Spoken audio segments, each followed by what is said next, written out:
All right, you silly bastards. It is summertime now, bastards. It's freaking June. Hell yeah. You know what that means? It's time to have fun in the sun, you bastards. Yes. It's also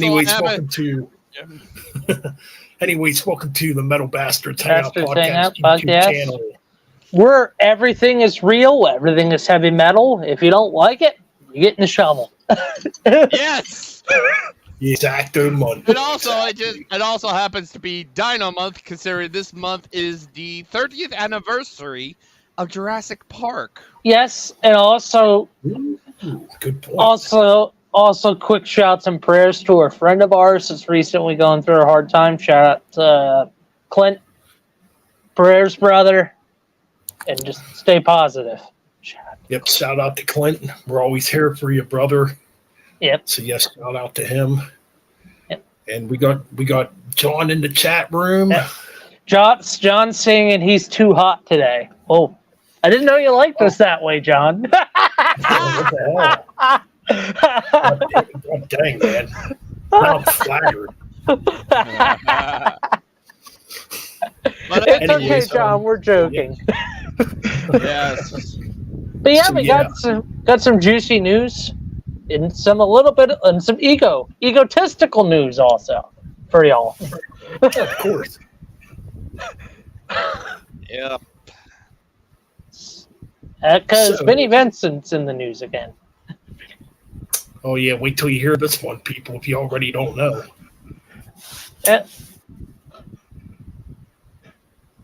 Well, Mike, I'll let you tell the story there, buddy. Well, Vinnie Vincent. So apparently Vinnie Vincent was talking about there's going to be a new album out, blah, blah, blah, this and that he's happy for his new singer, that they jammed out some tracks. Then, a few days afterwards, Vinnie says, I don't need them.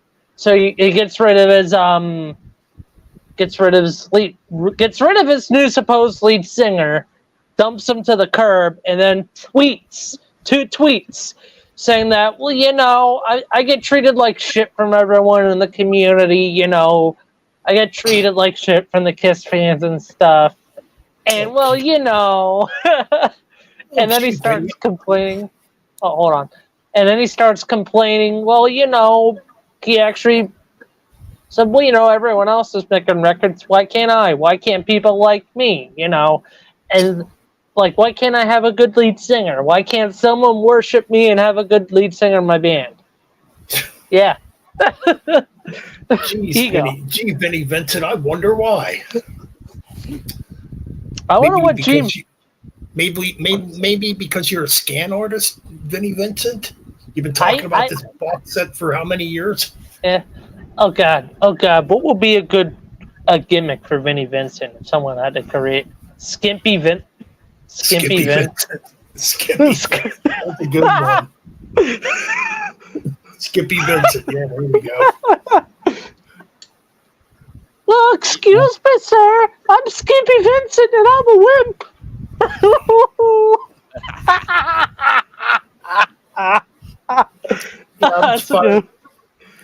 I was fired from Kiss back in 1984. Then I had my solo thing, and it didn't go nowhere. Then I disappeared and became crazy for like 30 years. And I'm still mentally unstable. Oh, yeah, Skimpy Vince. Oh, yeah, Skimpy Vince. What are your thoughts on Gene the Pervert selling all these records? And Ace Frehley, Peter Criss, Paul Stanley selling all these records and not you? What are you talking about? I sell plenty of records. And I got that box set coming out very soon. That box set will be out. Here, Gene Okerlund here. We just got getting paged by Mr. Vincent Kennedy McMahon. Gene the Pervert has entered the building, and he's not too happy about Vinnie Vincent. I won't just say that. Stay tuned, folks. And Gene Okerlund back, and we got Gene the Pervert here, and he's got a hot take. Well, quite honestly, if we're speaking about Vinnie Vincent, sporadically, Vinnie Vincent is literally insane. He's had this box set in the works for like 30 years. And he scammed plenty of people out of money over this box set, which these people are absolute morons for giving a guy like this money to begin with, because he hasn't done nothing in over 30 years. And when I did reunite with Vinnie Vincent a few years ago, he couldn't even play a guitar solo to save his life anymore.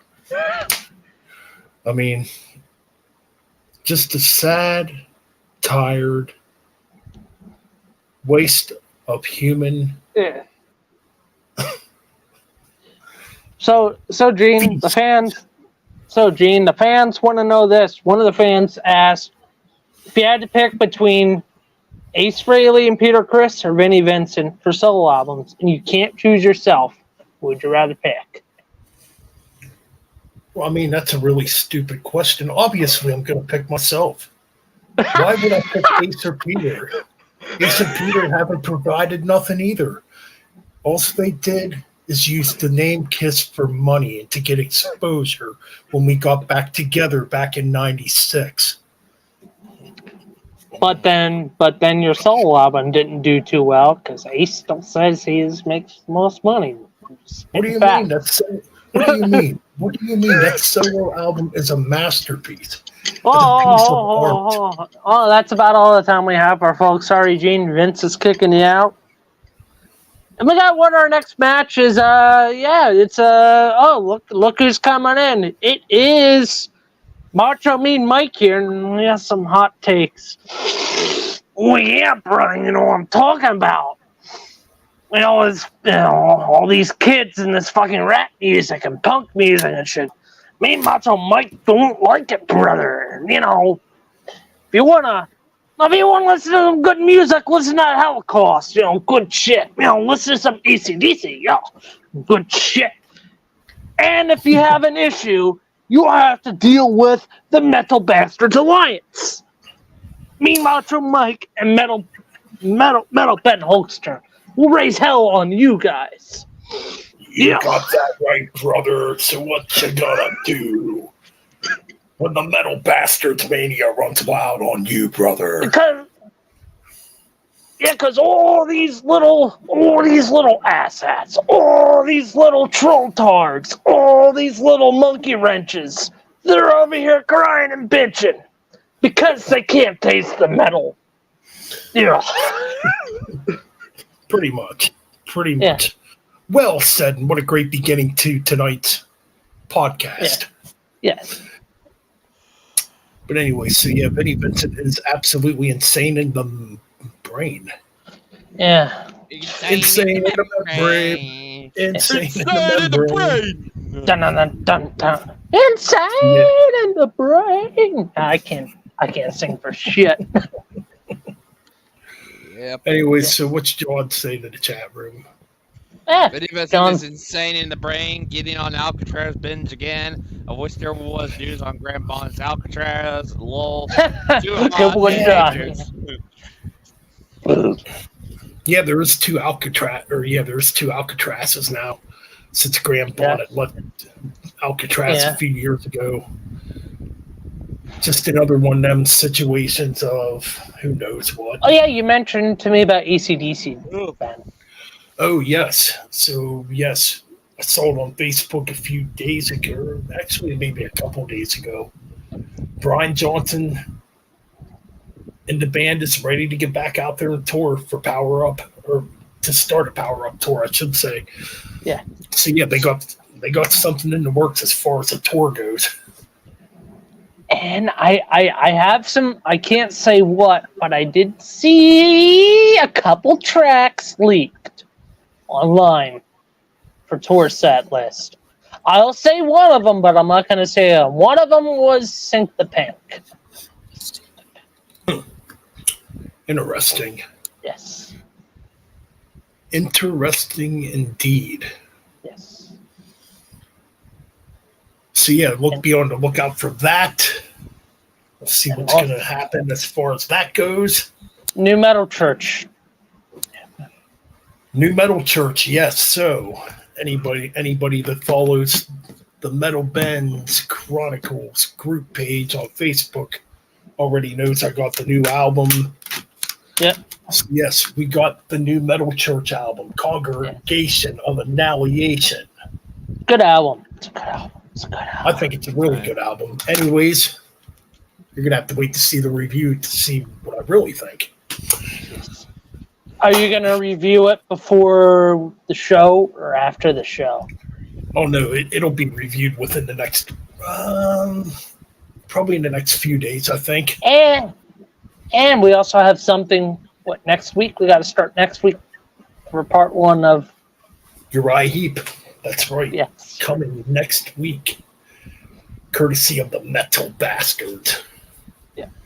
Uriah Heep deep dive part 1. Yeah, I gotta go back. I gotta go back through this week and listen to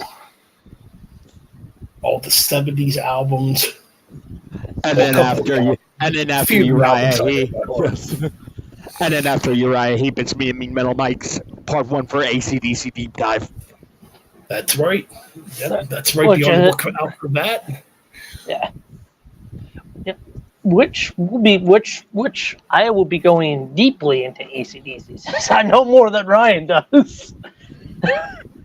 Well, John, we might be even with the first 2 Brian Johnson ones though. So yeah, because I'm big on the Brian Johnson era of AC/DC. See, I love both eras. I just love Bon a bit more.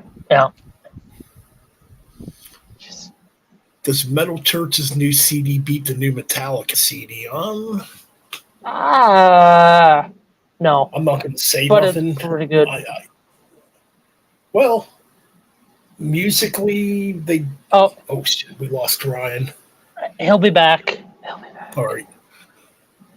Anyways, musically, like I was saying, both basically have stuck to that old school sound. Mm-hmm.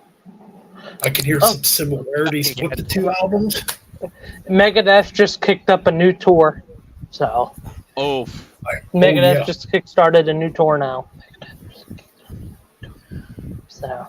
Yeah, I did hear about that. I didn't really read too much about that. Also, I've been freaking reading about or hearing about is the constant drama between Dave Mustaine and Dave Ellefson. It's like, come on. Obviously, Dave's not welcome back in the band at this point. And good, the band don't need him. Fuck him. The band don't need him. Yeah. I still like Dave Ellefson, and I'm still looking forward to hearing his new project with Jeff Young, which is a past Megadeth member. Yeah. God, fuck. Jason Newsted's coming out with possible new material soon. Also, I saw articles about that. I did hear about that. Actually, there's an interview up on YouTube with Jason Newsted where he talks about it. Oh yeah, speaking of AC/DC, I've already kind of done a little bit of writing for the international version of High Voltage. Yes, yes, because for me, for the official, deep dive, you can talk about the Australian ones. I will come in when we get to the international version of High Voltage. Yes, yeah. So. And guess who owns the Australian versions? This guy. Oh, you own the Australian versions of High Voltage in TNT? Yeah, no way. I'll show you again. I only have the international version of High Voltage. I could put those in. Oh boy, I gotta put these. So Ryan, I sent you a text. What if Metallica got with a movie production, made a horror film called Crowns of Barbed Wire, made it like an actual horror film with that character in the movie? That's interesting. Or what will be a good title for the movie? This is just,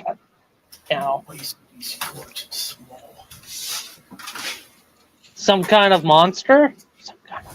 No, they've already have a movie called that. Yeah. All right. Find them. Until it's sleep. Yeah. The thing that should not be. Oh, there you go. kind of interesting, I guess.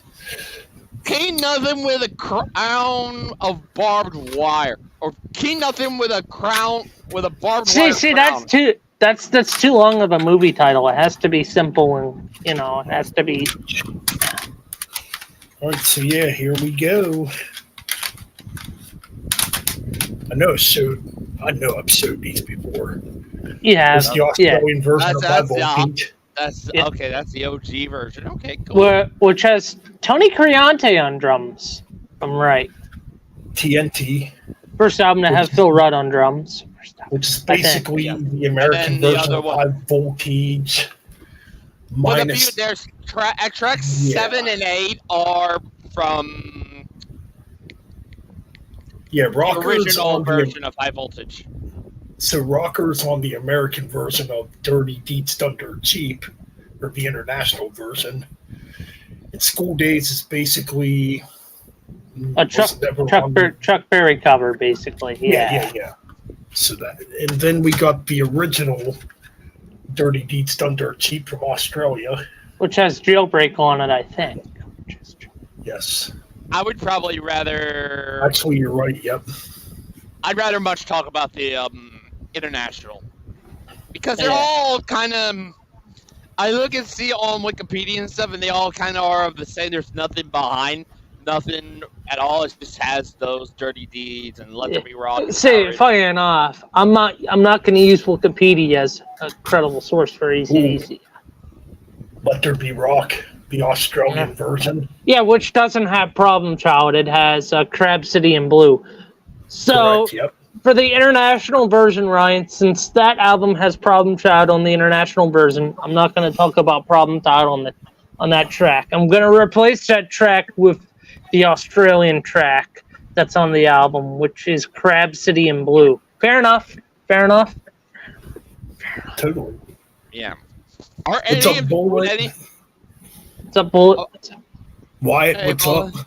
What's up, Wyatt? If you want to link Birdman, come right on in. But I'm thinking, is Jailbreak 74 just songs that never got onto any of the Bond albums? Yes, yeah, pretty much. Yeah. Pretty much. Okay, so that So- would if And we Ted- wanted to, in some case, to make up for it, we could include that. And Who Made Who is a compilations album, so I am not counting that album. Despite there's Well, we three, can't count- I'm not counting it as a studio album. Well, we could Okay, so- include, if we wanted to, have it close out the Bond one then. No, Who Made Who is Brian. No, Jailbreak 74. Yeah, well, yeah, We they'll could close out include that as Brian. Yeah, We'll There's close only out 5 that tracks on that.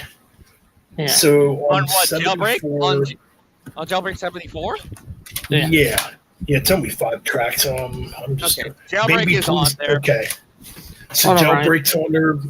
Baby Please Don't Go is on there. You Ain't Got a Hold on Me's on there. Show Business is on there, and I think I said them all.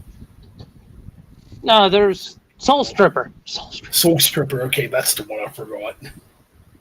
So yeah, it's basically 4 of the tracks from the original High Voltage Yeah. on 74. Well, besides Jailbreak, obviously, Yeah. which I used to have. I used to have all the AC/DCs on cassette tape years ago. Yeah. I wish I still had them. So, I'm gonna try to get them all again. Hmm. Like the ones I have now are fuck. Well, I do still have a couple on cassette tape. Like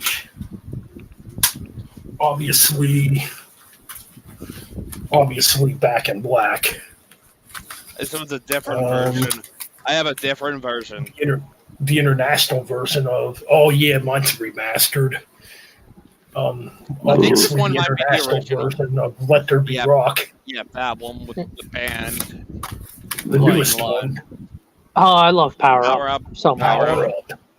And let's see if I can find them quick. I got a international version of High Voltage. I have For Those About to Rock, Razor's Edge on cassette, Back in Black on Yeah. CD and vinyl. Bonfire, of course, which has Well, not my Phone phone dropped. falling. That doesn't count. Karma. But yeah, so Bonfire comes with Back in Black. Really? Oh, cool. Nice. Comes with Let There Be Rock, the movie, but the live CDs, not the movie, but the live CDs. So comes with another live bootleg, live at Atlantic Studios, and it comes with Volt, AC/DC Volts, which is deep cuts. Ooh, cool. And yeah, that's about it. This box set came out in came out in the 90s. Ah, Then there's another box set, AC/DC box set I want to get, which is called Plug Me In. Just called Plug Me In. So yeah. And Orion, for other AC/DC stuff, there's another one called AC/DC Backtracks, which is more unreleased stuff. So Plug Me In, Backtracks, and Bonfire. So I'm not going to include them, but I'd still recommend you listen to them online. You know what I mean? Give them a listen, you know. So. yeah. Well, we got what's up, Frederick? What's up, Freddy? We'll get you in here shortly. Yeah, but obviously I'm having to. I don't have to listen to them because I already know all by heart.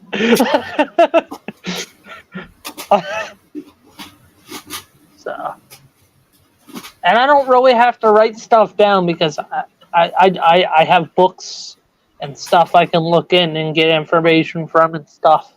You know, I have my sources. Hmm.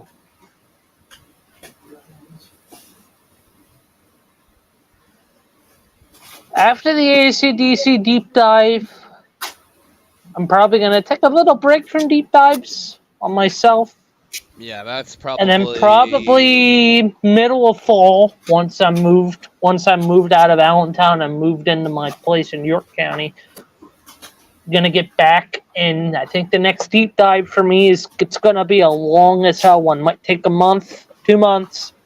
But I'm gonna do on my own channel a Beatles deep dive. Ooh, nice. I'm gonna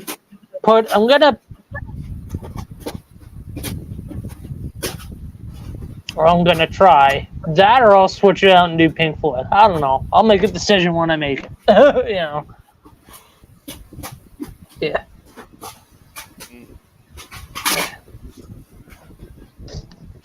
Yeah, I pretty much got everything. Volcano. I pretty much got everything set for pretty much the next set of deep dives. I got Camel, and then Scorpions. Then I just added Nebula of Scars, and then Dream Theater. Yeah. No. Those are the next ones for me. Napalm Death deep dive. Not for me. Tool deep dive. For you. Yeah.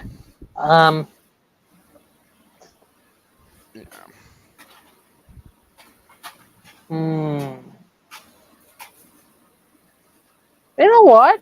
I don't think I've seen a Boston deep dive. Or a BG. No. Or an ABBA deep dive. That'd be fun. ABBA. Funny enough, I was telling Ryan, it'd be a cool deep dive. It'd be kind of dumb, but it'd be fun. ABBA. ABBA? Yeah. Be a weird one. Weird one. That or Nectar. I'd have to really listen to their albums. Yeah. All right, so there we go. High voltage on cassette tape. Yeah, that's.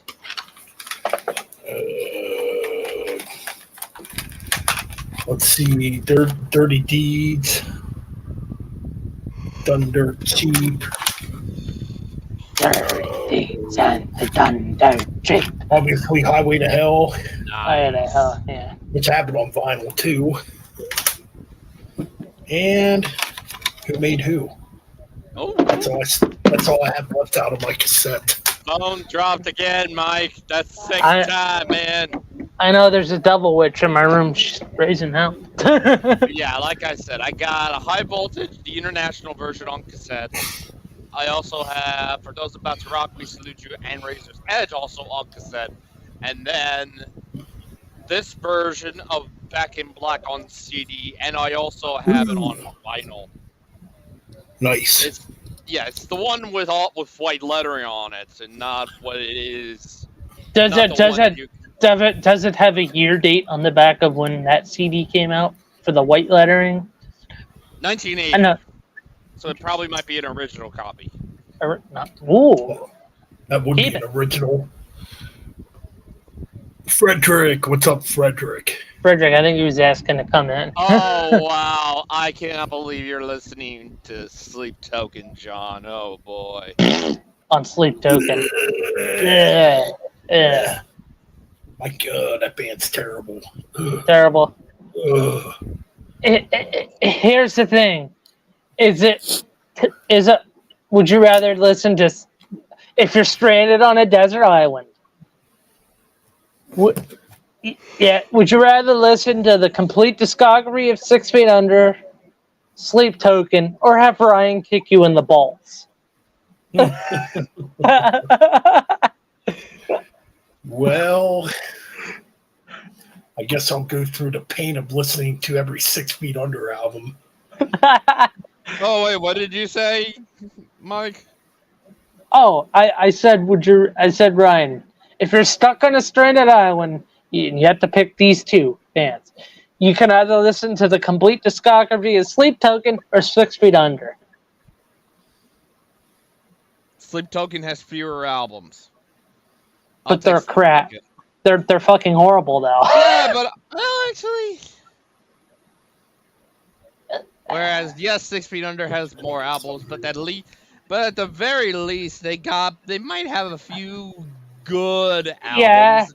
Yeah. No, I wouldn't say they're great. I would say they're some good albums. Some good. But hey, if you end up in heaven, God be like, so how'd you die? Oh, I was listening to 6 Feet Under. Oh, Lord. That would definitely be a terrible way to go. Yeah. Yep. I remember our last stream we did that album versus album. That was kind of fun. That was kind of fun. I got you some good ones. And I thought of a couple more actually.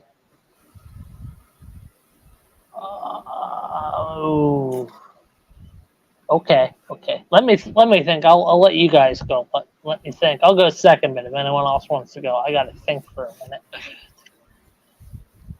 So it was like 2 and 2 again. Yeah. So it was like double and double. Okay. All right.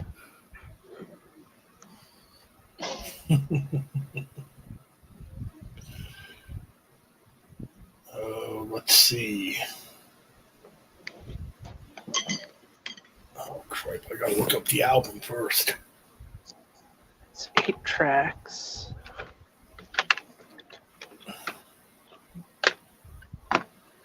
Ooh, okay.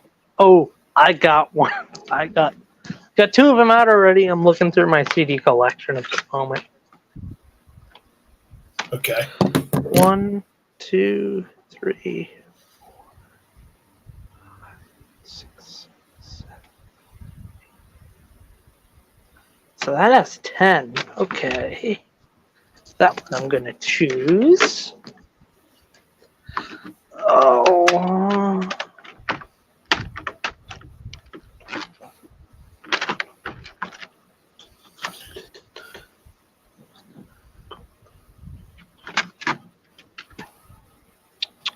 I can't use that CD.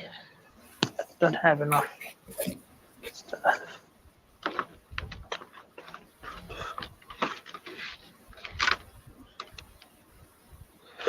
Ooh. Ooh. Okay.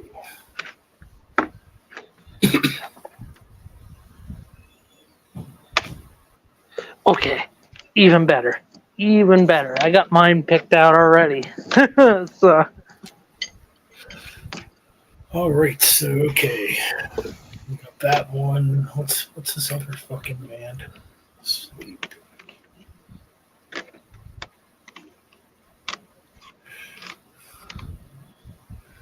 Okay.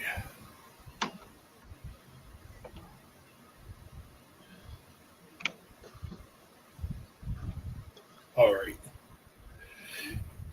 Here we go. The new Sleep Token album, Take Me Back to Eden, versus the newest Five Finger Death Punch album, Afterlife. Oh Sleep God. Token. Oh, I'd Five rather Finger Death Punch. Sleep Token for me. I'd at least rather listen to something that's got really great vocals over. They don't Jesus. got great vocals.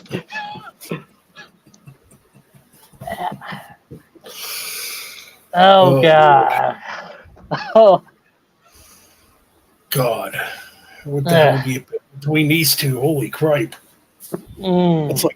That's like pulling the hairs out of your fucking ball sack trying to decide which album's better between these two. You know what sucks? I saw them live. I'm not even gonna go through the tracks. I'm gonna say Five Finger Death Punch, and then I'm gonna stab myself. Five Finger Death Punch versus Sleep Token. What did I do to myself? I don't know. Blame John. They're both terrible. Yeah.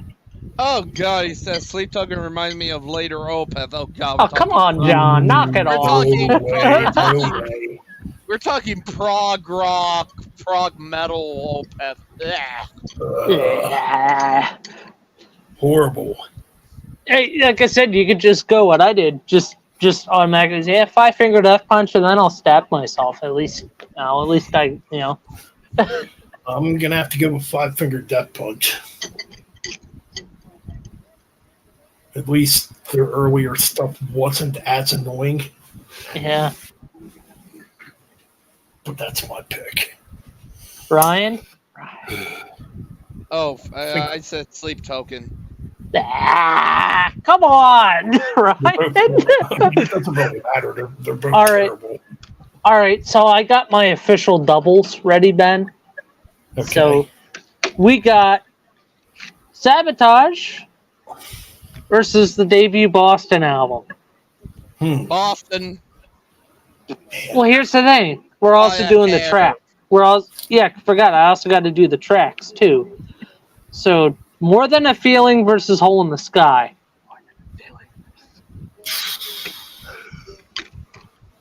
Boy, one's a classic rock staple. Yeah. One's just kick ass. Yeah. More Than a Feeling versus Hole in the Sky. Holy shit. I think I'm gonna have to pick Hole in the Sky. I like the rip a little better. Hole in the Even- Sky. Yeah. Oh, the song's Hole in the Sky versus More Than a Feeling. More Than a Feeling. Okay. So then we got Don't Start Too Late versus Peace of Mind. Don't Start Too Late versus Peace of Mind. Don't Start Too Late. It's just a little instrumental prelude. Yeah, that's a freebie right there. Oh, so get ready. Track Peace 3. of mind. Foreplay / Long Time versus Symptom of the Universe. Oh, jeez. Oh, fuck! Oh, you gotta be fucking kidding me. Oh, the hell. There's a ball slap right there. That's more than a ball slap. Jeez. That's literally, you're going up against, it's foreplay and long time, which you can equate to maybe saying it could be kind of proggy. There's a symptom of the universe, which is fast, heavy, then it ends. Yeah. You know? Weird ending. Has a weird ending, but it laid the one of those that laid the foundation for thrash metal. I'm going foreplay long time. Yeah? I just like that sounds a little bit better. No offense to Symptom of the Universe, but come on. That fucking drum intro is just killer. Okay, my pick Fucking is. Brett fucking Delp, man. All right, hold on, Ryan. You were saying, Ben? Stop speaking. So, my pick. Oh man. One basically is a proto thrash metal riff, and the other is just epic as all fucking hell. Yeah. You know what? I'm going to go with Foreplay Long Time, only because I don't really care for the ending of Super Symptom of the Universe. Okay. Where it gets all weird. Ugh. All right, and track 4, Megalomania versus Rock and Roll Band. Megalomania. Megalomania. That's my pick. Oh wait, what is it? Megalomania versus Rock and Roll Band. That's the fourth track. Megalomania. Now I'm just to mess with your brains a bit. Imagine if it was track 3, Megalomania versus Foreplay. Imagine that, those two going against each other. Either way, you could have all the other songs on Sabotage go up against Foreplay Long Time. Yeah. No song from Black Sabbath would win. That's just how fucking good. That's just how fucking good Foreplay / Long Time is. Fair enough. All right, so then we go 5, Thrill of It All versus Smokin'. Smokin'. Not even a contest. Smoking. Yeah, definitely smoking. I mean, come on. That's Boston's ZZ Top song. What's up, Joe Light? Threat. Frederick. Okay, what are we Speed going next? King, what's up? So Joey we got Light, what's up? So we got Super Czar versus Hitch a Ride. Super. Gonna hitch a ride. I'll be honest, I am a little bit burnt out on Hitch a Ride. A little bit. I'm not. I like it, but out of all the Bally stuff, I prefer Foreplay Long Time. Fair enough. But man, the organ sound. Man, that organ sound and the guitar, the fucking dark guitar that Tony does on that intro. Boom, ba-dum, ba-dum, ba-dum, boom, boom, boom, boom, boom, boom, boom, boom, boom, boom. What's up, Slickback Cadillac? What is up in the chat?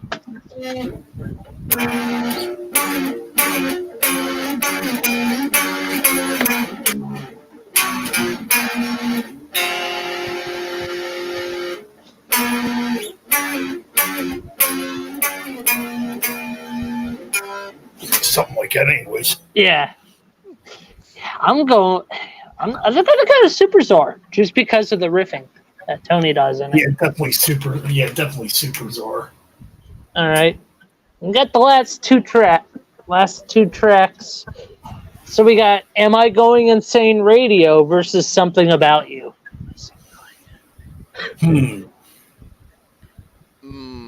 I'm gonna go with the Boston one, but it's pretty tight because I'm not too keen on those those two tracks from Boston and Sabbath. Am I going? Radio? Something. Boy. I think I'm gonna have to go with Am I Going Insane Radio. Same. That's a better song. God. Then Let Me Take You Home Tonight versus The Writ. Oh, The Writ. Easily. The Writ, not even a contest. Yep, definitely The Writ. So, which album would you pick overall? Oh, it's tough. Pick one or the other. Boston overall is the better one. Just off of Foreplay alone makes Boston worth it. Yeah. Just to be a wild card, I'm still going Sabotage slightly over Boston. But it can switch on a heartbeat for me. All right, so the other one I have is on your next, Ryan. The other one I have is, well, another Sabbath one. We're going Master of Reality versus Power Slave, Iron Maiden. Oh, fuck! Yes. I like messing with your Okay. brains. Okay. Let's get this over with. I'm just waiting on Ben. Oh, I'm sorry. What's going on? So the next one up, because remember we do 4. So the next one up, Ben, just to mess with your brains more. 2 classics. The best Ozzy Sabbath album. I wouldn't say Power Slave is the best classic Maiden album. See, that's heresy, but okay. I mean, it's tough to trying to be better than say Seventh Son, Number of the Beast, and self-titled. I mean, All come right, on. so let's get this out of the way. Aces High versus... Sorry. So let's get this out of the way. Aces High versus Sweet Leaf. Aces High versus Ace is high. Aces High. Sweet Leaf. After Forever versus 2 Minutes to Midnight. 2 minutes. I'm going After Forever. After Forever. Yeah, definitely. Lost for Words versus Embryo. I'm going Lost for Words. Lost for Word. Man. Embryo's just a. It's a good instrumental, though. It's kind of just an intro to the next song. Ooh, okay. Children of the Grave versus Flash of the Blade. Children of the Grave, not even a fucking Whoa, I contest. didn't get whoa, back up. I didn't get the answer to the last one. Oh, sorry. Yeah, Yeah, sorry. hold on. It was Lost for, what was it again? Lost for I think it Word was- versus Embryo. Yeah, Lost for Words versus Embryo. Lots for words. Yeah. Yeah, So- you don't even need it because you don't even need it. I've already said the winner. It's Yeah. Children of the Grave, no contest. Children of the Grave, Flash of the... I mean... Children Yeah! of the Grave. Children of the Grave. Not even a contest. Ooh. Children The of the duel- Great. The Duelist versus Orchid. Orchid. The duelist. The Duelist. Excuse me. All right. Back in the Village versus Lord of this World. Lord of this Lord. world. Lord of this Lord. World. Yeah, all right. Yeah, All that's right. what we're getting. We're in the village. Oh, this isn't fair. Solitude versus Power Slave. Solitude. Power slave. Power Slave. All right, then we end up Power Slave. into the Void versus Rhyme of the Ancient Mariner. Void. Oh, I pick Void. I pick Void. I'm gonna have to go with I'm probably. going Mariner. Boy, that's a tough one. Man. I think I'm gonna go with probably Into the Void. Yeah. But yeah, Ben, if you had to pick your favorite album overall between the two, that's a. That is a Master tough of one. Like I said, Iron Maiden owes their entire existence to Children of the Grave. For Christ. Yeah, I still say Yeah. it's Master Reality, but it can It's switch in a not heartbeat. even- yeah, it's not even the contest. Master Reality to me. Sorry, I'm just trying to read the chat room here. Sure. Yeah, we got Well, evil. Vixen, how's it going? Do you guys play any? I play guitar. I play drums. I wouldn't say that Slick Black Cadillac.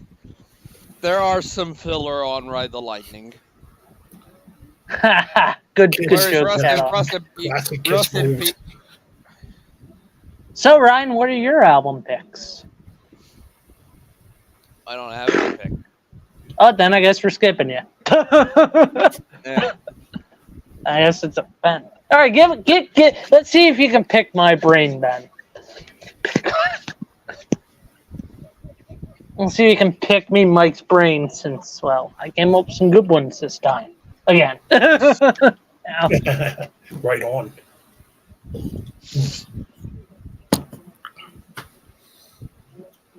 Wait, am I picking an album? Yeah, album and the tracks off of them. So, like I did, it's 4 albums, 2 and 2. Let's see. What about? Okay, what about? Of course, I don't have those CDs either.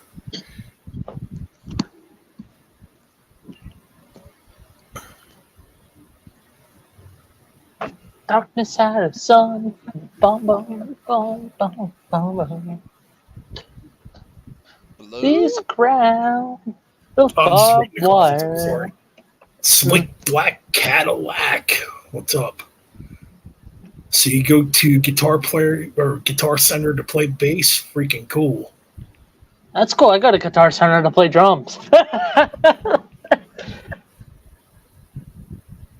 WWE is a fun on Bray Wyatt's new character.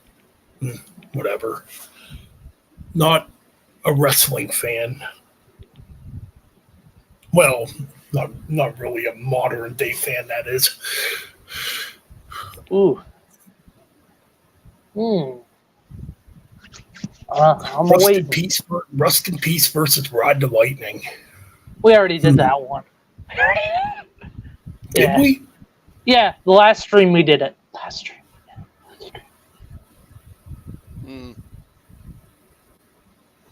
We are playing, oh, yeah. Okay, if you're talking about the moderators, yes. Yeah. You know what, Ben? You haven't thrown me in. You haven't. Yeah, you know, Ben, you haven't thrown me any obscure stuff. Wait, don't do what? I said you haven't thrown me. You haven't thrown me any good '70s obscure albums to verse each other. Like, yeah.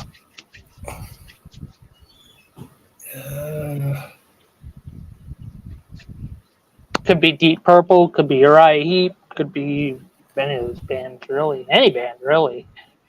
Yeah. Thanks for subbing. Oh, yeah, thanks for subbing. Yeah. I appreciate it. Ooh, okay. Definitely was not ready for this game. Yeah. Because I have no albums sitting in front of me. But anyways. We'll go on the fly. Especially if we're doing it track by track. Yeah. I mean, I also have the internet pulled up on my TV, so, you know. Let's see, what about... Oh my God.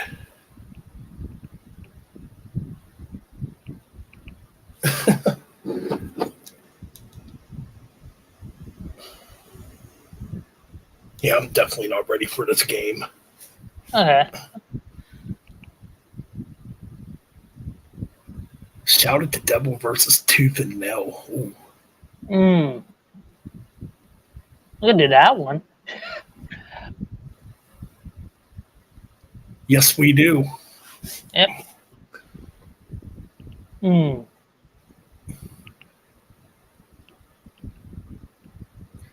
Yes, we definitely do. Anyways, what about... Oh my God. Album versus album. See, I'm definitely not ready for this. Fair enough.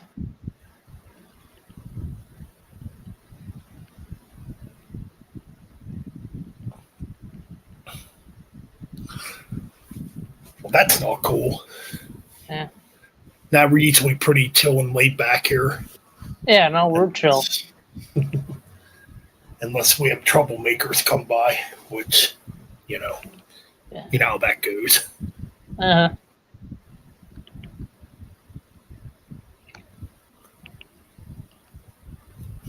Damn, man, that's not cool. Now we're pretty much cool with everybody. Yeah. See any more news as far as metal albums. Nothing or really. anything. I guess I I, know guess I the- could have mentioned. Oh, I did oh mention- wait, oh wait. I'm scrolling back up in the chat, and John said something about the Metallica album. It was way up in the chat. John was talking about something about Count something, saying that the new Metallica album isn't as good. Come on, John. Wait, what? I thought John liked the album. He did. He did. Moss Pit Crew, what's up?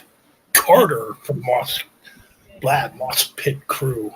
New Seven Dust. Not a Seven Dust fan. Can't say anything. Can't say anything. I used to have the first two Seven Dust cassette tapes years ago. Yeah. I'm talking like way back in the late 90s. Yeah.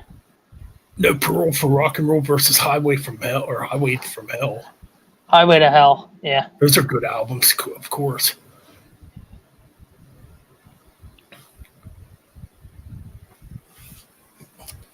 More females is always cool. I mean, Hell yeah. usually it's just a bunch of us scruffy men. Yeah.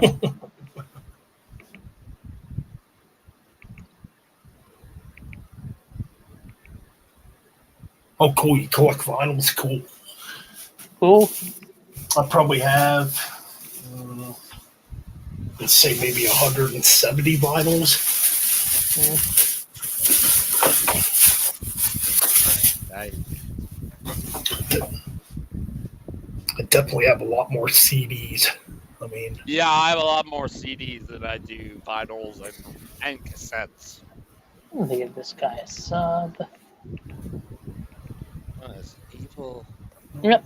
I feel like I've seen you before. Hmm. Let me see.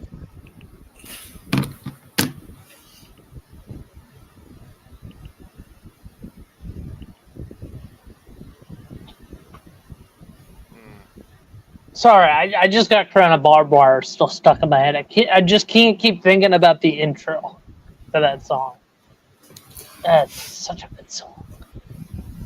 Of course you do, Frederick. We all Of know course. you do. We know Where's you do, Frederick Freddie. at? Yeah, Freddie, if you want to come join in, Ben can send you a link. Yeah, you can join in on this.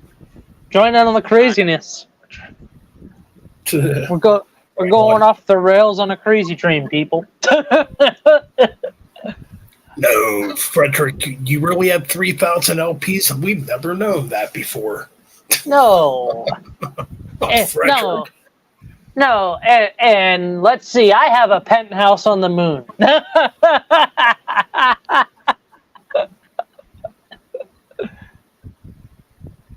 I don't know. I which- usually just throw my bottles out.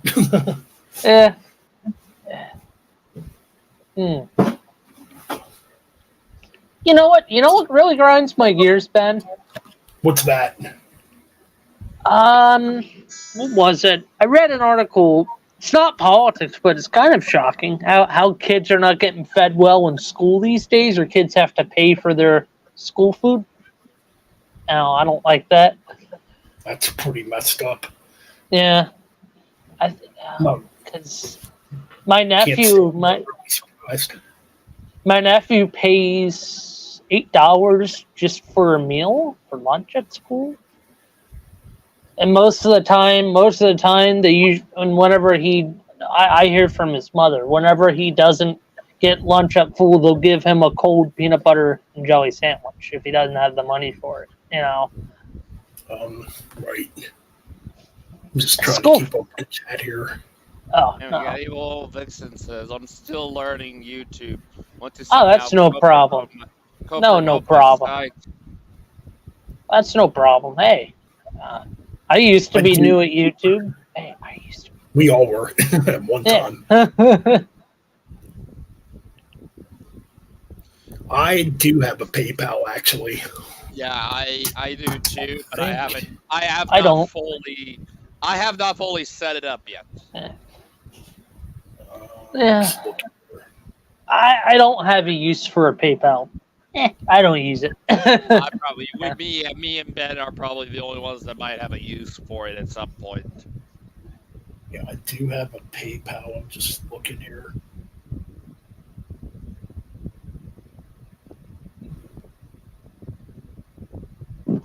I think I have it on this channel. All right, so He says, "Give me a link and I'll buy you all a beer." Hey! Give me a Guinness and a steak and a baked potato, and I'll be happy. so all right, so hold on.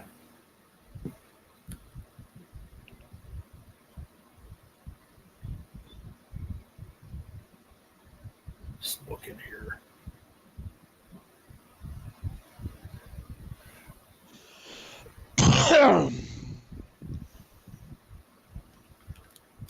All right, so my PayPal is PayPal@MetalBen. There you go. Pretty simple. So that's pretty much it as far as that goes. Thank you. Yep, I like weird colored lights, so Yeah, That's I'm no now problem.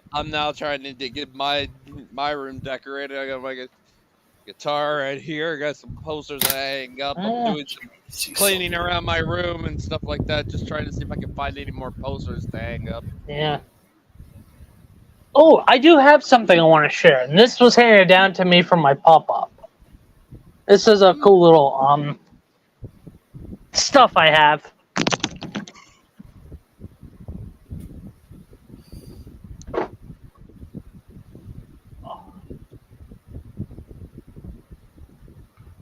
it looks like Mosh Pit Crew is live also. Oh, cool. Cool. Well, we'll start off with. I mean, there is a way you can join 2 live streams. That.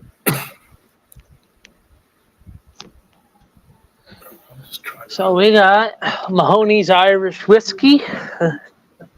Actual stubborn. This is hung up on my wall in my room. My little beer post thing photo. So yeah, Irish Whiskey.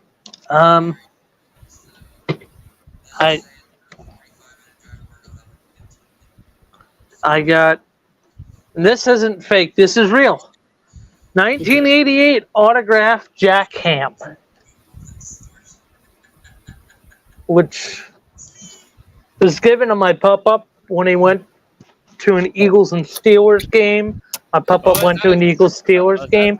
Autographed Jack Ham, 1988. Autographed Jack Ham. Ooh, that's pretty cool. Yep.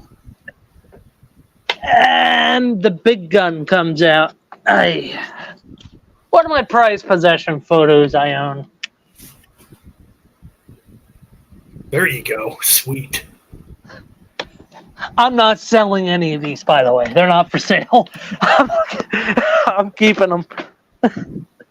So, Shit, I gotta do this on my phone. yeah. I'll be right back. I gotta put my stuff away.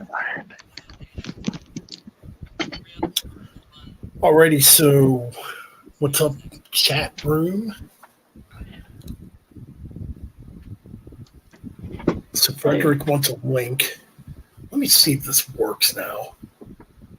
For some reason, my laptop would not let me send links to Facebook Messenger. Wait a minute. Go back.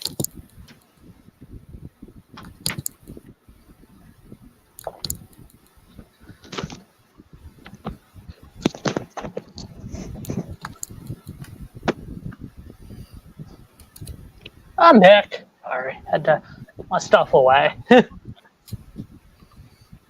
shoot.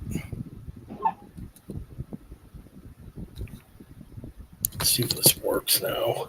Mm-hmm.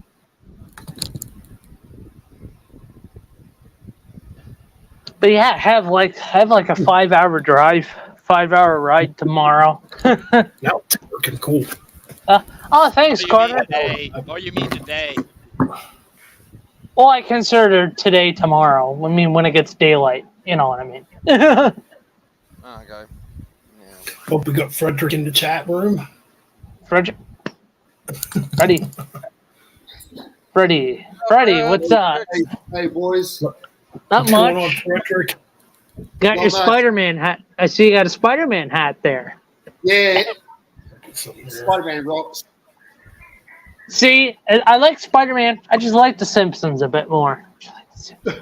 Simpsons is I like the Simpsons, but I like the early stuff for The Simpsons. the early stuff. Yeah, I like South Park as well. Didn't really care for South Park. No, I love South Park. I like. Still gotta say, out of all of them, I still say Beavis and Butthead's the best out of them. Yeah, Beavis and Butthead were good back in the 80s. Oh, most definitely. And the new Beavis and Butthead's pretty funny too. I've been watching the new stuff. Yeah, It's still funny. Hasn't still arrived funny. in Australia yet, so. Oh, wow, man. Thanks Still for the donation. I did get it. Cool. Oh yeah, and did you tell people in chat? Oh yeah, guys, also in chat, Ben has a band in chat also, Holocaust. Going to, was it Bandcamp, right, Ben? Yes. Going to Bandcamp and support Ben's band Holocaust. You know what to do, people. Exactly. And if you don't, you just get in the shovel. Right on. Right on, man. Gotta bring out the shovel. Shovels and Absolutely. pitchforks. Shovels. Shovels and picks. Yes, totally. Oh, shoot. So, how we So what- Megan M. Weather, Frederick. Hot. Yeah, the weather, Not a lot of- hot. Haven't had any rain. The whole month of May, we haven't had rain. In PA. Not really, no. That's been pretty nice. But that's about to change on Saturday. We're getting thunderstorms for our Okay. area on Saturday. Yeah, well, here it's So- here it's our winter, but it's a nice sunny day. See, you're lucky. When we get winter, we get snow. Oh, yeah, I missed the snow. I remember back when I was in Europe, when I was a young kid. No, Where were you in Europe? I was born in the UK. Oh, that's Oh, no cool, shit. man. That's cool, Never knew man. that. Yeah, and That's cool. the only thing I remember about the UK, what was the white powder? The snow. That's all I remember. You take a little bit of that white powder with you. Give it a little sniff every once in a while, Freddie. No.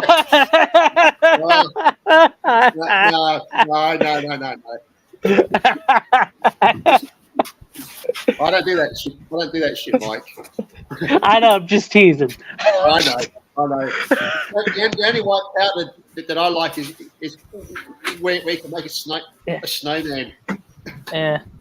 See, So yeah, I like- sorry. I Go like ahead. snow. I hate shoveling it, but I can make money doing it. Yeah, true, yeah. Because I know back in the States you get fucking snow blizzards and fucking Yeah. snowstorms. Yeah, we don't get that here where I am. But But yeah. in the hills we do. Yeah. So what you got recently, Freddie, in your collection recently? But I've been getting into some into the speed metal. More speed metal. Nice. Like I picked up. I got these sent yesterday. I got a band called Leather Brigade. Ooh, I have to that check was them good. out. Speed metal band. Very, very good. Very good. What speed year? metal. What year is that album? This is a brand new one, brand new release. Brand new release and on cassette. Wow. Brand Yeah. It's got like a classic 80s look, too. That's pretty Yeah. cool. It's that 80s speed metal sound band. new. Nice. Leather Brigade. Leather Brigade. I'll have Yeah. to look that up. I also picked up some old school Brazilian thrash metal. A band called Bruce Mortis. It's got the HP Lovecraft artwork. Oh, not HP Lovecraft. H.R. Geiger. What else did I pick up? I can definitely see. Black thrash called Idibus. Nice. So this is Wait, what? That's Ooh, kick ass. nice. That's kick ass. That looks pretty cool. Brazilian black thrash. Black. And some more speed metal. Warfare Noise. Nice. And I picked up some vinyl. I've got the brand new Cruel Force single. Nice. You don't know Cruel Force? They're a German black and speed metal band. Nice. What else did I pick up? I picked up some Mexican heavy metal, Black Mask. Black Mask, Mexican heavy metal, Black Mask. I've heard about them, but I haven't heard them. Very good. I picked some old classic Largo heavy US power metal. Genocide. That's a kick-ass album cover. I picked up another band called Witch Slayer. Witch Slayer. That's interesting. Yeah, it's a band. This drummer from, you know, the band Spellcaster from Gabriel Anthony. No. Great stuff. I think that's Finnish speed metal. Yeah. British speed metal. That's cool. That's cool. Cool. And I picked some classic doom metal. A band called Wheel. Nice. Neil. Sweet. Wheel. Interesting. That looks pretty cool. Do they have a Sabbathy sound to them? Oh, they're epic. More, you know, like Candlemass, maybe. Yeah, Candlemass, Okay. Sermon, Solitude Eternus. What band was that again? Wheel. Let me blow that up. Well, yeah. Yeah, Yeah, better yeah. if you blew Frederick up. Yeah. But I am seeing but real quick before There you I go. can say, I wanted to That's say, a cool cover. This is definitely. released through Cruz de Sol Records out of Italy. 20. This is Okay. 20. Cool. Yeah, very Definitely good, gotta check very that heavy, very epic. You got yeah. Frederick, you got anything from Transcending Obscurity? I do actually. Wait a second. Any recent albums? Because I was looking into. I guess I can see what he shows now. Yeah, I mentioned Transcending Obscurity. They're kind of a metal band. I think Today's commercial brought to you by the letter E. Whoa. Nice. That's kick ass. Australian death metal band from Perth, where I live. Nice. All right, John, take care, man. Thanks See ya, for John. Bye, dude. So this is Yeah, their. here it is. I think a couple of years old. This album is now. They got a new one. Dude, that's kick ass. Dude, that's kick ass. Yeah. Oh yeah. I'm looking at it right now. Evil Upheaval. Yeah. Are there any? I wonder if there's still any left. There's a hoodie available. No. Oh, that's the LP box set. Yeah, that's sold out. That's the box set. Yeah. Yeah, it's sold out already. Yeah, like you get a bottle opener, Ooh, bottle opener. Sweet. fridge magnet, and Nice. autograph card came with it as well. You can't see the autographs. They're sort of very. There you go. Yeah, so this band is from my area, from Perth. So, Cool. Cool. that's the only record I got from the label, Brian. Yeah, there's no way I can get any physical albums of that because it's all sold out. Yeah. Brian's like, crap.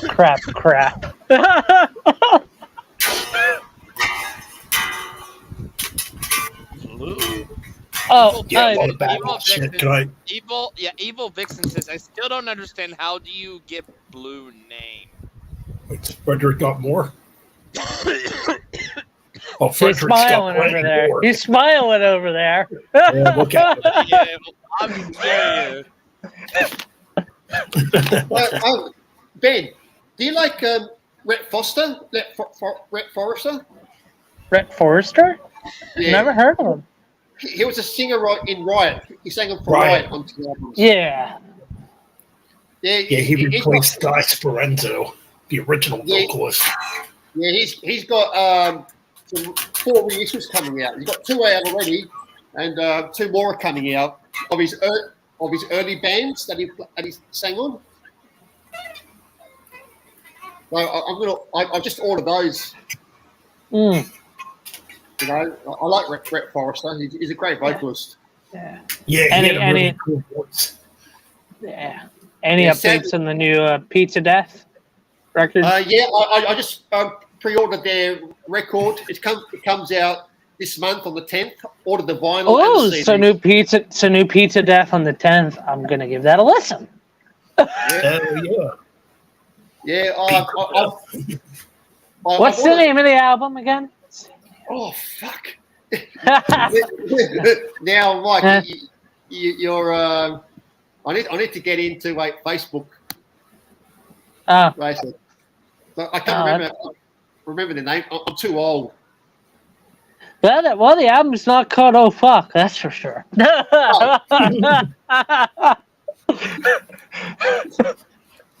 Okay, so somebody asked, what does the blue mean? And okay, so what the blue means, if I make you a moderator, which your name will turn blue then. Yeah. It basically means you can block any, you can block any troll that comes in, or, Yeah. Anyone who starts nonsense, basically. Okay, yeah, okay, Mike. you can get rid of them. Okay, the album is called Well, "Reign of the Antichrist." Hey, that's catchy. I like it. I like the name. Reign of the Antichrist. I like oh it. yeah, I did hear Death Clock's back out again. Yes. And the new Shadows Fall, which Yes, is a big Shadows surprise. back together. Well, there's also a new Evil album coming out as well. Evil, Evil. yes. Right on, Carter. Totally. Yep.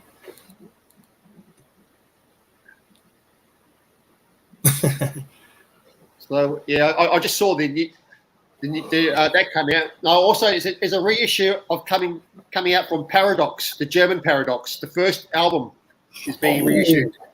I've been wanting to get that. Yeah, me too. It comes I out did on. see I did see a Sacrifice album got reissued. I almost bought it today. I used to have it for Torment and Fire. No, that's not the one. Apocalypse Inside. That Yeah, one got reissued. yeah, I used to have the original years ago. yeah. It's some good shit coming out this month. You know, like No, it's freaking weird, man. I've been actually more into buying reissues than actual new music. It's weird. same here, Ben. You know, Well, I still gotta do a video. This is what I bought today. The debut by Hypocrisy Penetralia, reissued by Nuclear Blast. And I'm happy they stuck with a jewel case. And I'm gonna do a video on this anyways. But on the back, you're not gonna be able to see it, or maybe you can. It's got the original Nuclear Blast logo on it from back in the 90s. oh, awesome. That's a great album. I love that album. Then I got the Fourth Dimension too, the reissue. So, Yeah, I'm gonna who's do a reissuing separate them, Ben? video on these. Okay, who's reissuing them? Nuclear Blast, or are they on a different label? No. These are reissued. No, they're reissued by Nuclear Blast. Oh, And they okay. put the 90s Nuclear Blast logo on the back of them. Oh, awesome. I'll Yeah, read it's the really vinyl cool. version. Yeah, So they definitely made them look old school. And there's no bonus tracks. It's just the straight up albums, That's all right. which is really cool. What about their second one? You got their second album, Ben? Obscurum? I'm gonna yeah. get that. Cool, Wyatt. And I sent you a link. Sorry, Ben. Wyatt sent me a text message on Messenger. I said, yeah, cool, Wyatt. I sent you a link. Cool, Wyatt. I sent you a link. No, you're fine. Your So- questions aren't bothering us. You're No, fine. you're good. You're good. Don't worry about it. It's great that the Hypocrisy. The first two albums for me are the only two albums that I really like. After that, Hypocrisy sort of went sort of in a weird way. So Oh, Evil well, yeah, Vixen, they're one of those founding fathers for melodic death metal. Yeah. That yeah, totally. Yeah, I think the first Obviously, two the New Metal albums- Church. Yes, Yeah. I need to get that on vinyl. Yeah. Speaking of yeah, Metal I'm- Church, me and Metal Ben are going to a Metal Church concert at the end of this month. Yep, that's right, man. Tickets are So only they're- $25 too. Ooh, Slick Black Cadillac, nice.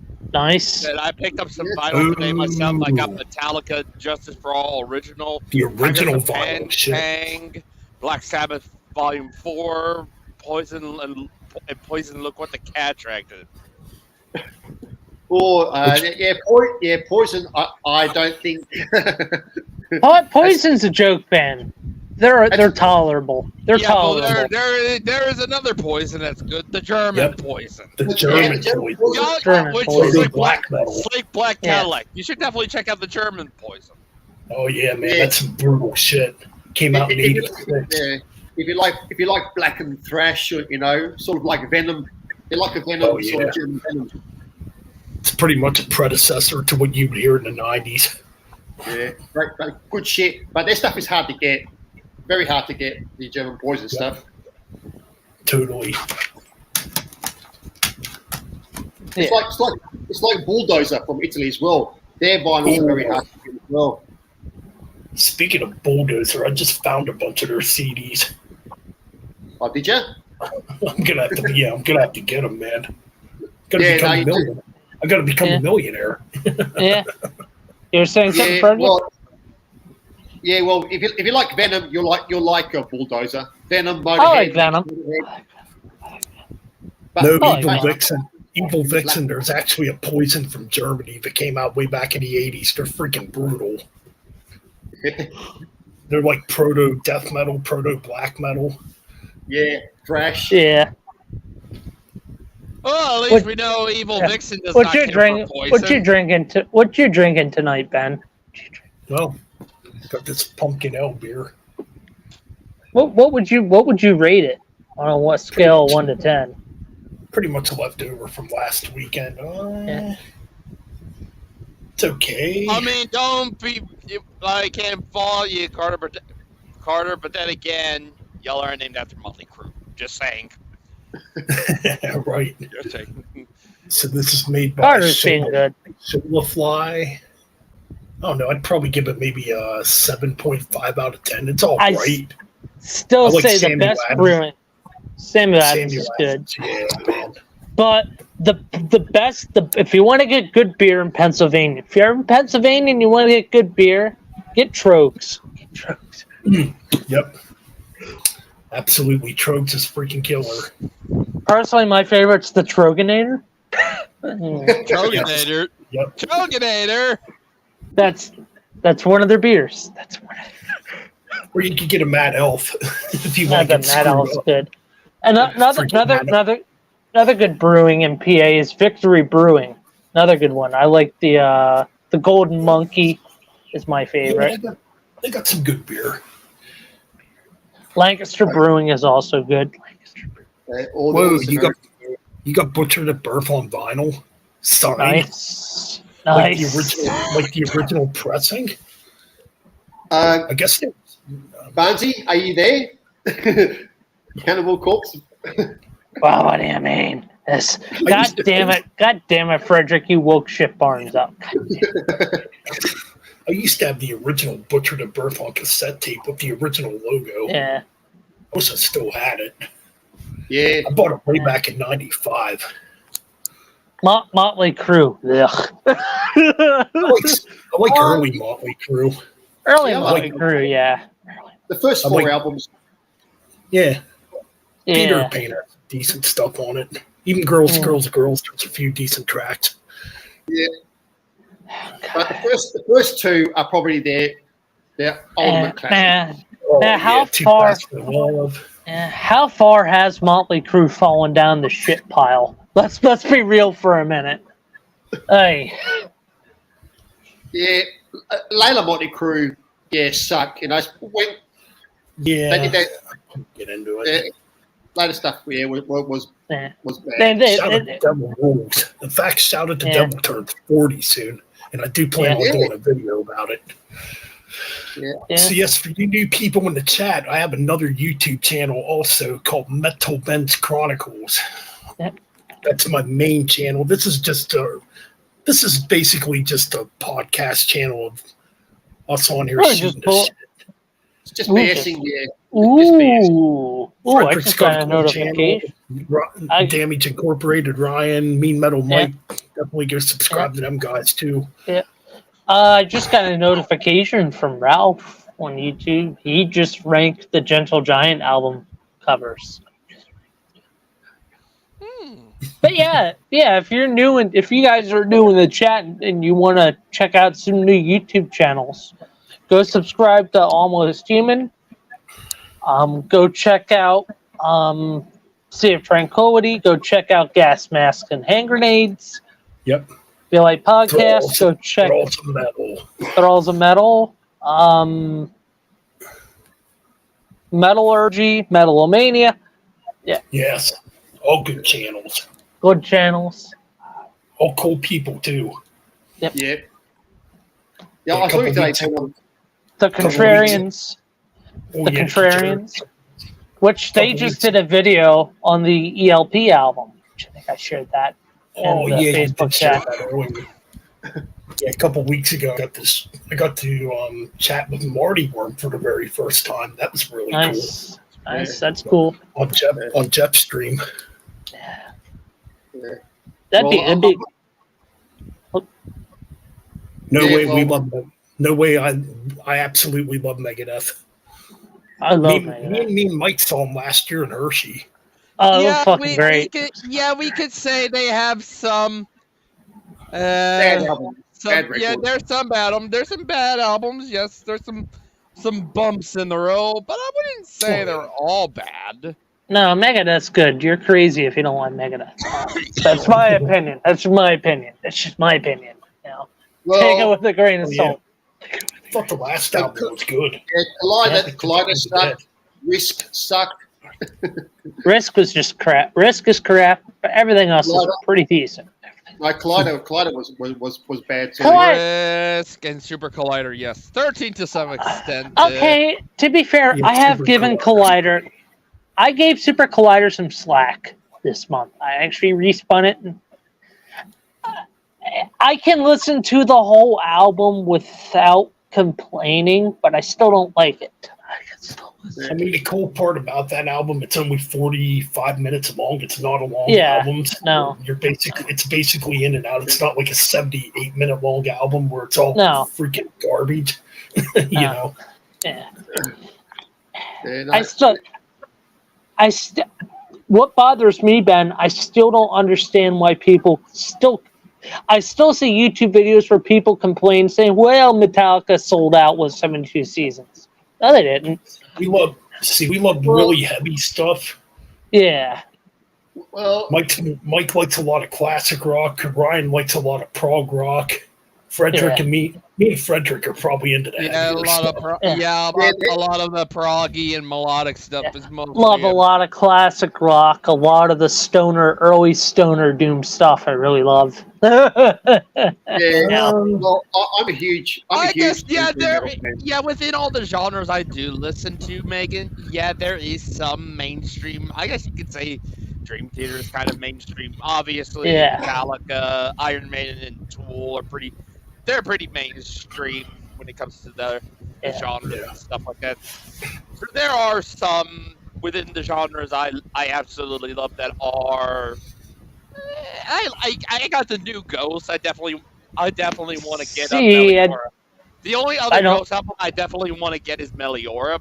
That and Opus Mm. Anonymous, I do want to get that out of Cool. curiosity. Alice in Chains rules. I love First Alice two in albums. Chains. Alice in First Chains two is good. Yeah, first two albums. After that, I do not care. I enjoy Foo Fighters still. You know, I got Nightmare Megan. I Yeah. got Nightmare It's from weird, bed. Megan. It's weird you mentioned Avenged Sevenfold, Megan. I actually saw them way back in 2006. Mm. Oh, you got to see them when they had Rev. Yes. Yeah, Or past. me and my buddy went, and at the time we kind of felt weird being there because we were probably the two oldest people there at the time. And I was still in my late 20s. Yeah. But no, I got to meet M Shadows after the show. How was he? Cool. I'm curious. How is he like a He was dick or actually whatever? really cool at the time. I mean, this is before Avenged Sevenfold became like really huge. Mm. Yeah, obviously. Yeah, This was just I think City of Evil had just come out and they hadn't released their self-titled yet. Yeah, this I is believe before the because it's self-titled. Yeah, that's So, when they really blew up and Nightmare was Yeah. freaking So yeah, this would have been back in 2006. And we were just standing outside after the show, and M Shadows just walked up to us and started talking to us. Cool. Yeah, he approached us. I'm like, that's kind of cool, you know. wow. And he had a Blind Guardian shirt on, so that was kind of cool. Oh, Ben! Cool. Oh, that Cool. is awesome, man. Cool. Yeah. I mean, I don't know how he would be nowadays, but back then, yeah, he approached us in the parking lot. Nice. But yeah, I still say my favorite memory concert wise. Hell, when me and Ben we were jamming and Chris Farley Incarnate shows up out of nowhere. that guy was hilarious. Oh yeah, I see. Speaking, I like some Bullet for my Valentine. I do. Yeah. I Look won't. up I won't. Speaking. I won't lie. I do like your betrayal. Hey, from speaking, we My should get you on Valentine. for a Bastard stream sometime, brother. Hey, speaking. Love Yes, we talk. need speaking in here. Yeah. Hell. Speaking. But that's always cool. It's always cool to hear like people's different interests when it comes to music. Yeah. This is Like, what I we're not- think. Sorry. Like me and Frederick definitely like the heavier shit. I mean, I like some glam stuff too. Yeah. Yes, Like I oh, like old Motley Crue. I like Rat. I like I like I like the first two Cinderella albums. Cinderella's good. Dawkins, I love Dawkins. So I do love a few of them. I even like some Winger. I like too, you know, like the first four albums of Dokken are heavy. They're not brutally heavy, but they're heavy for their time. You know, the Lock and Key, a great album. But this was their heaviest album, the debut. Which one? That's a good album, yes. Yeah. You know, I like Some Rat. people, yeah. I like Yeah, Rap as Rat. well. Rap's kind of cool. Oh, Out of the Cellar with Out of Robin the Cellar's Round the Nice. best album overall still, I It's think. It's Killer right. album. Ooh, It's a great that's a album. classic. Classic. Alice Cooper. I like Raise Your Fist and Yell by Alice Cooper. That's probably my favorite Cooper album. That's probably my favorite. Twisted Sister. I'm a huge Twisted Sister fan. I Stay love hungry. You Oh, fuck yeah. yeah. Yeah. And Under the Billy Vincent Invasion. The first. Oh, the first one. Ooh. Yeah. Yeah. This album, I would call it a speed metal album because Billy Vincent shreds on this album. Oh, It's almost yeah, speed metal. So, Ben, how old would the heavy metal album have been that Mob Rules would have been on? How old would that album be turning this year? Wait, the heavy metal soundtrack? Yeah. Pretty 82? sure it would be. I want it. I think it came out in 81. So it would be 22 years old. Or 22 years old, 42 years old. Excuse me there. 42 years old, yeah. But I'll be seeing Evil. So me, Evil, I've been Right, playing. hold on. Sorry, I'm sorry. Yeah, I want to read this. Evil Vixen says, Ben, Hi. how long have you been playing? Sorry to the others, but Ben is more my style. Well, I've been playing guitar for 30 years. Mm. Started when I was 14 back in 93. Nice. Nice. So, yeah, a long time.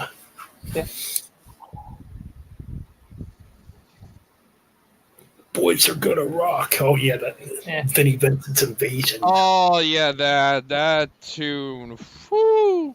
Queensryche. Queensryche has some good stuff.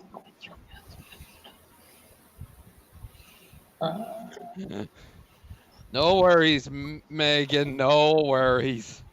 Yeah, don't worry. Don't worry. In the chat, hey, it's We're chill. all here We're just to have some fun. We're just here having fun. That's it.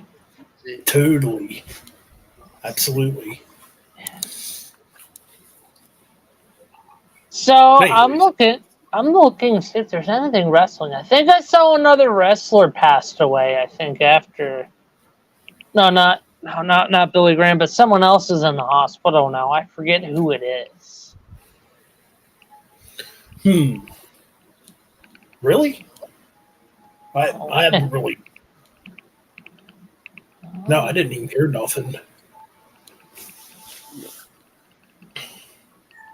Oh, I can pull it up.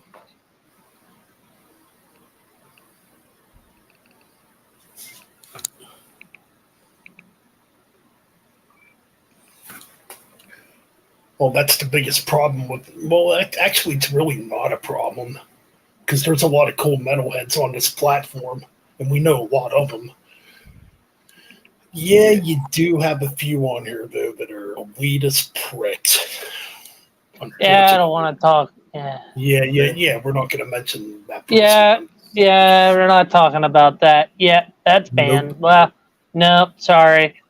Wait, what's Speaking. Yeah, that's a great song. I love Vulture.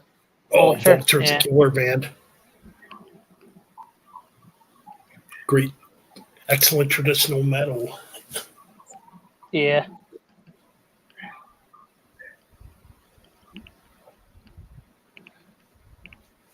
Well, let's see. I used to really be into wrestling back in the 90s and 80s. Even the 2000s. I mean, I'm not really into it much anymore. I mean, I still kind of follow it because I'm still curious about what's going on, but I don't really watch it. If that makes sense. Okay, so all right, so I found the article, Ben. Steve Richards, wrestling ECW and WWE legend Steve Richards is in the hospital. Really? I didn't even Stevie hear about that. Richards? Stevie Again? Richards. Oh. I have the article No, I didn't pulled hear up. about that at all. Oh.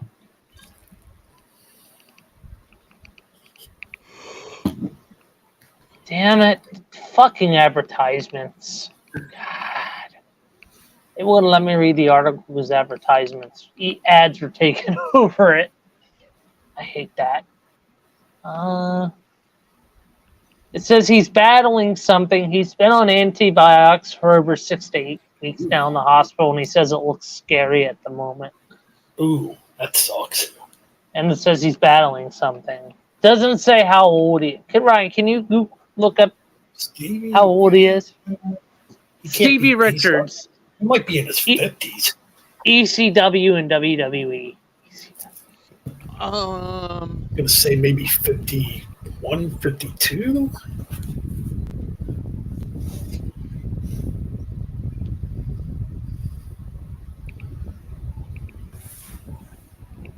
Shit. Stevie Richards, 51. 51. Okay, so I was right. I was just guessing too. But, okay, here. Okay, this is kind of a good question, I guess. Our favorite WrestleManias. Or Oh, WrestleMania. I need to think about that, so I'll let y'all go. I mean, if we're going to name just one, Yeah. boy, I'm probably going to go with WrestleMania 6.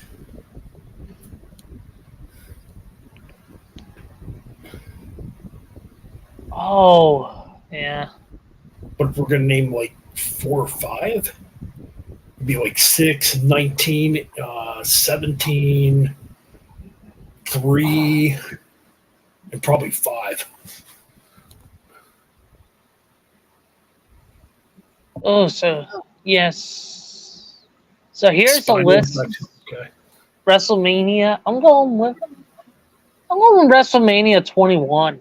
That's been my current one I've been watching a lot recently. But Interesting. yeah, I have a website listed for wrestlers that died in 2023 so far. Robert Butch Miller, Trying to think who that is. the Bushwhackers. Oh, that's right. Yeah, one of the Bushwhackers did pass away. And of course Billy Graham. Yeah, that's a big one. Which one's gonna hurt? Which one's gonna be a more bigger, Flair or Hogan?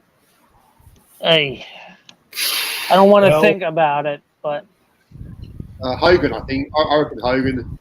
I'm gonna say Ric Flair. I'm gonna say Ric Flair. I don't know. I'm trying Well- not to think about that. Yeah. Yeah, probably both. Both would be Yeah. up there. Speaking of wrestling news, Hogan double backed twice now. He keeps double backing on whether he wants to have one final match in the ring. I'm like, just don't. Just fucking don't. It didn't work for Ric Flair. It's not going to work for you, Hulk. There's no way he Don't. can do it. His body's No. so freaking beat up. What's going Well, on, you- Garrett? Big Bad G. What's up, dude? Well, you know what's funny? When you're in the wrestling business for 40, 50 plus years, your brain, once you retire, your brain's not used to, not being in the ring. You know what I mean? Yeah, there's no freaking way Hogan could do another match. No. No way. Plus, he's going to be 70 here in August. So, It's like, come on. plus, I heard the reviews of that Ric Flair match. It was really bad. Really bad. I couldn't, dude. I couldn't watch it. Unless Even Jay Lethal and Jeff Jarrett openly regretted doing the match. I'd regret it too. I wouldn't have done it in the first place. Because from what Jeff Jarrett said, Ric Flair wanted it to be legit and real, and Jeff and Jay Lethal were like, they're from legit, like, we don't want to see you get hurt, Rick, in the ring, like. But Rick bled, got hurt in the ring and stuff, and kept going. I'm like, yeah. It wasn't. It's horrible. I saw the Like I match. said- It was horrible. I didn't even watch the whole match. I watched like maybe 3 minutes of it, and I'm like, I'm done. I can't do this. This is freaking horrible. So, okay, favorite wrestlers. I got 5. Taker, Okay, Go ahead. Undertaker, Go ahead. Undertaker, Shawn Michaels, Triple H, Randy Savage, and my top favorite. I'm going with Eddie Guerrero. Good picks. Let's see. For me, probably be Hulk Hogan, The Undertaker, Macho Man Randy Savage, Stone Cold Steve Austin, and The Rock. Ryan, Oh, 5 favorite wrestlers. They Oh my look God, in the Sting. chat. See, this is hard to do because Sting. Oh man, Sting. Not so many names. Sting freaking rules. Oh, I'm sorry. Go ahead, Ron. Go ahead, Ryan. yeah, Undertaker, CM Punk, CM Punk. shoot, Yeah. who else did I like?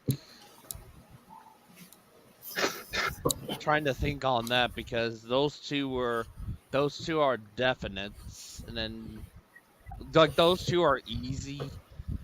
Just figuring out the other 3. Fuck. Oh, Andre. Oh, yeah. Andre the Giant. Oh, Christ. I thought of more. Oh. I'm trying to think of who else. Trying to think. Okay, new generation. See, wrestling's hard. There's so much. There's too many. That's true. Trying to think of those from my generation of wrestling. Shoot. Let me think. Attitude Era. Anything else from Attitude Era?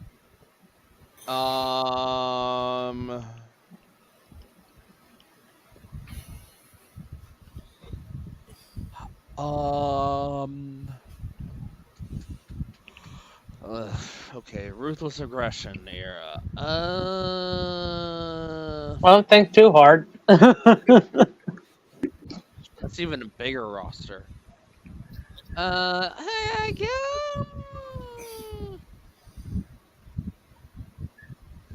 No. Shoot.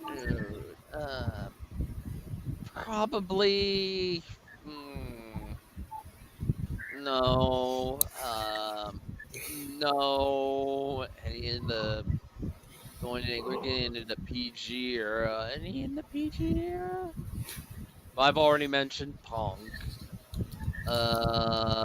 Shit. No.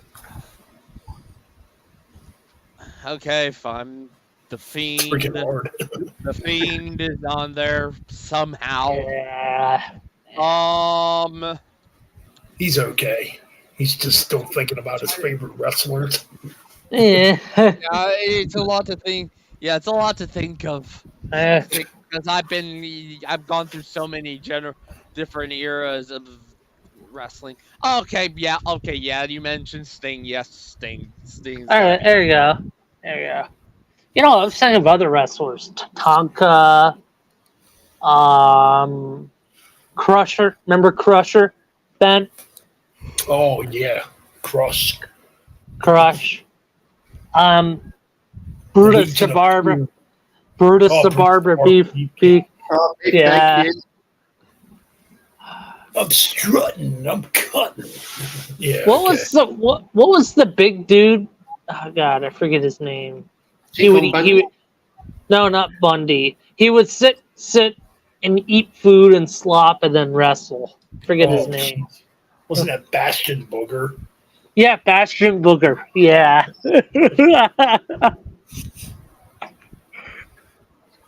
And this is why we like wrestling. Yeah, Big Van Vader. Can't forget about Vader. Can't forget about Kane, Mankind, Mick Foley, Terry. Okay, out of all the wrestlers, my true favorite one is Terry Funk. Well, I'm gonna tell you something, jackass. Oh, sorry. You know, now it's my turn for favorite wrestlers. Oh, good. Yeah, Frederick. Yeah. I like China. Ooh, China. Yeah. And I like all the female wrestlers. Of course. It's like I wasn't really thinking female wrestlers because there's not really one. Beth Phoenix? AJ Lee would probably be the highest. But that's only because of Punk, pretty much. Screw CM Punk. Screw Phil Brooks, CM Punk. For the male wrestlers, I like Randy Savage. Elizabeth. Yeah, there you go. Randy Savage with Elizabeth. Okay, yeah, I forgot about that. Hornswoggle. I used to like Hornswoggle when he was in wrestling. I used to like Rey Mysterio. I like Rey Mysterio. Rey's good. He's cool. CM Punk, I used to like him when he wasn't, when he wasn't PG. Right. Who else was I like? I like the Road Warriors. I used to like the Road Warriors. Road Warriors. Because they were metal. They were into their metal. They were freaking badass. Yeah. I like who's that vampire dude? Gangrel. Was it Gangrel? Gangrel, yeah. I used to like Gangrel. Yeah, there was Gangrel and Vampiro. Vampiro, yeah. It's like them, but the best wrestlers were the females. especially the bra and panty wrestling. You know, the bra and panties. Well, of course. Playboy pillow fights. That was horrible. That was a horrible match.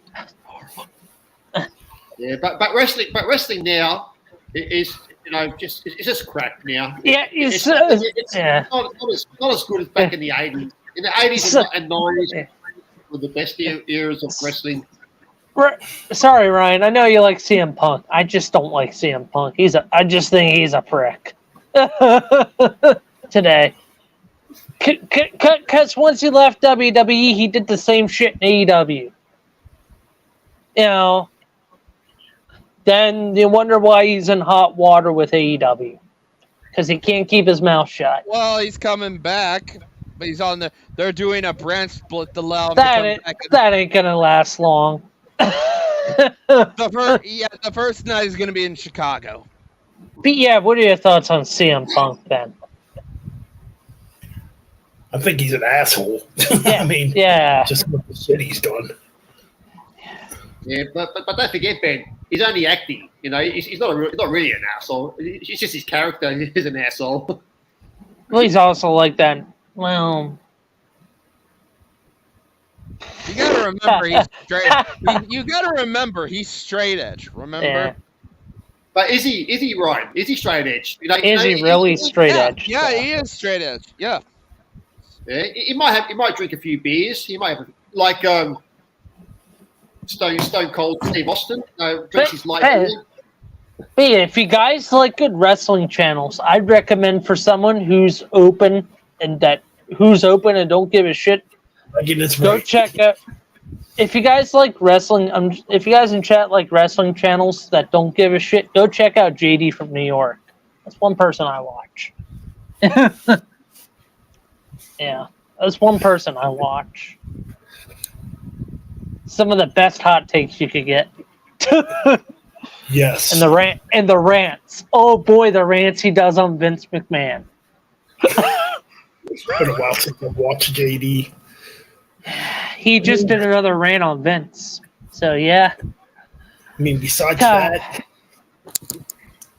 I don't really watch a lot of wrestling shooters on YouTube anymore. Yeah. Like back in the day, I used to watch Bruce Blitz. Bruce Blitz. Here's was a hot freaking take, awesome. Ben. Is Vince McMahon himself killing the wrestling industry I mean, at the moment?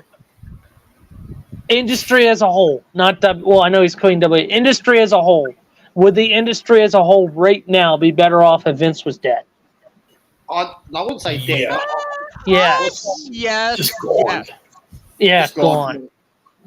Because Just Vince's retire. ego, Vince's freaking ego is just way too much. I mean, the dude's gonna be 78 years old and he's still in charge of WWE. Come on. Yeah. But then again, you had other guys with egos. You know, you had Paul Heyman with ECW. You had Ted Turner with WCW. You know, you had Dixie Carter with TNA and Impact. So all of them had egos. Vince just had like the worst ego. He has the big. You He know. has the biggest ego. Biggest Actually, you know ego, what? yeah. Actually, Megan, you know who Vince McMahon looks like with that mustache? Joseph Stalin. Oh, So you can yeah. So you can Either call, that so you or can call Vincent Stalin. yeah, Yeah. either that or he looks like an old wrinkled M. Bison from Street Fighter. That's about it. He looks horrible. I haven't seen the photo of Vince, man. I don't watch wrestling. We don't get it here in Australia. Unless it's pay-per-view, we get it. But Not really missing much. Yeah. nah, And plus, when Vince was gone, that's when I watched WWE. I just don't care, about the current product. I just don't care about the current product. Doesn't do anything for me. It's boring to watch. It's stale. It's crap. I mean, don't those mind Cody, movies. those Cody Rhodes ass whippings are pretty hilarious. Yeah, that's because Vince doesn't like Cody. Well, Cody should have never went back there Hmm. because he knew what he was getting himself into. Yeah, but then again, he also knew he'd be getting a better pay. So there's a downside. you can still come back and get a better pay with WWE than you go to, say, another company that you have a grudge against. They'll give you less. You know? Yeah, the storylines are terrible nowadays. Oh. God, even Triple H is terrible now. Yeah. Yeah. Well, I've heard that he's not as robust. I heard he doesn't have a say again. Vince is getting all the power again, and he's getting back to where Vince is going to be in full control of Raw and SmackDown and fuck whatever next. Sooner or later, Vince is going to ruin all the pay-per-views again. Sooner or later. So now there is a rumor going around that now they want to make SmackDown 3 hours. That's not a good idea. And 3 hours. there's only one person who wants to do that. Of course. Yeah.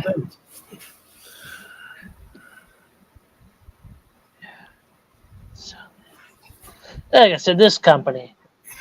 Then again, AEW. Then again, I give AEW credit, but I gotta also bash AEW because, okay, despite Tony Khan doing what he did, yeah, but when it comes to managing his roster, Tony Khan is he's more of a friend than a manager to his roster. Yep. He's more of a friend than a boss. Unlike Vince, he's like the boss, the guy, you know. But don't forget, Mike, it's not just Vince that's running the WWE. It's the other board members as well. It's just the head, you know. But he's got other people that he needs to answer to as well, like investors. Suck.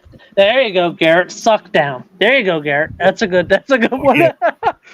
Yeah, we've been calling it that for years. Suck down. Suck down. Pretty much. Yeah. I'm surprised Michael Cole stuck around for as long. If I was in WWE going back to the PG era starting in 2010, I would have said, you know what, fuck this place. I'm out of here. But is wrestling still the PG, or has it gone up to PG-13? No, it's still PG. They say it's TV-14 for Raw and SmackDown. It's not. It's still PG. Okay, because like I said, I don't watch it here in Australia because we don't get it on free TV. It's only on paid TV. I guess they stretched the language a little bit now, but it still sucks. Yeah. Well, there's no F-bombs. They don't say any F-bombs. Yeah. Pretty much. Yeah. Well, if they want to make wrestling too violent, you know, it's not good for the kids though, because the kids look up to these. Who cares? Wrestling should be violent. Who cares? Right? I agree. Yeah, but it should be violent, but it shouldn't be fake violent. It should be violent. You know what I mean? We're not gonna get into politics. Right. No politics here. No politics. Politics. I'll tell you what.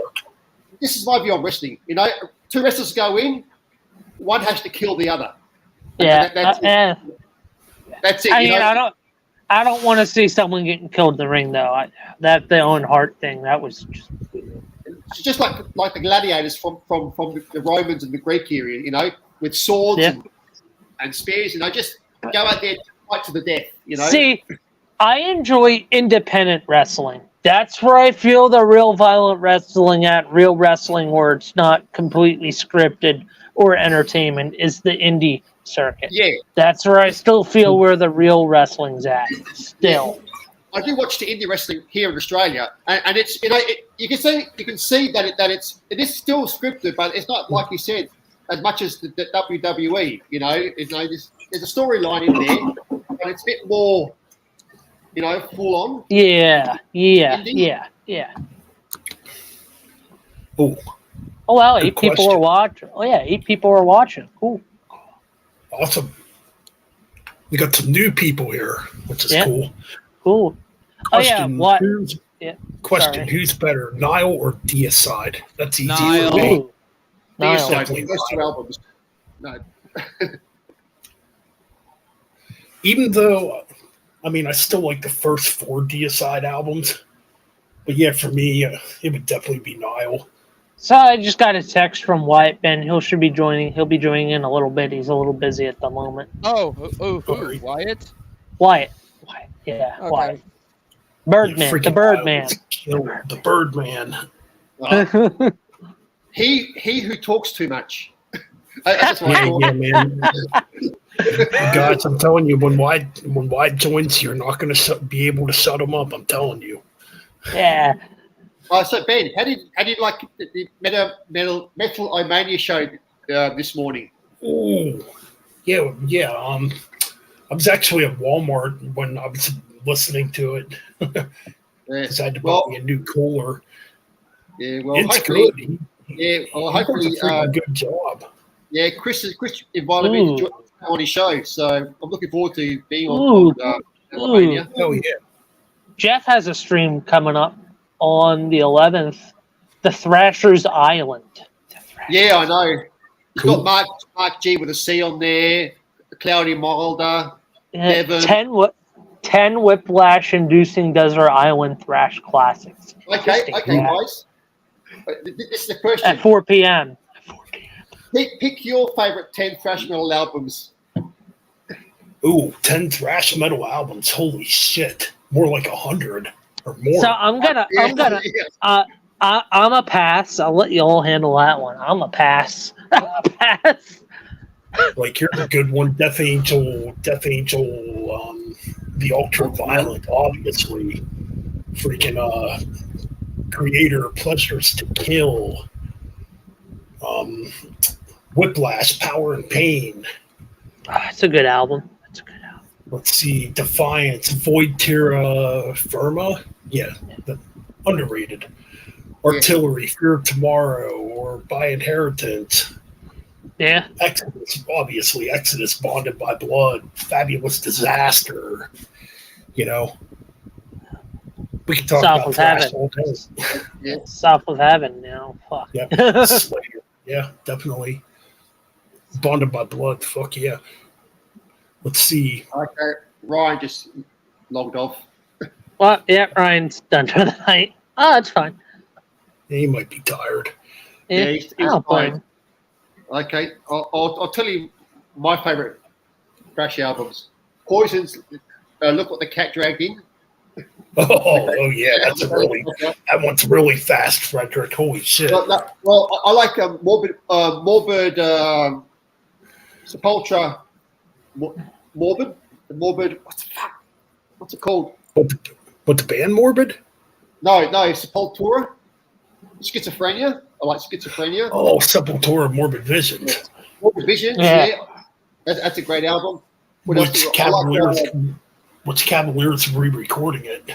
Yeah. Max and Igor re-recording it. I heard one. Oh, I'm sorry. Go ahead, Frederick. Faithful Fear. Yeah, that punishment area. Mm. Yep. Dark Angel. We Have Arrived. Yeah. It's an underrated one. Exodus, Bonded by Blood. It's always a classic. Coroner's R.I.P. Creator's Pleasure to Kill. Who else? Slayer's Hell Awaits. Yeah. That's a Artillery. classic, totally. Terror Squad. I like Terror Squad. And by Inheritance as well. Ooh, great album. Yeah. Well, Metal Church. But they're not. Oh yeah, obviously. I like Hyrax. You know, the first two albums. Annihilator, yep. Alice in Hell is a great album. Alice in Hell, yes.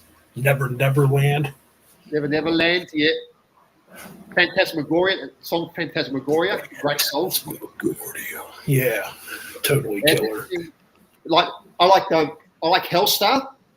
You know, when the first two albums are good, but I like when they get a bit more thrashy, like Nosferatu. Oh, that's a great album. More But this thrashy. Thunder. Yeah. Yep. It's like Ben said. There's so many fucking great thrash metal albums out there. Nuclear Assault, Game Over. Yeah, Blessed Death is another great thrash metal band. Totally. Toxic, Realm. Oh, yes, totally. Ben, take off your bandana. Evil Well, you know what? This bandana is getting a little fucking hot, so it's gonna be like fucking 100 tomorrow today. Careful, folks. When the jack comes on, you might see Ben strip, folks. Oh no. Yeah, look out. There you go. You want hair? That's hair. If you want hair, you've got it. AC/DC joke. So, Mike, now it's your go. Your favorite? I'll give you 5. I'll let you name 5 thrash metal albums that you All like. right. Well, the debut Overkill album's pretty fucking good. Yeah. You know what? I'm gonna go Euthanasia or Megadeth. Not really a thrash album, but it's a good heavy metal album. Change that. I'm gonna stick with Metallica and go kill them all. Yeah, Kill 'Em All. Switch Yeah, up, kill them all. great thrash metal debut. The debut Metal Church album. Thank you, Yeah. you evil vixen. I'll be back in a minute, guys. Sure. Keep chatting away. There's one Sepultura on my like, but I have to look it up. Which so one is it? what Not KLCD? KLCD? What number am I at, by the way? Oh, fuck, I don't know. I wasn't counting. Yeah, I'm at number 3. So, you know what? Beneath the Remains. Yeah, that's a great album. Yeah. Number 2. I'm going Bonded by Blood. Yeah. And number 1, I'm going fucking Slayer, South of Heaven. Okay. Well, Megan asked a good question, Mike.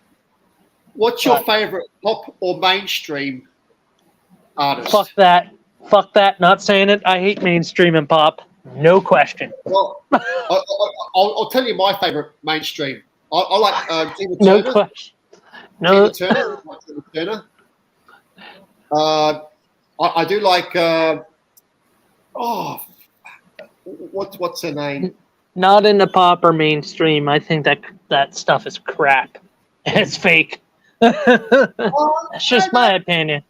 That's just my opinion. I don't. Yeah. I like Tina Turner because she was a great artist. Yeah. Sadly missed. I do like Madonna stuff. The first few Madonna albums. Michael Jackson, the first few albums from Michael Jackson. Kate Bush, I do like Kate Bush as well. Yeah. Oh, we're talking about mainstream artists. Yeah. I like the Ice-T. Ice-T's was mainstream, you know. Yeah. Back in the day. Yeah, I don't just like just metal. I like pop music as well. I don't like pop.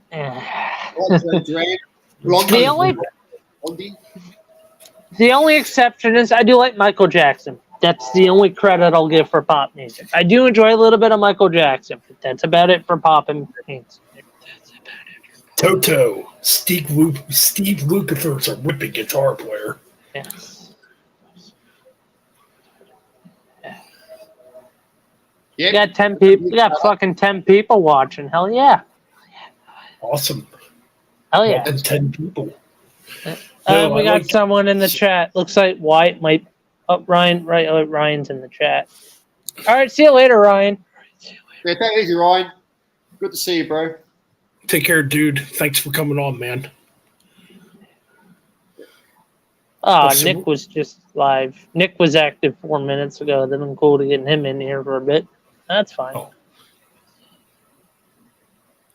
So we're talking about pop artists. Okay, Yeah. what do you think about this? Yeah. No, there's like some good. There's a few good classic ones. Definitely not this modern crap. Like Toto, I would definitely consider them pop, even though they had a little bit of a progressive hard rock edge early on. Yeah. But it wasn't like full on because they definitely Wow. did poppy stuff. Blondie, would you consider her? Oh, Blondie was cool. I do Yeah, like Blondie. that post-punk era of Blondie was great. Freaking awesome stuff. Oh, let's see. What about Queen? Queen. Oh, yeah, You Queen can were, I mean, Yeah. Queen was kind of all over the map. They could be pop and they could be metal too, like early Yeah. on. hard Motley rock. Yeah. Crue. Here's one, Ben. Dr. Feelgood, Motley Crue. You can say that's pop. Horrible pop, but pop. Hair metal pop. Right? Yeah. Yeah, Poisons. Look, yeah, the Poisons. Journey, Journey would definitely be there. Journey. Journey. But Yeah. it's weird because the early Journey was progressive jazz fusion. And Yeah. then when they got Steve Perry, they went that more commercial arena rock pop direction, obviously. Yeah, like Genesis was good. I did like Genesis, the 70s Genesis. Oh, I love early Genesis. You know, Like some of the 80s Genesis is all right. yeah, I mean, I grew up on it, so. Phil Collins had some pretty cool pop songs back in the day. yeah, true. Yeah, Phil Collins did. Yeah. Roxy Music. I like Roxy Music as well. Yeah, Cheers. that was a band. Yeah. Like Boston's a Chocolate? weird one too. because Boston. Boston, they kind of had like a hard rock, progressive rock edge. Bee early Gees. on. Bee Bee Gees. Gees, yeah. I even like some Cliff Richard songs. I can't get into the Bee Gees. Bee Gees. You can say they're rock pop. Yeah, Yeah, it's obviously disco. Yeah. ABBA. ABBA. ABBA, yeah. Yeah. Well, what about Cliff Richard? ABBA's That Devil Woman. You know that song Devil Woman and Wired for Sound were quite rocky. Well, for saying pop, we gotta say the Beatles. That's Beatles. true. They're kind of like innovators. Yeah, Beatles had some The hard Ro- rock songs as well. You know, their White album was their heavy album. Aerosmith. Aerosmith. Well, Aerosmith won. Yeah. Aer- It's kind of, I only like 70s Aerosmith. 70s Yeah. Aerosmith. Yeah. ZZ Top were pop. No, not really with ZZ Top. ZZ Top's Maybe just on- more hard rock. Maybe Was on more- Afterburner. And Eliminator was a bit poppy as well with the A little bit. It synthesizers. still had an edge to it, though. Yeah. Eliminator has an edge. I like Eliminator. Yeah, I like that album too. My favorite track off the album is still Burger Man. Concrete and Steel also. Yeah. Well, Evil Vixen, that's actually true when you just mentioned that. Ghost basically is like a modern pop band. Modern It's a- pop. it's- Yeah. Well, no, it's like a harder edged type of pop band. Yeah. I mean, when it comes to somebody that's actually doing it right, they actually are doing it right. They're not sounding like all this other rubbish bullcrap that's currently Yeah. popular, Yeah. Yeah. like the Post Malones and all that trash. Yes, yeah, speaking of trash, don't forget how rap and hip hop fell from grace fast. Oh yeah. Because, and this is my hot take, rap and hip hop died after Biggie and Tupac died. This is a real hot take, but just hear me out. After Tupac and Biggie died, you really didn't hear other rappers or hip hop artists sing with soul in their lyrics or real stuff in their lyrics. You know what I mean, Ben? Like, Yeah. Well, you I mean, could say the only Ice-T did. Ice-T sang with soul, and he had Yeah. anger. yeah, but you know, Ice-T's just a real deal. I mean, Ice-T. speaking of which, there's a new Body Count album Yeah. in the works. Funny enough, Ben, I was listening to the original the first Snoop Dogg records today. I still listen to a little bit of rap every now and then, but not the modern stuff, just the good stuff. You know what I mean, Ben? Good stuff. Well, Mike, rap is hardcore punk. If you put guitars to it and drums and that, it's just hardcore. In a way, yeah. I mean, the Beastie Boys started out as a hardcore punk band before License to Ill came out. Speaking of punk, I thought of a good topic we could talk about. 5 punk bands that influenced the next generation. 5. Ooh. Okay. Well, definitely the Misfits. Sanhain. Yeah. Sex Pistols. Sex Black Pistols. Black Flag. Black Flag. That ska band. What's that ska? Bad Brains. Bad Brains, yeah. Yeah. Early on, Suicidal Tendencies. Yeah. The Ramones. Much more metal. The Ramones. Oh, yeah, definitely the Ramones. Circle Jerk. Yep. Mm-hmm. GBH. Yeah, GBH. Yeah. Fear, Minor Threat. I mean, there's a bunch. Even the early British stuff as well that came out from the UK. Doom, the Exploited. Yeah. Totally. Exploited. There's a lot of really early. Even in the 70s, there was some great punk bands as well. Look at Blondie. Blondie was post-punk in the 70s. Yeah. Yep. Even, I guess you could say even the Runaways. You could say Joan Jett. You could say Joan Jett also. Well, yeah, that's where Joan Jett and Lita Ford came from. The Runaways. Yeah. Who else? Oh, let's see. In a way, Motorhead. Because Motorhead, kind of had a really punky sound. In a way, the Bon era of AC/DC also. Yeah, the early stuff was bluesy, hard rock, but punky. Rose Tattoo. Yeah, Rose Tattoo, yeah. Rose Tattoo. No, that early Dead heavy. Dead Kennedys, yeah, definitely. Dead Kennedys, yeah. But then once you get into the 90s to 2000s, you have the System of the Downs, your Blink-182s, your crap. That's where punk started to get real. Yeah. The That's pop where it punk started. The pop fucking punk scene. Like Green Day, Green Day, and yeah, all those bands. Yeah. Well, geez, even Ross the Boss from Manowar started out in a punk band. Yeah.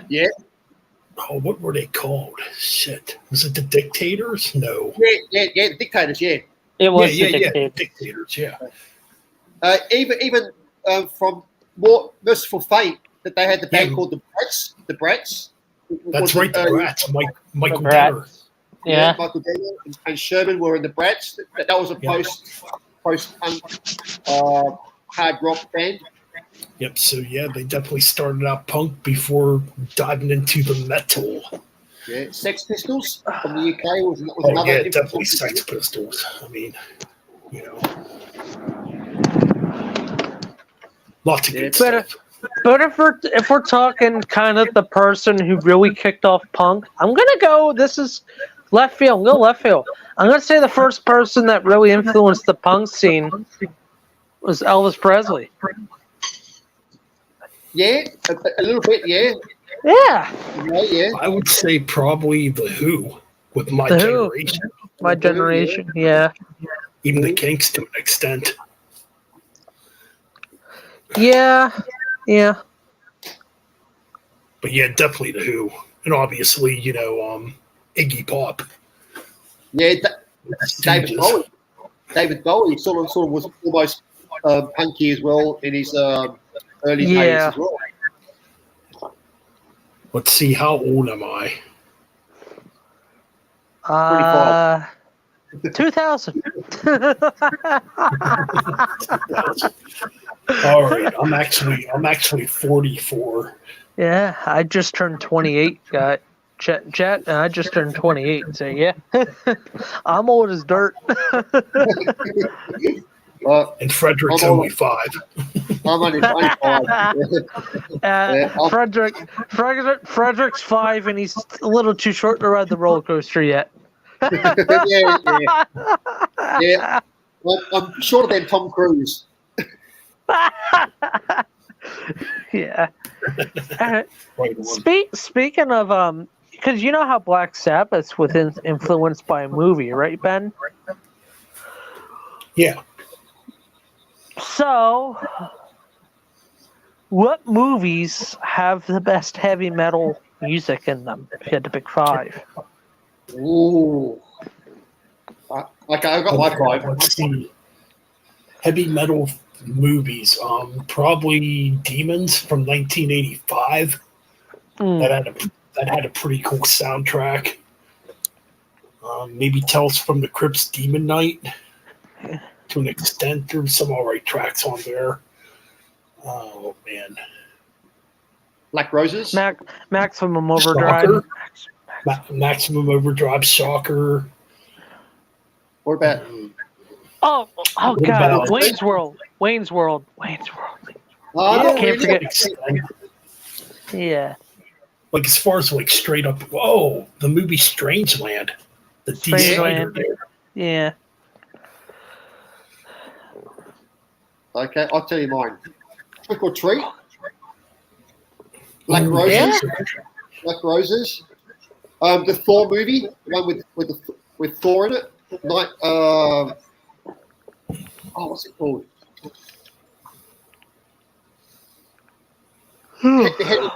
Heavy Metal. The cartoon, yep. Evil Vixen said Heavy Metal cartoon. I like that as well.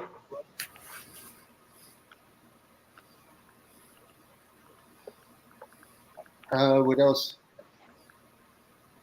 Heavy Metal Civilization Part 2. Oh yeah, Yeah. because part 1 was based on punk. Yeah, Punk. Tenacious D, The Pick of Truth. Yeah, not really metal. Pick of Destiny. Pick of Destiny. Yeah, by Tenacious. Dream Demon with Foo Fighters. The Have not watched that. that is so good. I've seen clips of it. I haven't seen the full movie, but I've seen clips of it. It's a great film. But you know, Foo Fighters play sort of like a death metal band called Dream Demon. Right. Kiss meets the Phantom. Oh, That was yeah. basically at the time. That was basically the beginning of the end. Yeah. I fact, don't Peter blame Bur- Mason. Sorry. I was gonna say, I'm trying to think. Was it Peter Kristen was actually not in that movie? Peter was there. Peter was there for a few shots and scenes, but they were but he just didn't want to. He just didn't want to fucking do the film. He was. That's where he started using drugs and stuff. That's where he really started to let himself go. Started. Oh yeah, I think it's Ace that was not in the movie. Yeah. They had somebody else play Ace. Yeah. Yep, you're right about that. Well, somebody else playing Ace. That's not new for Kiss, anyway. No. That's That's true. true. Obviously, yeah. Then that's still going on today. Detroit Rock City. Oh, that's a good movie. New movie. Good soundtrack. Yeah. What's that horror movie? What was that movie with Gene and Ozzy together in it? Trick or Treat Trick or Treat. Yeah. Trick or Treat. Yeah. with Fastway as the soundtrack. You know, actually, What? I don't know if you guys knew, but Blackie Lawless was supposed to play the killer but he turned it down. They say Black Widow was.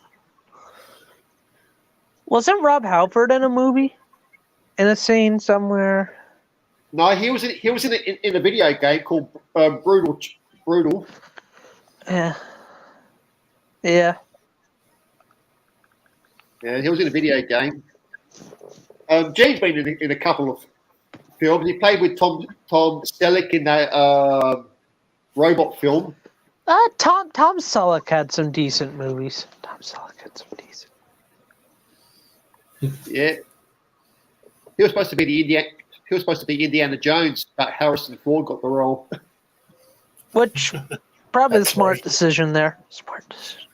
Oh no, because if Tom Selleck did do Raiders, Tom Selleck would have been a bigger star than he was back in the day. Oh yeah, Lords of Chaos. Oh yeah, there we go. Class. That's a great film. Oh, I love the stabbing scene. Did you know that in the 70s, Ben? I was reading. Tired, can't speak. In the 70s, I got a library book. I read a Zeppelin library book, and Jimmy Page talked about, they were like 75 or 76, that John Bonham wanted to do a Monty Python and the Holy Grail movie. Like Bonham wanted to. I think I heard about that before. Yeah. So I watched a video. Watch Mojo did their top 20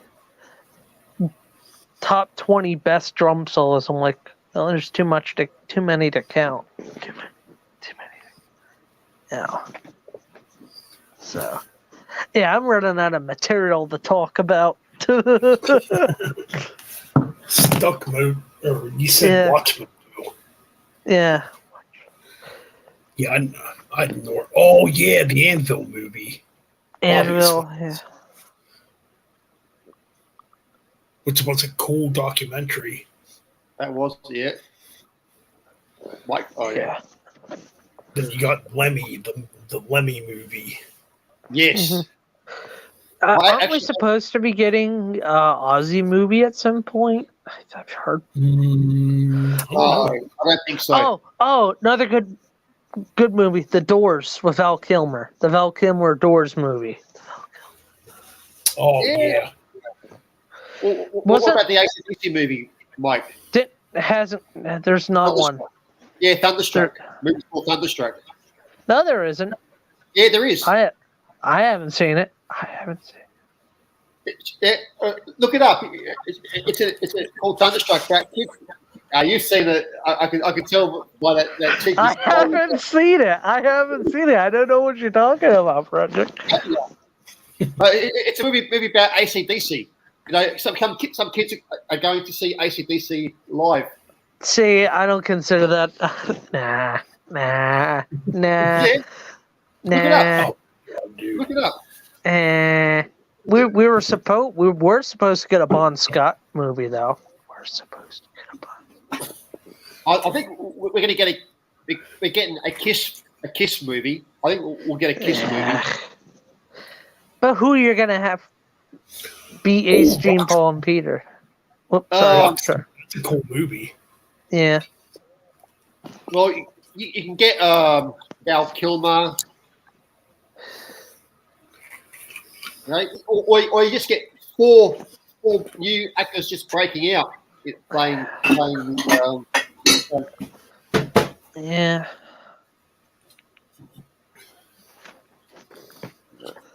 Probably gonna call it a night, Ben. Gonna call it a night, man. Yeah, because remember I got like a 5-hour ride later on today up to upstate New York, so I get some sleep. So. Peace, everyone. All right, peace out. All right, so we got me and Frederick here in the chat room. Okay. Debbie does Dallas or Deep Throat. I'll probably go with Deep Throat. God damn. '70s Bush. Yeah. Oh man. Oh fuck. Yeah, no. So yeah, so hopefully, again, I'll be on Metal Mania soon. So having a chat with Chris and the guys, so, which would be good. Oh, that'll be cool. I mean, Yeah, he asked me. I was chatting to him in the chat room, and he said, "Oh, he said I need to get you in chat one day." I said, "Yeah, let me know. And, we'll talk metal." sounds cool, man. That sounds like a pretty cool opportunity. I mean, Chris has a really cool channel. I mean, he puts a lot of work into his channel. Oh, he does. He's like Chromie D. He's like Chromie D. Who Chromie D does a lot on his channel as well. You know, it makes it really, really good. So speaking of which, I noticed Chris plays tunes on his channel too.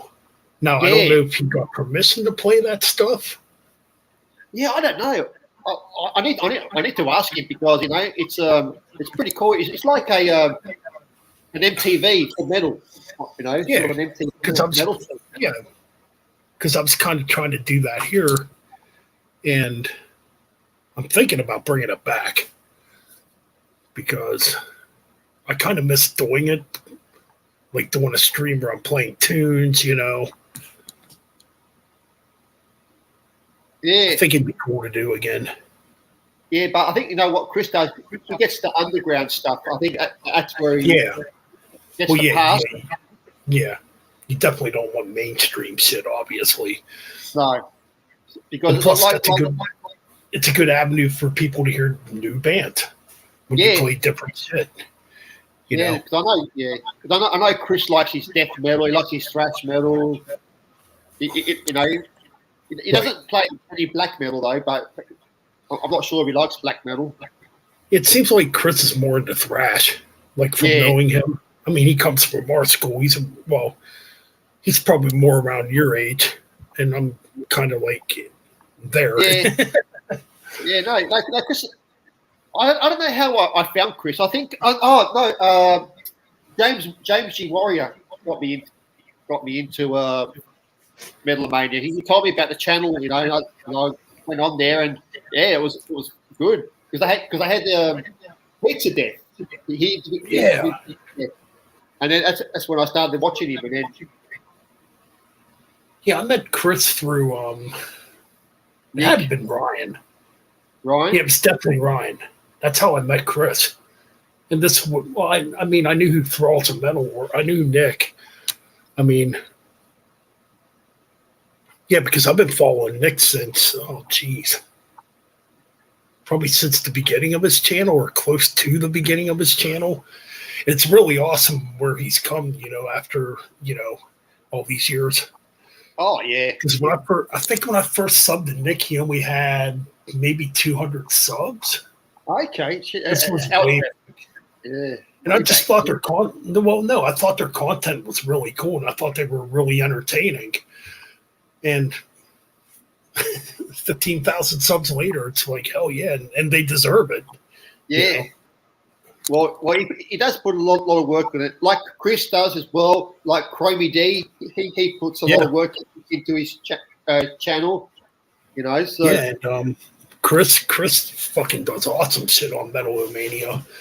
Yeah, I mean, he does. Yeah, like today he had Canton, and I'm a huge Pyrex fan. I love Canton. You know, so it was good. It was good to watch, and you know, seeing Canton. Right. So yes, if you guys want the radio shows back, I see Cran just wants them back. I'm bringing them back. Yeah, bring it back, Ben. They're fun to do. No 5-finger death punch, guys. Remember, no 5-finger death punch or corn or them biscuits. Yep, just underground shit. Underground shit. All right, so okay. Like normally Thursday nights or Friday nights I go live. Those are the nights I'm off. Saturday through Wednesday I work, so I don't really get time to do much during those days since I work third shift, you know.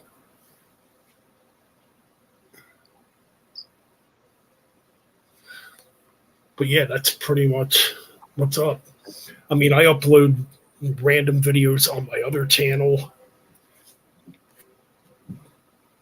Which, man, I've been getting a lot of subs on that channel lately. I'm almost up to subs already. You know, it's good to see that, you know, Yep. that your channel's getting all these views. It's really cool. I mean, it took me to break away from a certain individual for, you know, good things to happen. Well, yeah, even my channel's starting to slowly pick up now. I'm getting a few more subs, you know, so. Yeah, it's a good thing. I mean, and the thing is, there's a lot of good people in this community, you know. Oh, there is, you know, like, I talk to a lot of guys on here, you know, like I talk to Kim from This Is Music. I talk to Alan, you know, from Let's Talk Metal, you know. He's cool. He's a cool dude, yeah. I'd love to get, you know, do a live stream with Alan, actually, you know, talking I was about. gonna say that's kind of, I'd like to do a live stream with him. Like, when was it? I think it was 3 weeks ago now. I actually got to do a live stream for the first time with Marty Worm. That was really cool. Yeah, I saw that. Yeah, Marty Worm. Oh, yeah, you were there. Yeah, you know, Marty Worm. Yeah, he's I don't know if he likes me or not. You know, I don't hate Marty Worm, but I don't know if he knows about my channel or that. But you know, he seems like a cool. He's a cool dude. Yeah, you know. Yeah, he was really cool. He gave me a lot of cool advice in that stream. So, you know. He's a cool dude, yeah. I do like Metallurgy, you know. It's a great channel. I don't watch it all the time.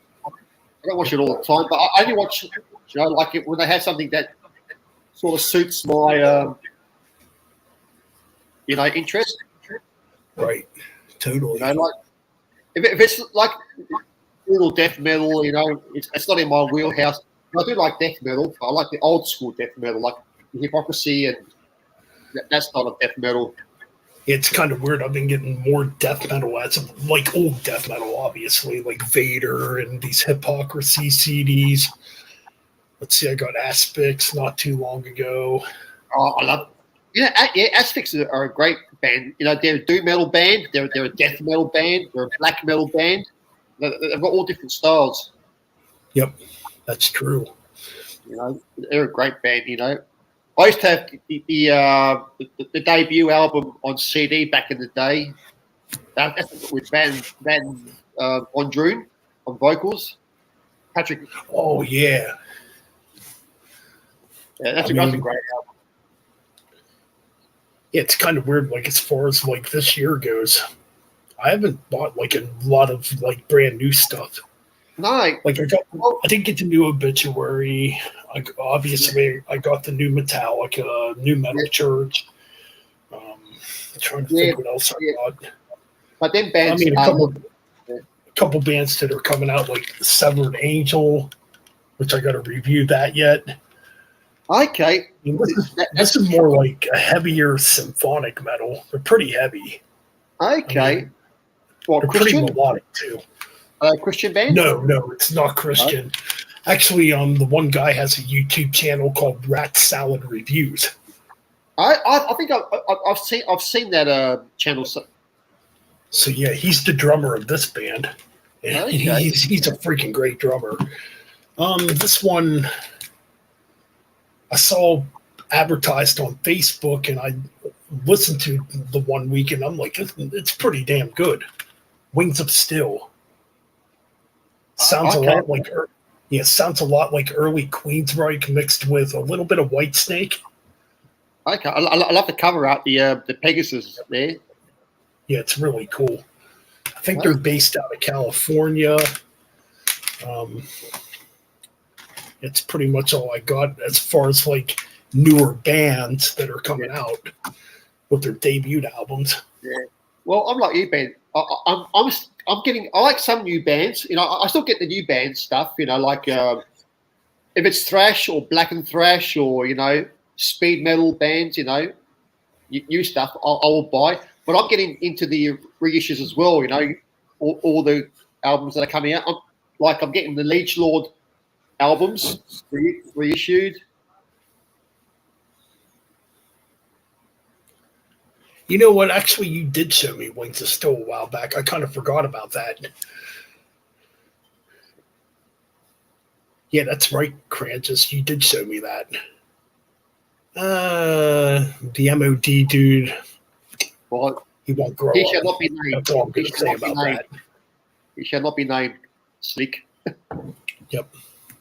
Actually, Ben, I have to tell you a story. I was watching Justin Horville today, and he said one guy commented about he should not be named, saying that he was his friend.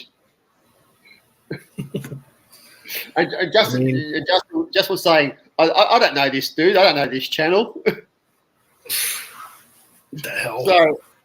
So I think he'll check him out. I think Justin will check out He Shall Not Be Named. Oh, of course they do. Because he's saying, oh, I know Justin, and Justin's my mate, my friend. But it's a long story that's not worth getting into. Ben, I'll tell you something first. I don't hate the guy. I'll be back in a minute, Frederick. Keep talking. All right. So, what can I talk about? Premise. Yeah, it's a long story. It's the guy was talking crap about other channels, and he sort of were putting down Mike and Ryan for their autism, and it wasn't fun and games. So yeah, so we don't want to talk about him. He's a bad egg.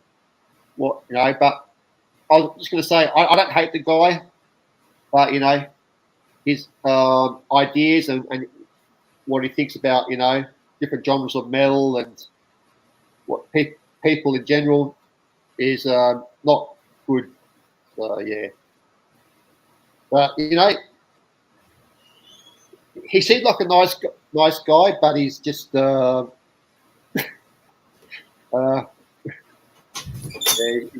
just not a nice guy to get close to. So I wouldn't get buddy with him too much, because he'll shoot you down in the end.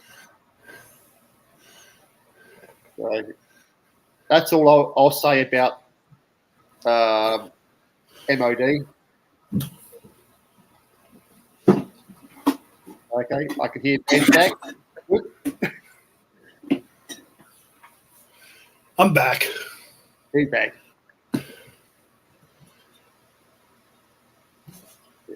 Yeah, because Kranis, I'll tell you this.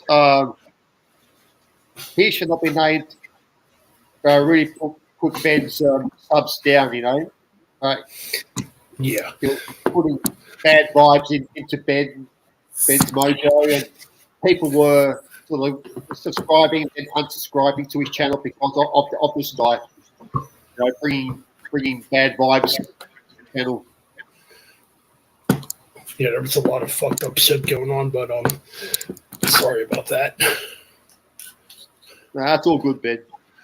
Me, as far as like negativity goes and drama and all that childish crap, I'm getting too old for it, and don't want no part of it. Like, I mean, you got to grow up sometime in your life. Yeah. But this dude doesn't grow up though. He still acts like a 7-year-old in a school playground. But I don't hate the guy. I don't hate anybody. Nah, it's not worth hating nobody. Just don't get too close to be too close to somebody that is going to put you down and put your friends down, and that's basically what drew the line. Like, when you start putting my friends down, I'm not going to put up with it. That's basically it.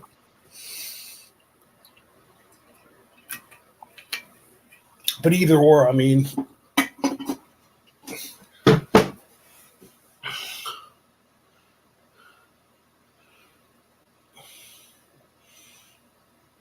Yeah. So all right, I'm back.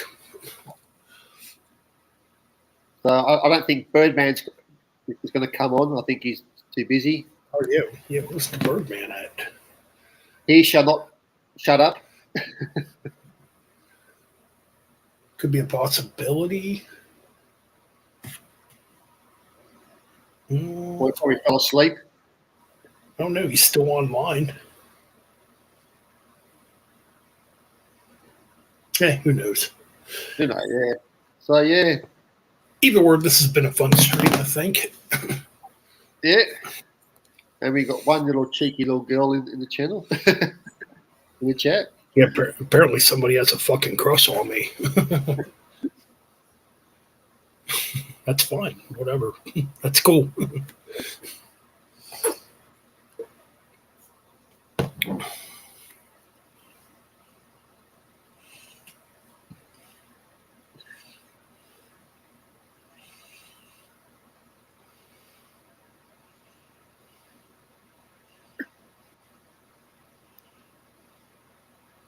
Yeah. So Wait, I'm just reading the comment. yeah. Good Well, night thanks, to Meg. you, Megan. Good night. We are Meg. not used to having females around here. Yeah. We try to be PG here. We try to be PG. You know. Yeah, we're trying to be PG right now. Yeah. You know. We respect the women. You It's know. very hard to be PG. With women in the chat, you know, you can't talk about things that you want to joke about. Right on. No. Yeah. But thanks for joining us, Megan. Great Yes, for you to thanks come. for joining us. Definitely.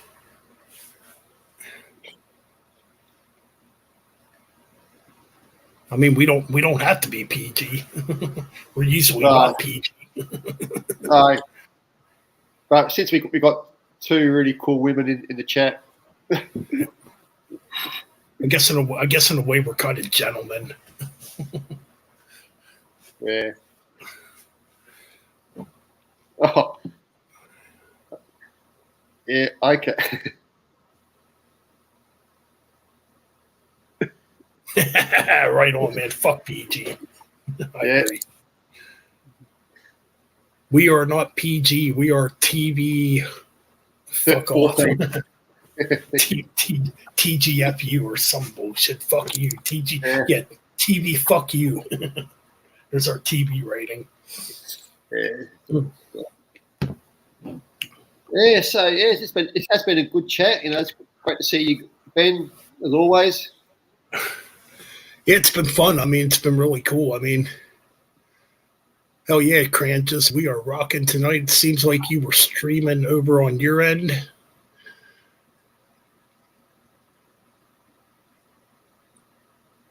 TVF. Fucked up the V. There we go.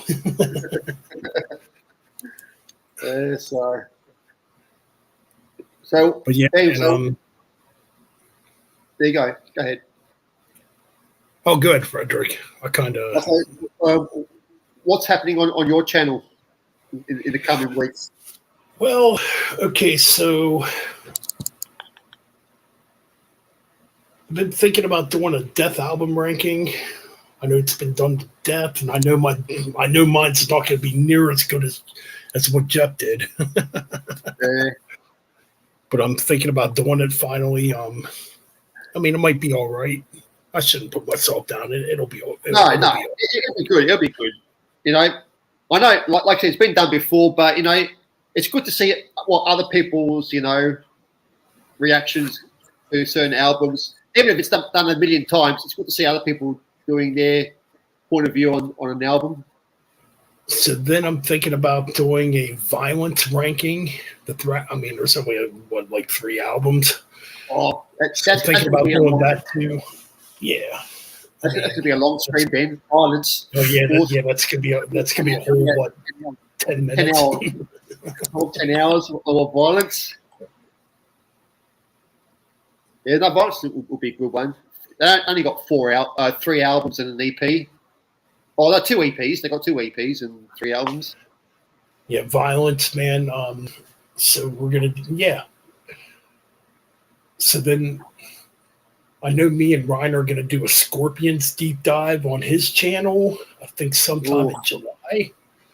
Okay. We're gonna start doing Uriah Heep on this channel, part 1. Me and Me Metal Mike. Next week, actually, that begins. Okay. So if I'm not very chatful in the chat room that week, I'm concentrating. Okay, that's cool. That's on this channel though. On the Metal Bench Chronicles channel, there's gonna be stuff coming up. Oh, cool. I don't know what I'm doing at the moment, so I haven't been doing that many videos. Just I thought I saw you put out a video, was it yesterday? yeah, vinyl update. Yeah. What I got in. Oh, actually, I didn't show you these bits. Oh yeah, definitely show them. Either check this. I picked up the debut album by Black Denim Rage, a band out of Florida, some speed metal. Hold on a minute. Need to check these guys out. Whoa, cool. Out of Florida, so US, and they're on the Witch's Brew label. So I was gonna say that album cover almost looks like it's Atrix, new one. Yeah, but I'm thinking 3 Inches of Blood. The album, the one before Long Live Heavy Metal. Okay, that's the bands there. So yeah, really cool, great speed metal. I've been getting into the speed metal. I also picked up this one here, a band out of Germany, Iron Steel, and they're a blackened speed metal band.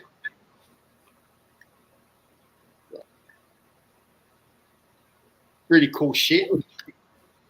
And I picked up Midnight Hellion, another US band. Oh yeah, I did hear of them.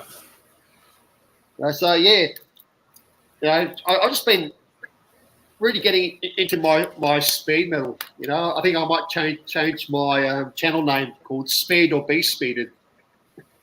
Speed or Be Speeded. Frederick Sunk from Australia, bringing you the fastest shit in the world.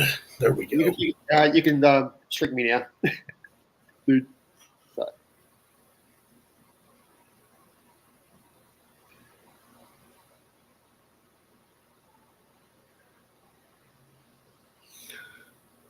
Yeah, so yeah, speed metal.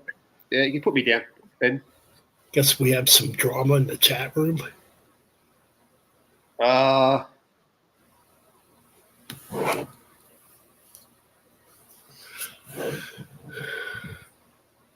I don't see that much drama. I don't see anything bad. No, it's not like horrible, but No. I don't think Crown just would be harassing you, Vixen. So.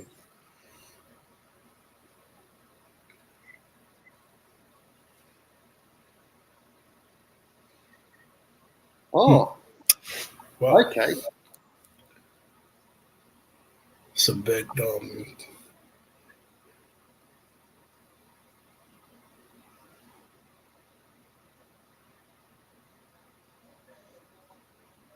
Ben, can you shrink me? anyways, yeah. Unmute, mute.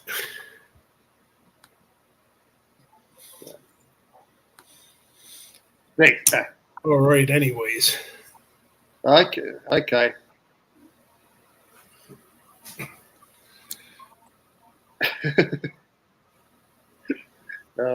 Yeah, so yeah. Yeah, I don't know. I don't know what's going on. I mean, No. Well, it looks like Vixen has an OnlyFans page, which you need to check out, Ben.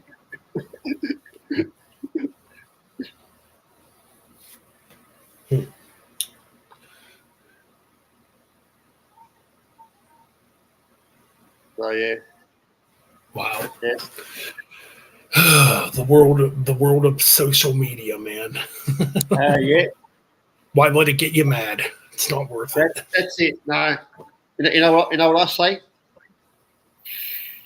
Fuck social media. There Fuck you it. go. Totally. You know. You wait. One day we're all going to be AI on here. Pretty much. I mean, You know, we're gonna be robots of ourselves. wow. Boy, last Friday we had a bunch of chaos here, and this Friday we have Jerry Springer. Wow. Oh, I yeah. don't know what to say. Wow. Holy May crap. Jerry rest in peace. May Jerry rest in peace. Yep. Rest in peace, Jerry Springer. You know, we lost a great, human being. You know, even though it was all fake on the Springer show, but it was still entertaining. Yeah, it was entertaining. Unfortunately, it created a monster. Yeah, But yeah, still entertaining. yeah. It's just like wrestling. You know, all fake.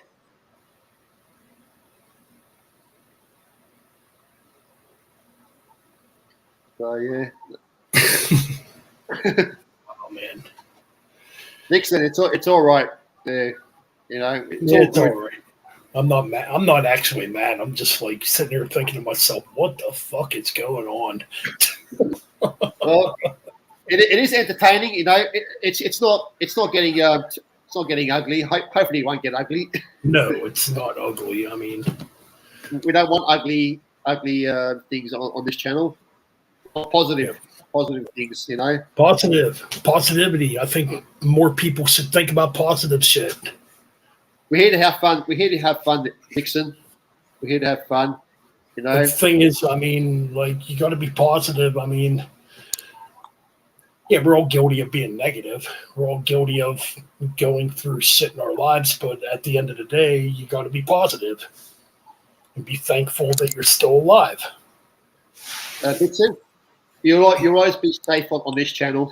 You know, we're all cool dudes, and respect to you as well.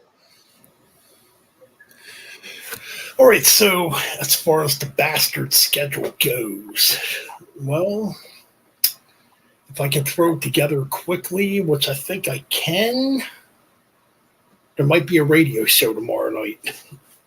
Oh, cool. There And you go. Ben, I'll give you some stuff that you should play on your channel. All right. You need to play some warfare noise.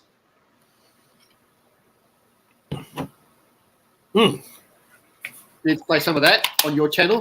This is underground shit, and some Leather Brigade as well. Ooh, that one I definitely want to check out. Actually, I'll show you the tape. What the tape looks like. It's really cool sort of artwork. If you can see that. Whoa, that's freaking badass. Yeah. That's like old school style, man. I love tapes, but I've always been a tape collector, you know. And this is a cool Right. well, Whoa, that's really cool. it's a cool one, and I'll show you.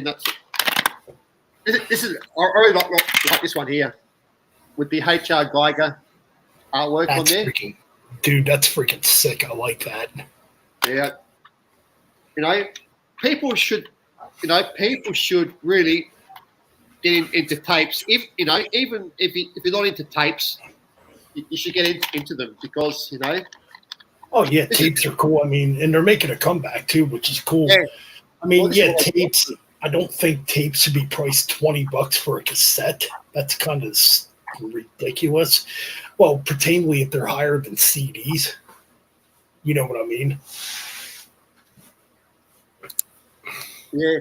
Well, this is the stuff that I grew up on. But back in the 80s and 90s, were tapes because they were cheap.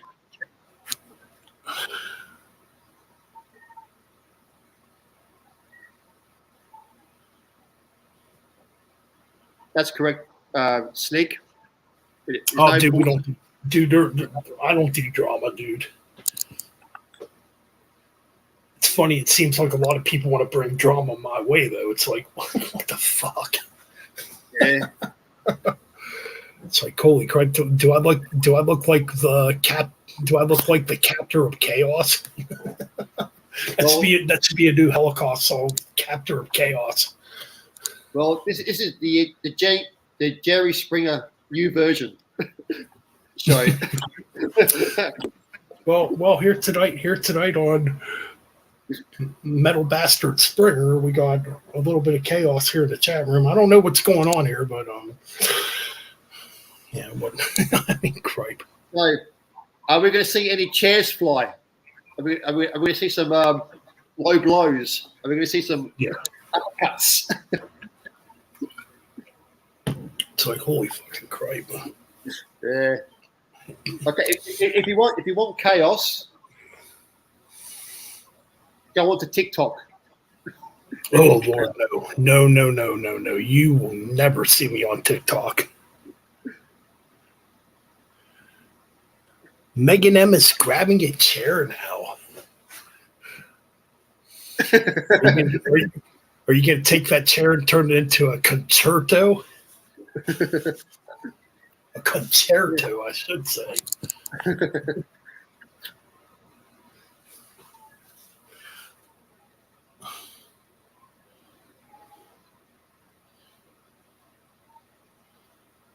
Ooh. Holy shit. Okay, Slick. 2 lives. Holy fuck. Yeah. I haven't got one. Damn. Holy fucking cripe. Yeah. Oh my God, dude. You know what they say, Sneak? About wives. That's You love totally him? Jerry. That's And you definitely leave him. Jerry Springer right there, man. Damn. Holy cripe. As long as she didn't take the money. That's all I say, Sneak. As long as she didn't take the money. Yeah.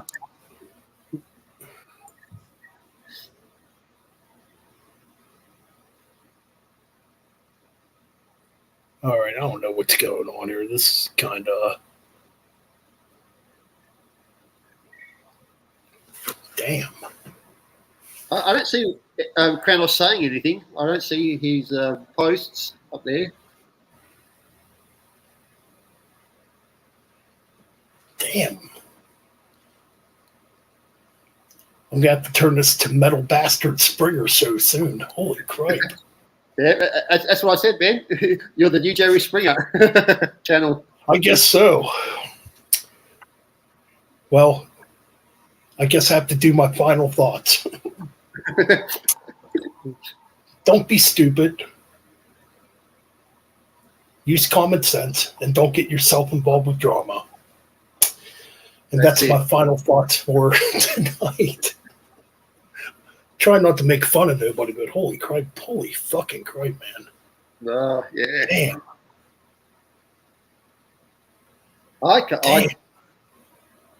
Evil Vixen blocked Kranos. It's like the Metal Bastards channel was turned into. I don't know what this channel was turned into. Holy fuck. Yeah, we don't want any dramas here. No dramas. Come on. No. If you want drama, like I said, go on TikTok. Go on there.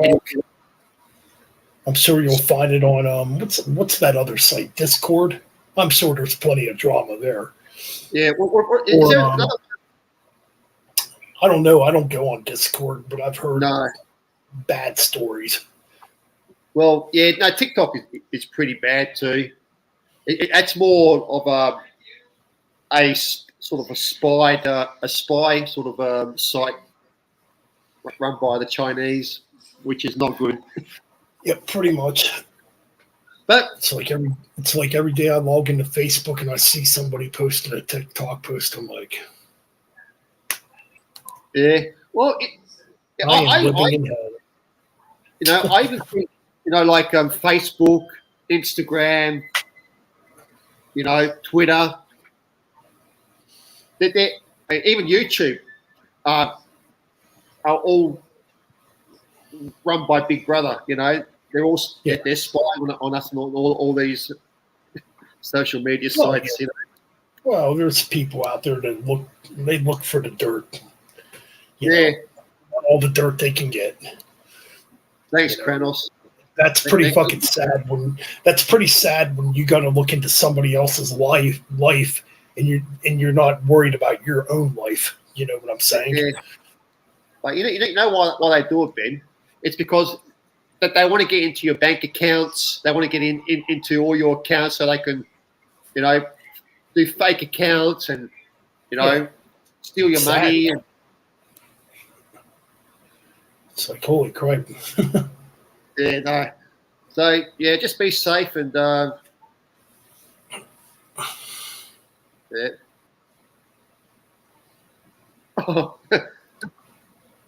Let's not pick on Kranos, guys. Yeah, I don't know what the hell's going on there. I mean, yeah, let's not pick on Kranos, I'm sure he's a cool dude, so. yeah, Kranjus has been around here for a long time, man. He's really cool. They got a cool YouTube channel, too. I can't see him, like, I don't know. No. Yeah, speaking of people on this channel, have you heard from Damos J lately, Ben? Oh, that's weird.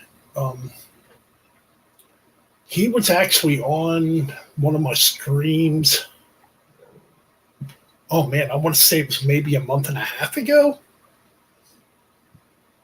Like, he shows up randomly now. I'm pretty sure he's probably busy. Yeah. But yeah, every once in a while he does occasionally show up still. But yeah, no, because I love talking to Dan. He was a cool dude, and I never see him. wait a minute, is this Travis behind this account? Which one? Evil Vixen. I'm starting to wonder now. Something's not right about this account. Which one, Ben? Evil Vixen or Kranos J? Yeah. I'll be back in a minute. Holy crap, man. Can't escape the chaos at all. No.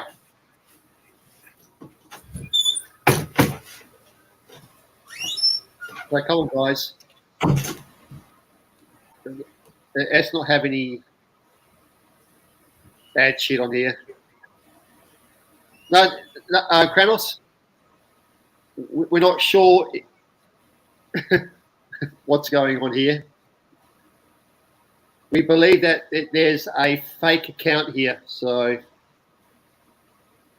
we're trying to establish who is not being true.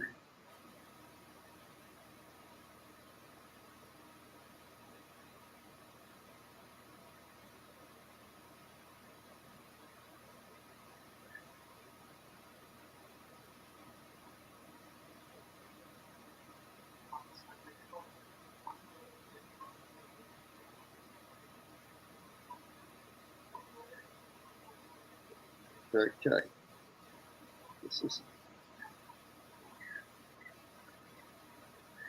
We'll be right back, guys. Just wait a second.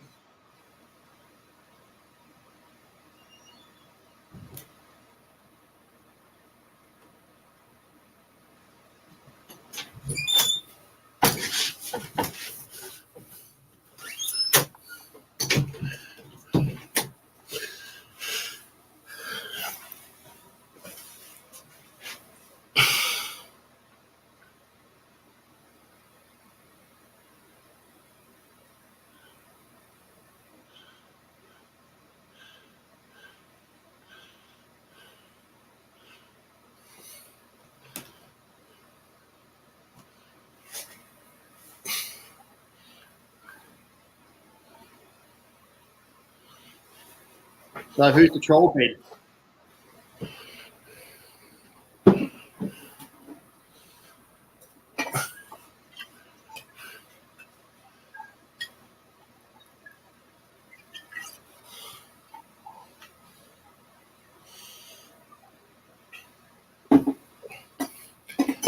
Yeah, I don't know what's going on.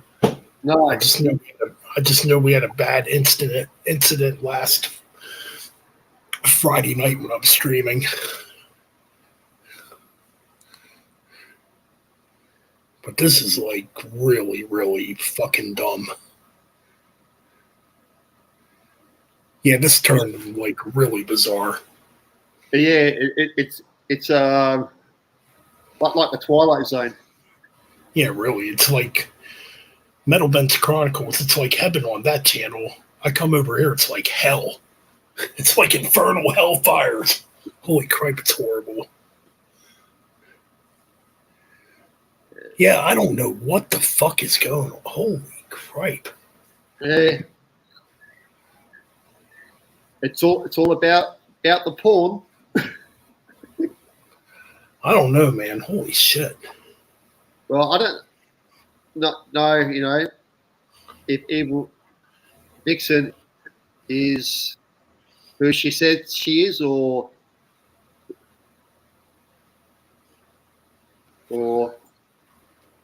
I don't know. It's weird. Yeah, it's wow, really bizarre. But you know, it's not offensive. There's no Thank you, Megan. Thank you, Megan, and thank you, Slick.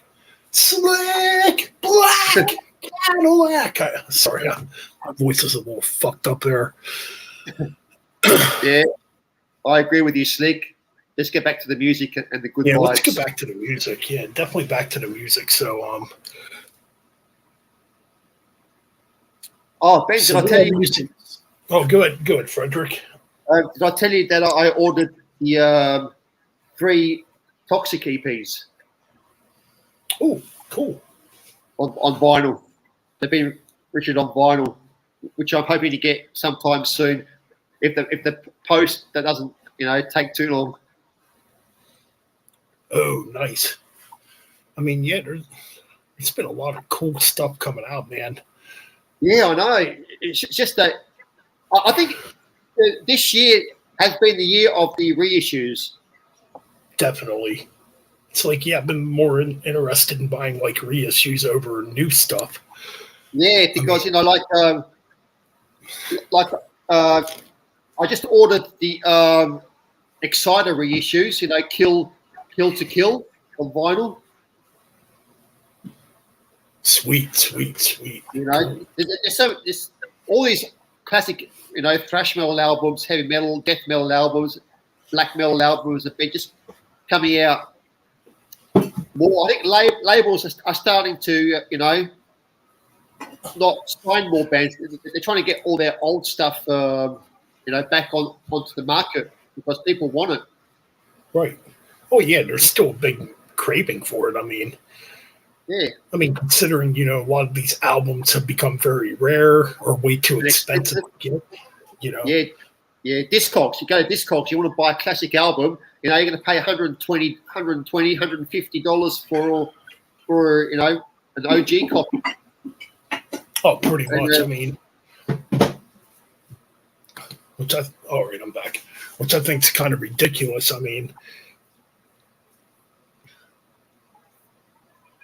Like, I'm trying to think what I saw on eBay not too long ago. Now, this one's definitely not going to get reissued, but I saw a copy of Def Leppard's War Child, which that was the very first recordings Def Leppard ever did when they were still called Atomic Mass. And they had their original drummer, Tony Kenning, on drums. So, yeah, this popped up on eBay out of nowhere one day.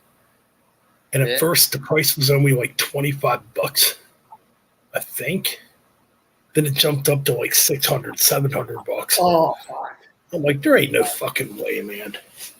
No. Well, I saw an album that I really wanted. It's a band out of Australia. They only released one album. They were a thrash metal band, but the album cost over $1,000. OG pressing. And I thought, Damn. do I want it that bad? Do I want to pay a grand, $1,000 for one record?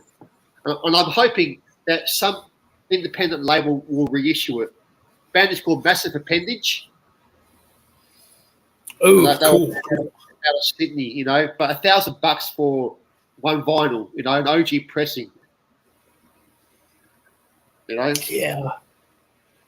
I mean, it's pretty pointless to get it because, okay, you're paying $1,000 for that vinyl, but like, how many times are you actually going to listen to that vinyl? Well, yeah, that's it. Like I think $1,000. I'd rather listen to it.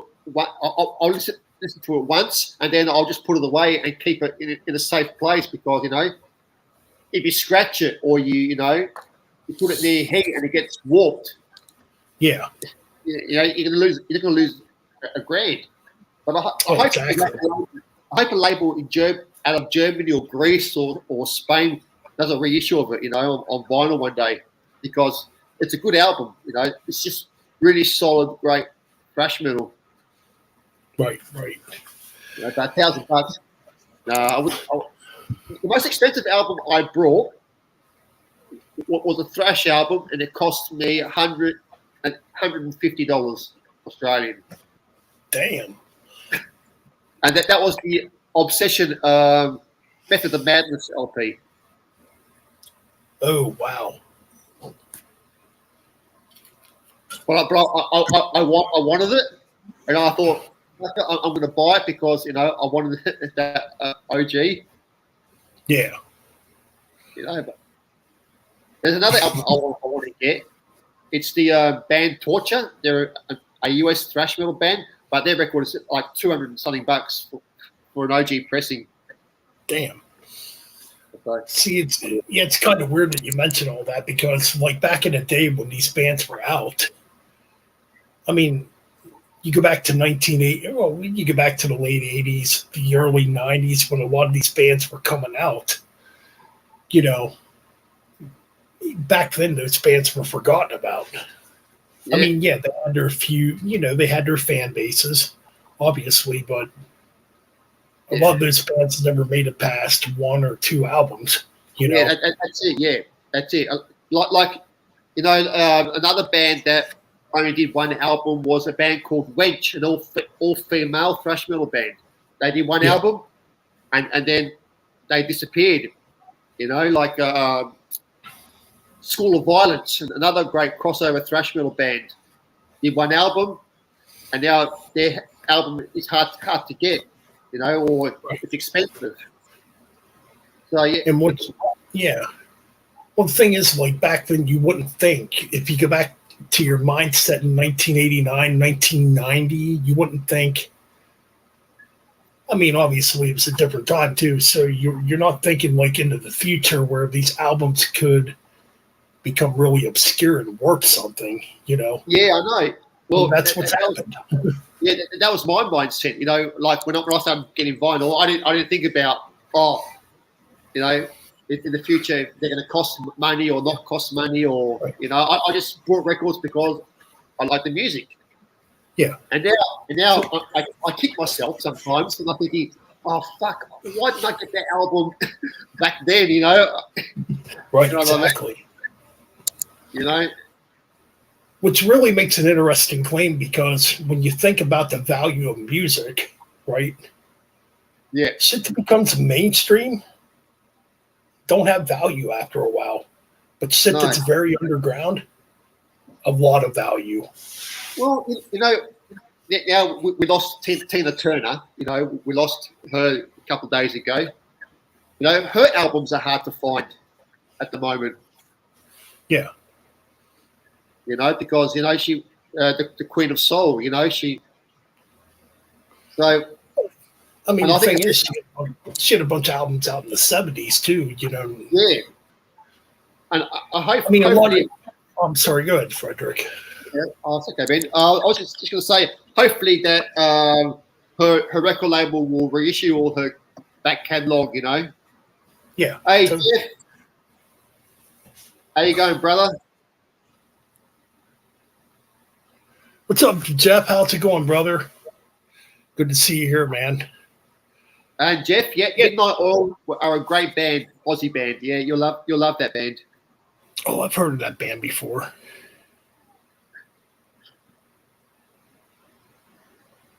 But yeah, I mean, it's amazing. Like the bands, like from back then, that that might have made one or two albums back in the '90s, 80s. Yeah, When you go to look for them now, it's like hundreds, thousands of dollars, depending yeah, I on know. what it is. It's You know. ridiculous. Yeah, it's ridiculous. You know. So that's why I'm glad labels like Metal Blade, Nuclear Blast, and a lot, No Remorse Records. Yeah. Shadow Kingdom Records are reissuing all these underground bands that never got the time of day back then. Right. It's even like a bunch of this proto stuff from the '70s too, like the proto metal, progressive, like obscure progressive rock. Yeah, all this psych rock. Yeah, it's all getting reissued on vinyl because people want it. They don't want to pay $100, $200, $300 for an OG copy. Get a reissue. Right. Oh yeah, man. I mean, it's just amazing, and that's probably the cool thing about YouTube, I guess. In a way, because well, back in the day, there was no internet, obviously, like back in the '80s, and I mean, internet was like in the early forms back in the early to mid '90s. But like back then, it was either word of mouth or the magazines. How you found out about these bands. Yeah, I love those old metal magazines, and back in the day. But I still get metal magazines, and Jeff. Fuck you, brother. Oh man. No, Jeff, you want to hop on? Yeah, I was going to say, you want to come on for a bit? If you're not too tired, bro. I mean, we're almost at 3:19.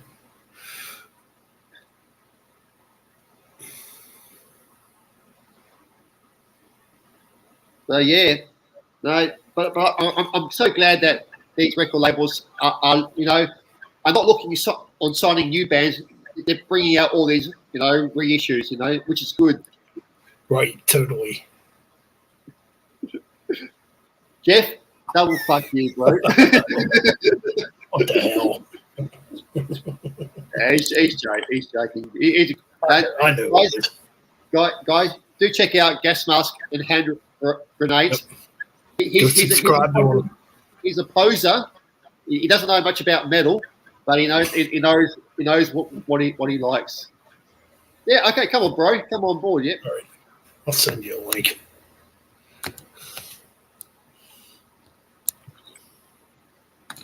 Jeff, you can't spell, bro. What's the matter? You're getting dyslexic or what?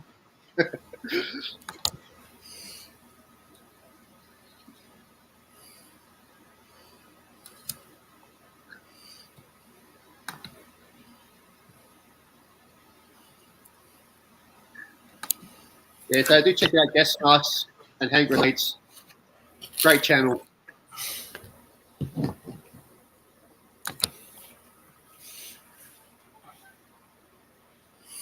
All right.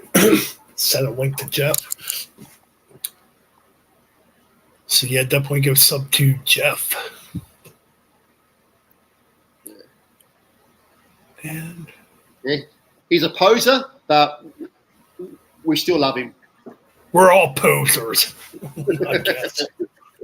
Yeah, we are. We are. Yep. Let's see. Wait a couple minutes. Yeah, man. I mean, like you said, I mean, that's like the positives of the internet. You find out about. I mean, even back in the day with the magazines too, you found out about bands that nobody really knew about. Yeah. You know, Like I think it was around two. I used to read Metal Maniac magazine. Yeah, I used to read Metal Maniacs a lot back in the late '90s, early 2000s, and they would talk about like '70s proto metal too, like an article. And I remember they talked about a band called Bang. They were from I know Bang. Yeah, they were from Philadelphia, if I remember correctly.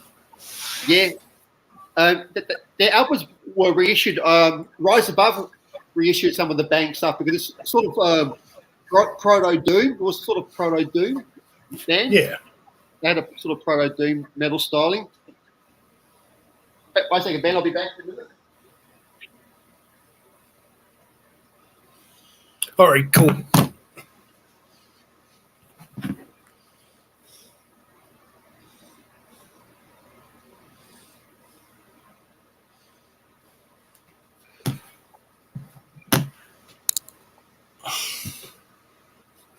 I'm back. So yeah, so I still buy metal magazines like Zero Tolerance. Oh, You know, metal magazines. So I still buy metal magazines like Zero Tolerance. Frederick, Oh. Hey, it's a proposer. Frederick, let's clear one thing up. Wait a minute. Oh, I have you guys up. Hold on. Sorry, I had the window up. Frederick, It's okay. let's clear one thing up here. I've forgotten more about metal than you will ever know. Let's just get straight, okay? Good Lord. What's up, Ben? What are you guys doing awake oh, at not much. 4 o'clock? Yeah, I'm only joking, bro. You know that. I know. What's happening? You guys been up Oh, to? not much. Just doing a random stream. Where's the well, are you not working? You not working weeknights now or what? Well, I'm off every Thursday and Friday. So, Oh, you are. Okay. yeah. Would you used to be off Sunday and Monday or something, or Saturday and no Sunday and Monday? Yeah. Sunday and Mondays. Okay. So, Huh. yeah, that's why I'm live right now. Yeah. I saw earlier, like around 11:30 or something. Mike and Ryan. But I was in the middle of I was in the middle of shaving my mom's back, so I So, Jeff, you've been downloading any porn lately? have I what? Been downloading any porn lately? All the time. That's all I do, man. Yeah. You're talking about I got you. Yeah. Yeah, fucking unreal, man. So how have you been, mate? You been well or? No, it's not good, man. Not good. Not good. Not good at all. I would No. think that in all truthfulness, if I'm here at the end of the month, I'll be very, very shocked. Very shocked. I'm having a tremendous difficulty breathing normally. Oh, shit. Sorry, bro. Having a lot of problems being upright on my feet and walking. So it's my hands, my feet, my lower legs, even my forearms here are numb a lot of the time. Like they feel numb, and that's just the nerves dying. And it's, I've been trying to get in to see another neurologist, not the Cleveland Clinic thing that I was trying to get into for months until they fucking told me that, I had to pay cash and work it out with my insurance company. If they'd have only told me that back in January, I'd already been in to see somebody, but they fucked around and kept playing this game about, well, as soon as your insurance agrees to pay, and then I had to go through a bunch of steps with my insurance company and do a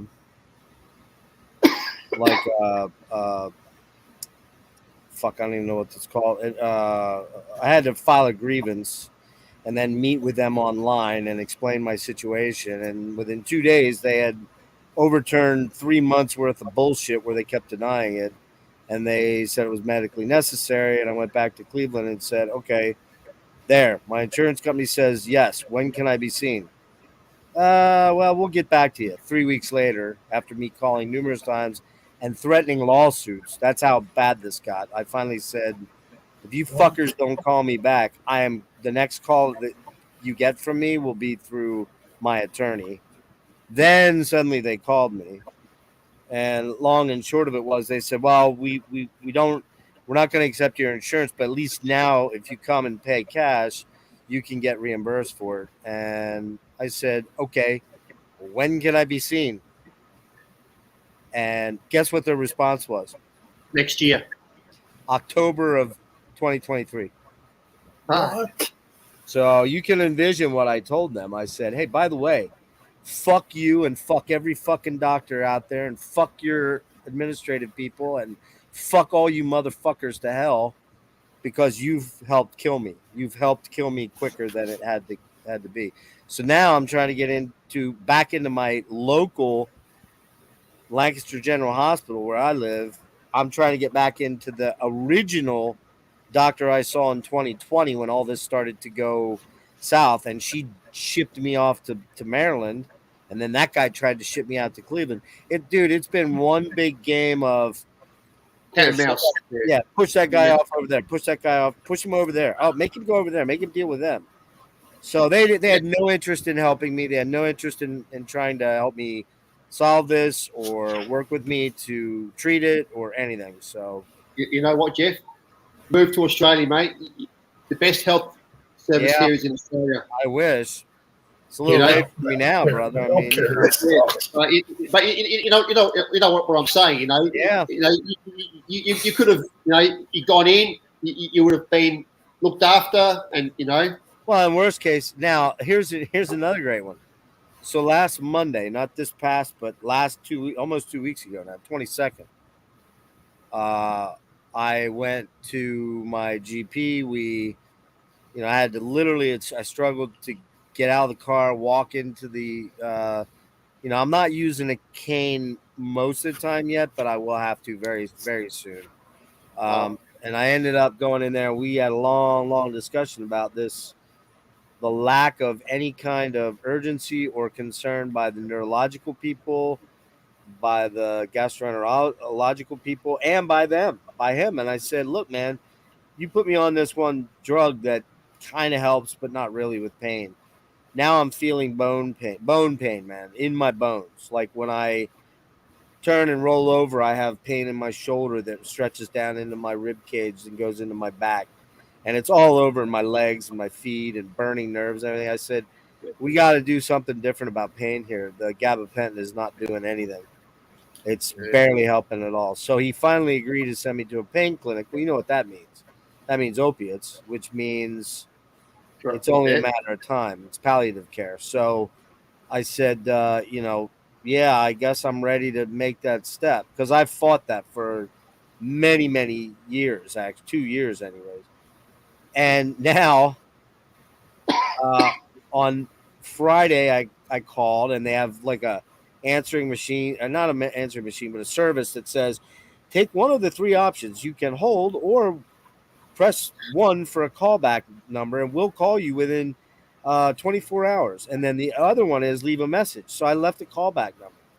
So I didn't want to sit there for hours on hold. So I left a callback. They never called me back. The next day that afternoon, I called, left a message. This is Tuesday. Called, left a message. Never called me back. Wednesday, called, left 2 callback calls in the morning. Then called and left a really unnice message saying, I don't know what the fuck you people are doing over there, but this is bullshit. I'm in severe pain. Your message says you're going to call me back within 24 hours. It's been 48 hours and no one's called me. That was Tuesday. Wednesday, I called and left 2 messages, 1 in the morning, 1 in the afternoon. And then yesterday, because we're on Friday now, but I called my GP. They call. Then I'm thinking, well, they'll have a direct number, right? They put me on hold. My GP does. 25 minutes later, I'm still sitting there. I'm like, what the fuck is going on? And I get cut off. So I call my GP back. I'm like, what happened? They're like, well, we don't know. You went off. I'm like, well, why am I still sitting on hold? Where are these people at? And we're like, we have to be on hold just like you. I'm like, you've got to be kidding me. So I'm like, what's the point of sending me that way with these people when they're not even responding to telephone calls, telephone messages, or callback? What's the point? Right. My only option, I think, is going to probably end up happening. You'll notice I had a couple of things scheduled that I put off now. I actually pushed into the future a little bit. The only thing I still have planned is for Sunday to do this Boards of Canada thing if I'm here. And by that, I mean if I'm not in the hospital. Because I think today is a good chance I'm going to go to the hospital. I'm going to plant myself there and say I'm not leaving until I see a neurologist and a pain doctor and a fucking gastroenterologist. Something has to happen. Because if you guys don't do something to help me now, bad shit's going to happen. As in, with the little bit of energy left I have, bad shit might happen. So I'm not going to really say what I mean by that, but you can just kind of guess. But I can tell you right now, you asked, so I'm just telling you the full story that basically I'm coming up on the end. And I know well, Jeff, get angry, mate. Get mad. Go ballistic. I tried that even before, and it didn't seem to do a whole lot. I was, the problem with the American healthcare system is it's always about this. Yeah, I know. Yeah, it's fully 100% about this. And if your insurance doesn't play the game with you, then, or if they play games with you, and you got to understand, I'm on Medicaid, which means I'm on essentially that's the medical. I don't own my own insurance. Okay. I had insurance all my life through companies and had very, very good insurance. And then 2 years ago, when I had to stop working, right before the pandemic, I couldn't afford the Obamacare stuff. So I signed up for Medicaid thinking, well, at least if it's catastrophic. This is before I got really sick. I was not feeling well, but I was still very, very functional, still working full time, the whole 9 yards. And I thought, well, at least if I get on Medicaid, then at least I've got that option if something bad happens. Well, little did I know that there was a ticking time bomb in me that kind of exploded right after I lost my job and couldn't work. And so that's when it kind of got that way and just got fucking crazy. And so, yeah, I'm not a happy guy right now. I'm not happy living like this anymore. I'm tired. I am physically so fatigued. You can't even, just getting up out of bed, getting myself to the bathroom to take a shower, to go out and make something to eat. It feels like I ran 4,000 marathons all in one day. That's how weak and tired and fatigued I am. And when your nervous system dies, man, it's very painful. Eventually soon, whether it's next week or 2 months from now or a month from now or whatever, I'll eventually go numb. I won't feel anything in my hands and my legs, so I won't be able to walk anymore. And at some point down the road soon, digestion will stop working. It'll just stop functioning, which means I'll have to, probably put a feeding tube in. I won't be able to swallow eventually. So this is like, you've heard of Lou Gehrig's disease, ALS. It's kind of like that. It's very similar to that. That's what Jason Becker had. Yeah. Now he is the rare exception that's been able to survive, but he has a breathing machine. He doesn't breathe on his own. And I'll be honest with you, Ben, I don't want to live like that, man. No thanks. No thanks. No offense. He has a father, I think, that was an inventor that created that thing that he communicates with, but he can't talk. Yeah. He can't breathe on his own. He can't go to the bathroom on his own. He can't digest food on his own. I don't know, man. No offense, but I'd rather be dead. I'd just rather be dead than that. That's just my personal feeling. I would, because not only that, I don't have the ability to have somebody to take care of me. My kids are in their 20s, but they're both just kind of getting their shit started with careers and getting their lives together. And I don't even own a home. If I owned a home and had like really good insurance that was paying for all this shit and everything, they could maybe come and live with me and take care of me until I passed. but I don't have that. I'm living with my 82-year-old father who's got Parkinson's himself, and I don't give him a long time to live. He could live another year or two or so, but I don't think that's going to happen. He has bad diabetes that he doesn't, it's controlled by medicine, but it's not well controlled because he doesn't do what he's supposed to do. He's having problems with balance, and his voice is all messed up because I think Parkinson's started to get in his throat. And I just found some doctor stuff that he didn't show me from a couple weeks ago that they think he might have retinopathy, which means he's got blind problems, because he was taking me to the doctor 10 days ago, and he was all over the fucking road, the highway, all over 283, dude. I'm like, what the hell is going on with you? He like pulled over into the berm of the road, like way before the exit. I'm like, Dad, if a cop was behind us right now, he'd absolutely pull you over, man. You look like you're driving drunk. I said, you know what? You can only drive.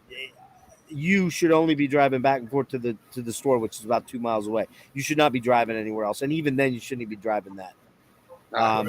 But, I am still waiting on disability. That's a whole nother fucking clusterfuck. I kind of fucked up there and pulled the reins back on that. Now I'm desperate for money. And so I'm poor. I'm poor. I wasn't poor.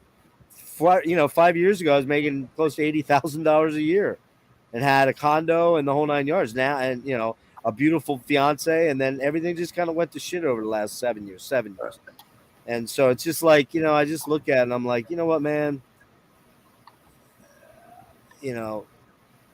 This is why I don't believe there's a God, because there's so much suffering in the world. And what God would put me through what I'm going through? Fuck that motherfucker. You know what I mean?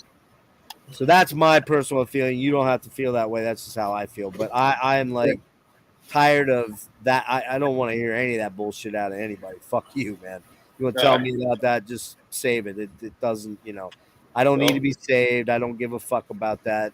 I'm scared to death of death, but I'm scared of living in a way that isn't living anymore. You know what I mean? Like, I understand. So anyway, that was a lot of bummers. You shouldn't open that can of worms, Frederick, because it's been a lot. It's been a bad. No. I wasn't expecting. I just thought you were going to go say, I wasn't expecting this. Well, yeah, but I'm open, man. I openly. Yeah, I know, Jeff. I know. Story. Yeah. So there's going to come a day, very soon. There's going to come a day where I just will disappear from YouTube. I just won't be doing anything anymore.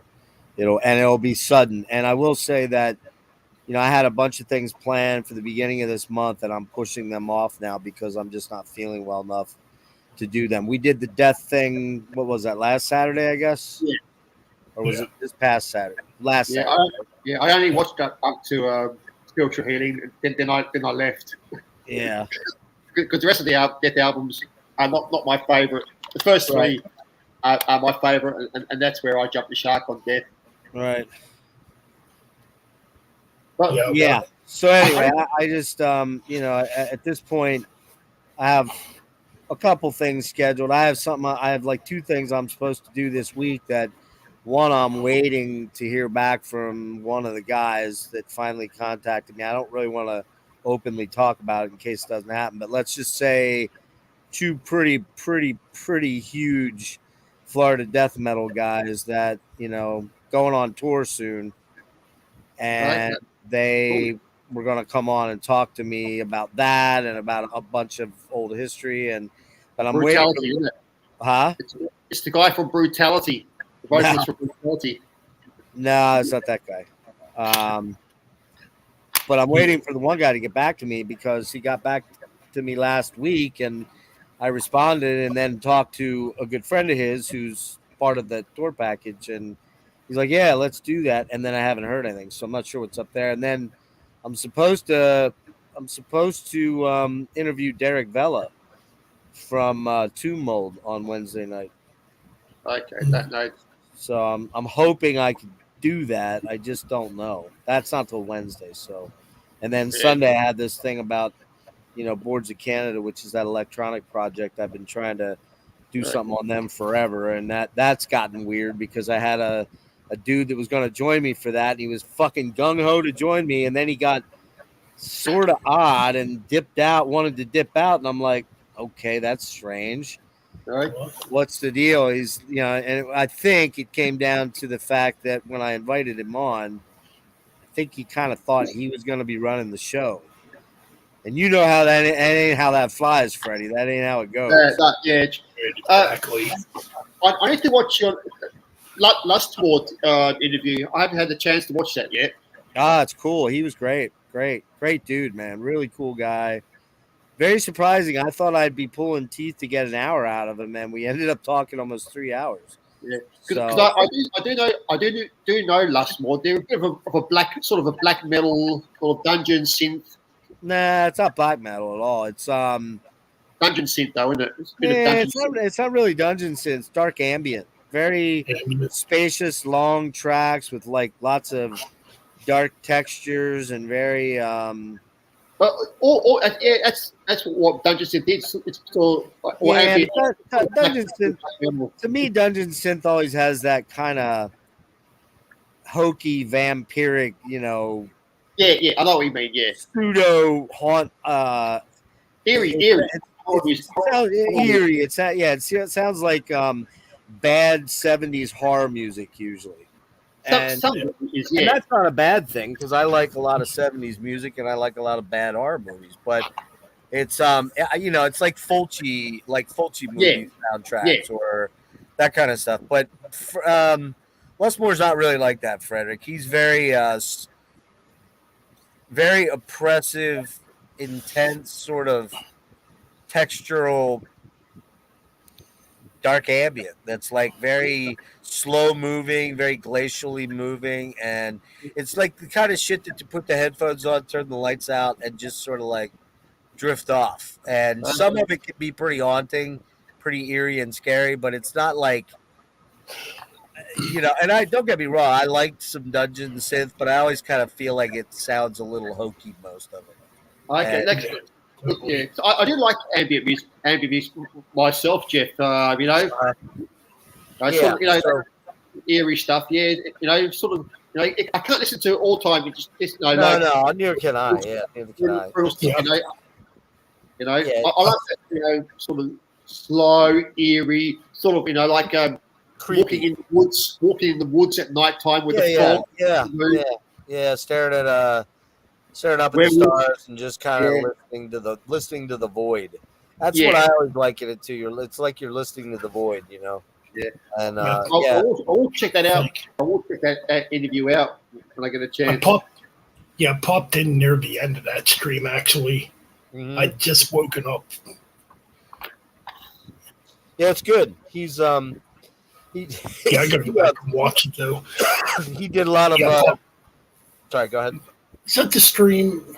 Yeah, you guys kind of started talking a little political near the end. Yeah, very, very a little political at the very end. Yep. Yeah, that's where I popped right in near the end. Yeah, and I don't hide my politics when it comes to Trump. I don't give a fuck who cares about that and who doesn't. That's you can like him if you want. Yeah. I don't. I think the guy's a fucking scumbag, and that's how I feel about it. And anybody that disagrees with me, you can disagree with me, but you ain't changing my mind. So, Right, that's it. but I honestly just don't care about the shit no more. well, I do because what's concerning me is that I mean, for the generation coming up, yeah, that's definitely very concerning. well, it's not that bad. What I think Trump did to this country and the political system is he took it hostage and created this party of, to me, it's a party of hatred, and it's a party that they have no toleration for anything that they don't believe in, and they tell you about it. And you got people like, and what's really bad, what you really ought to be concerned about is that they use the Bible and religion to hide behind. That's very true. And it's Yeah. all about shit like, okay, for example, gays and trans and lesbians and LGBTQ, God says that's wrong. Who the fuck said God said that's wrong? God never said that's wrong. That's not No, what it says. Not at all. And what has happened is that the religious right has co-opted people like Trump, and he knows those are the people that he can get to vote for him. He knows he's never going to get the left to vote for him or anybody that's left of center to vote for him. They'll never vote for that guy. because he wants to be a fucking fascist, man. He wants to take control of the country. And he wants you to do. Here's the thing. Trump can fuck around on multiple wives and have multiple, girlfriends and sex partners and talk about. And there is no way you're convincing me on this planet that Trump doesn't have at least a few abortions in his book.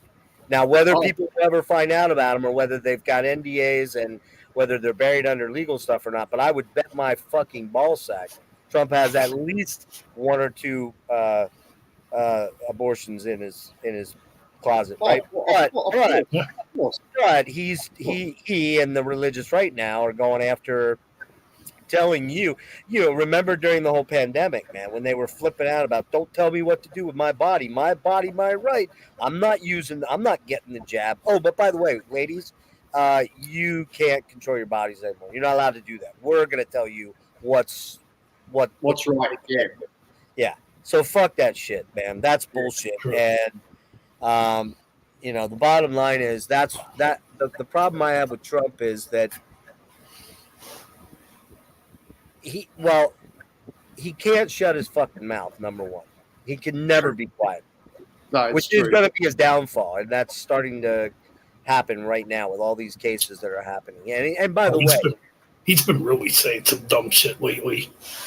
Just lately. Oh, I mean, for a while, obviously. I can admit that, and I'll admit I did support Trump at one point. And lately, no.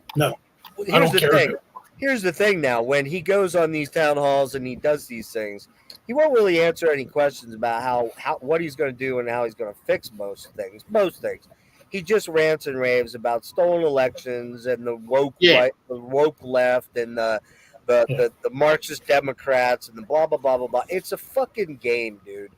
It's a game. I'm not a big Joe Biden supporter, and I'm not some woke lefty that is just, I want to turn us into, some communist country at all. But let's be honest here.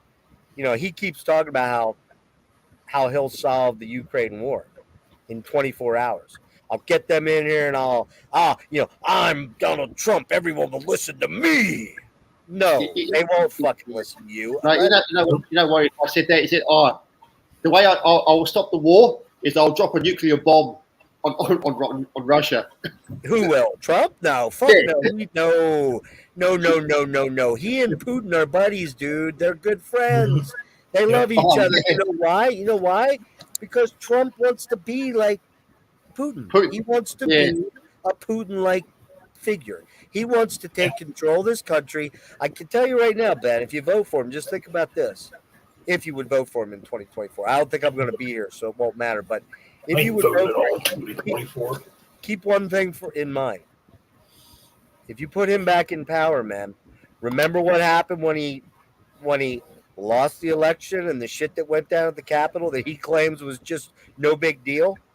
Yeah. It'll be a million times worse if he would lose again.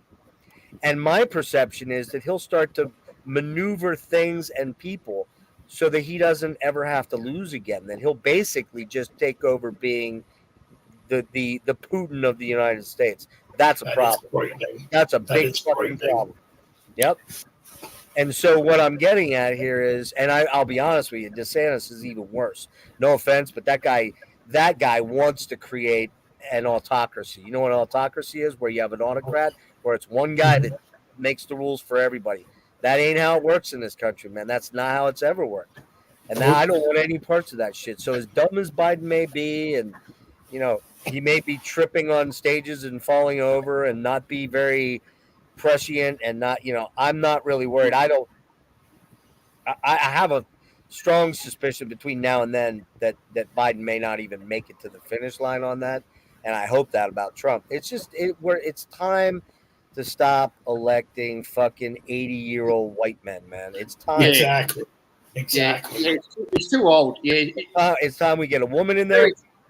And, we had the black man, and that was great. And actually, things went really well till the end of Obama. We had until the end of his very end when we had the recession.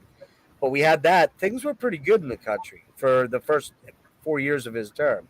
But the race baiters out there, the people that have issues with race, they struggled mightily with having the N word in the White House. And that's the sad thing about our country, man. As much as we like to say, "Oh, we're not racist," that's a bunch of bullshit. We're highly racist in this country. Oh, of course you are. The fact that, well, but if you listen to the Republicans, we're not racist at all. Yeah, right. Okay, sure. That's bullshit. We don't hate women. We're not misogynist. Yeah, right. Okay, sure. Whatever you say. I hate to say this, but America is probably the most racist country, apart from South Africa, in the world. It's definitely one of the top ones. Guarantee it, man. Guarantee it. And What we actually need is an outsider. Yeah, but they don't have the money though. They don't have the money to get in there That's because the two-party system has all the money, and they've locked up all the ways of gaining money. Unless you come along and like there was that guy. What was his name? Andrew Chang, I think was his name. Oh, was it Andrew Chang? I think it was. Was Just it a couple Andrew years- Yang? Might have been that. I don't remember. I thought it was Andrew Chang, but anyways, he I know he you're had a lot of talking great. about. He had a lot of great ideas. Very good businessman. Very upstanding businessman. Andrew Yang. That might have been I'm it. pretty Yeah, sure yeah. that. But Is it Andrew Yang? I think it's Yang with a G on it. Yeah. Yeah. And I think what happened there was, people were like, well, first of all, the racist people are like, I ain't having no, Asian as my president. Are you kidding me? And what you're talking about here is, Ben, in this country, I'm just going to be honest. I'm going to just say it. The uneducated people, and by uneducated, I'm talking about the people that are living in the trailer parks and that barely got through high school and never went to college at all. Not that going to college makes you smarter. What it does is it opens your worldview a little bit. It makes you a little bit more open to seeing other things other than just, when you went to that small 200 or 300 person high school where you didn't know anybody. You go to a 5,000, 10,000, 20,000 campus on college, you start to open up to see other nationalities, other people. You know what I mean? Like when I was in high school, Ben, granted, I'm 10 years older than you guys. Well, not you, Frederick, but I'm older than you. I know what you mean. Yeah. I didn't see. I think we might have had like 7 black kids in our school in my senior year. That's it. That's not many, man. Not many Asians either. Not a lot of Asians either. Handful. Well, that's like here in Australia, Jeff. You don't see many Aboriginals in the high school system either. When I went to high school, yeah, it was mostly Asian, Asians, Europeans, and what you call Aussies, but there's no true Aussie. We're all mixed races. Sure, of course, yeah. And so are we here to a large extent because no white Americans here don't have European blood in them.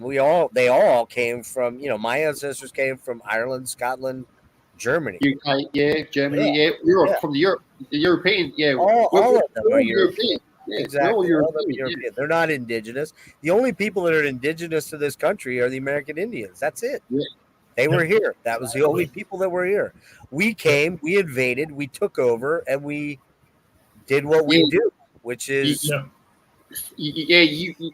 white man fucked up the Indians. Absolutely. It's true. It's very true. Although now they sure did back then, but I will say that the indigenous Americans, the American Indian, enjoy a lot of status that black people are trying to fight for. Reparations. I can tell you right now, a lot of the giant casinos on the East Coast are owned by Indians. Yeah, I know. American Indians, yeah. Well, some of them are crazy good businessmen that are multi-billionaires now. Well, look, their land, Jeff. There's tons of oil on their land. And the white man's pushing the Indians away. The Black Hills. The Black Hills, yeah, the Black Hills. That was a big thing. So yeah, it's just one of those things that I just we got off track here talking about Lustmore, but yeah, we started to touch on politics, and I did at that point say, hey, why don't we wrap it up? And then he and I actually talked for another half an hour off of which like I said, it was like I was concerned. I'm like, man, because I've been back and forth with him via email for about a couple of months. Actually, it took me a while to get that one. Yeah, that's the longest one that took me to make happen. Most of the other ones I could make happen within inside of a couple of weeks, but that one took a while. A little bit of convincing on my part to get him to come on, because he doesn't do a lot of those. Like, did you pay him any money? Did you slip him a few $100? No, Like, pay I'll be anyone. back in a minute, guys. Yeah, I don't pay anyone money. I mean, no, I'm just pushing with you. You know? that's one of the things they have to understand. I don't have any money, number one, and number two, even if I did, I'm promoting them. It's about Yeah, them. that's So true. Yeah, you are. Yeah, you are promoting. it's not like I'm getting a dime off of this. Now, if I was getting money through the channel, whether it was advertising or people donating, but I've never had anybody send something to me and go, "Hey, man, I'd like to help you out." Like I don't do the. I'm not allowed to monetize for another 360 people. Wait, yeah, I need 360 more subs. Yeah, you need 1,000 subs. Yeah. Yeah, 1,000 subs to get monetized. Yeah. Right. So I mean, even like things like doing super chats or things like that during the lives, I can't do that. Nobody, and nobody's reached out to me and said. I've had a lot of people reach out and say, "Hey, man, I love your channel. I love what you do," but no one's ever reached out and said, "Hey, man, let me send you a bunch of money." Nobody said that. And I don't think they're going to. Well, Jeff, I don't think people have any money anymore. Money's obsolete now. Yeah, I don't know. I mean, some do. I guess Marty and those guys have started to make a little bit of money on the channel. Oh yeah, Not a lot, but I mean, it's any little bit helps. But how much is that tax deductible though? How much you have to pay? well, you end up paying out about 40-some% of it. So like, let's say you made $100 in a super chat, you might walk with about $55 out of that. So you're not really making. Yeah, you're not really making that much. No, you're not making big batches of money. I mean, there are some of the political channels make money, the LawTube channel, stuff like that, but not the music stuff. I mean, I would imagine Anthony Fantano and a couple of those really giant channels that do multimedia and the Needle Drop. That guy has like 3 or 4 million subs. Rick Beato, he has 4 million subs. He makes money, but is it like fucking Is he millions? making No, it wouldn't be millions. What's that? It wouldn't be making millions of dollars. No. But you got to merchandise and do all that kind of stuff. And I actually looked into making shirts. Yeah, I was about to ask you, Jeff. Well, I didn't really hear back from anybody. Nobody really said they were interested except for maybe 3 people. And I'm like, yeah, I'm not going to, I can't afford to go buy, let's say I bought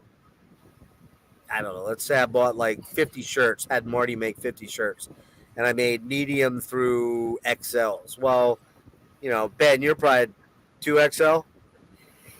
Well, actually, between 3 and 4XL. Yeah, so like I couldn't even offer you anything. I'd have to make it. So what I thought I'd do was like if I did that, because I do have a design, Lee from Little Lee, the art guy, Heavy Art Talk, I think it is. Lee's made some stuff he's making one for Marty. He made something for, I forget who else the other person was, but he's been working on a concept for me. It looks, I haven't seen it, but he explained it to me. It's kind of like a Cthulhu monster from space attacking a dude in a face, with a gas mask on with hand grenades, and looks like it'll be really cool. It won't be like my face or anything like that. So, right. But Cool. I put the feeler out there and heard back from like 5 or 6 people. The problem is I can't do a community post, which till you're at 1,000. So it's like I can't even really get it. I guess I could do a short and just bring it up in a short that people see. But I mean, I need people to. What's that? Post it on Facebook. Well, that's true. I didn't think about that. I don't really.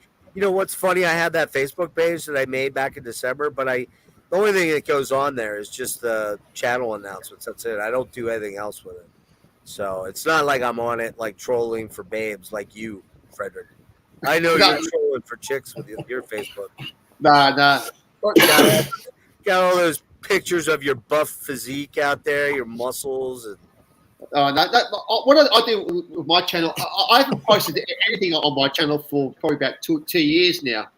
You know, I don't really go on Facebook unless I look for new music. You know, looking for music or something. You know, that's what new records, what new bands are coming out, what new records are being reissued, or that's why I use Facebook and talk to my family overseas. You know, that's about it. But you know, like. Where's your family at? UK? No, Croatia, Slovenia. Oh, really? Yeah. Oh, wow. What are they doing there? Live there. They originally lived there, or what? Yeah, originally, yeah. Dad's side, or? My dad was Austrian. Oh, okay, gotcha. So I've got I've got Austrian blood. I was born in the UK, and my mum family were Croatian, Slovenian. So okay, all right, that's right. Oh, so they weren't originally from Australia, neither your mom or your dad. No. Oh, I thought they were. Okay. No, I moved to Australia when I was about 6 or 7 years old. Okay. So your dad moved there for a job or something, or what? No, my dad was supposed to move to England, but he got killed in a car crash. Oh shit! Before I was born, so I never knew my dad. So. Oh damn, dude! I didn't know that. I'm sorry to hear that. No, it's not. That's yeah, but I still, you know, like I never knew, but I still feel, you know, his presence. You know what I mean? You know. Did your mom ever remarry? No. Wow. No, because you know, before we moved to Australia, my mum was going to move to America back in the 70s. Okay. When America was good in that era, you know. Right. You know, the 70s and 80s, America was the best place to go to live, you know, back in the day. But then it was definitely better back in the 80s. What's that, Ben? No, I was just saying. I mean, I was just a kid back in the 80s, but America was definitely better back then.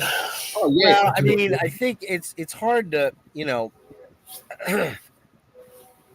Now I was a teen in the 80s. You know, I was in the mid 80s. I graduated high school in 84 and I got into college. And so I was kind of wrapping up college at the end of the 80s. But I will say this, the 70s seemed simpler. The time seemed simpler, but we have a weird way with history that we look back and we think, oh, things were so much better back then. But the reality of it is, if you really think about it, what was going on in the 40s? Well, you had World War II. World War II, yeah. That was global. The way that affected the whole world was globally pretty intense. What did you have in the 30s here in the States? The Great Depression. Exactly.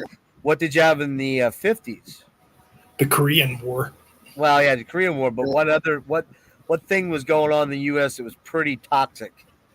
The KKK. Well, you had the race issues. Oh, right? yeah, racism. And that stretched into about the mid 60s, right? And then you had the Vietnam War.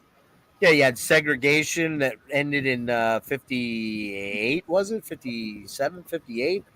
And then you had the civil rights movement in 64, right?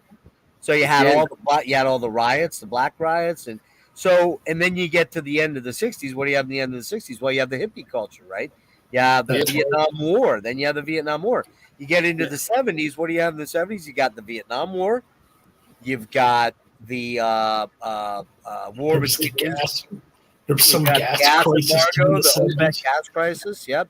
You also had the war between Israel and Egypt. You had those, the Sinai Peninsula wars. You had, and then you get to the 80s. Then what do you have? You get the 80s. You have AIDS, right? You have the AIDS, right? The Cold War. The Cold War is at its height, right? We were actually on the verge of nuclear war at the time. You have the fear of nuclear war all the time between the 70s and 80s. So in a weird way, we see it through this prism that things had to be better. But I guess it was better in some respects. In the 70s, you could probably go to sleep most nights in the suburbs and with the doors unlocked and not worry about, we did that in the 70s, right? You had your mass murderers like the Ed Gaines and Well, that was the 50s, and then but you didn't have the kind of serial murders that you have constantly now, right? It's just constant, true. right? That's true. Yeah, You also didn't have the proliferation of guns like you do now. The guns laws Yeah. in the United States, got looser and looser and looser. You had the Southern racist stuff that's still there, man. The Southern racist Oh, stuff yeah. is still there. yeah, but Kelly- yeah, no, Kelly Schaefer and I were talking the other night, dude, for like 3 hours. Like we're good buddies, and we were talking for a while, right? And we just started talking about how a lot of the. I don't want to get into what we said specifically, but we talked about some of the like death metal legend guys. The guys that built that yeah, I know where you genre where of you're going. music. A lot of those dudes are major fucking racists, man. And I'm not going to name names, but No. he was there and saw some of that shit and heard them talking about blacks, a certain way. And I won't, like I said, I won't name names, but you can think about some of the big bands, and if you think long and hard about it, you can figure who might be a racist. And look, man, Yeah, I can name one. I don't care. Glenn Benton. Ben is one of them for sure. And Yeah. guys in Morbid and guys in some of the guys in Obituary. And I'm not saying that Kelly said this because he didn't say this. I'm just telling you things that I know from other people around. Oh well, racist in metal has been going on for years. Oh, yeah. Yeah. Even in the hardcore scene too. I was looking at this. I was looking at this girl on Instagram. I don't even know how I ended up in her, but I think I was following the Grape. I think it's called the Grape Vinyl or something like that. And it was one of the followers, and her Instagram is called Metal and Coffee. And I she's think I've seen that one this before.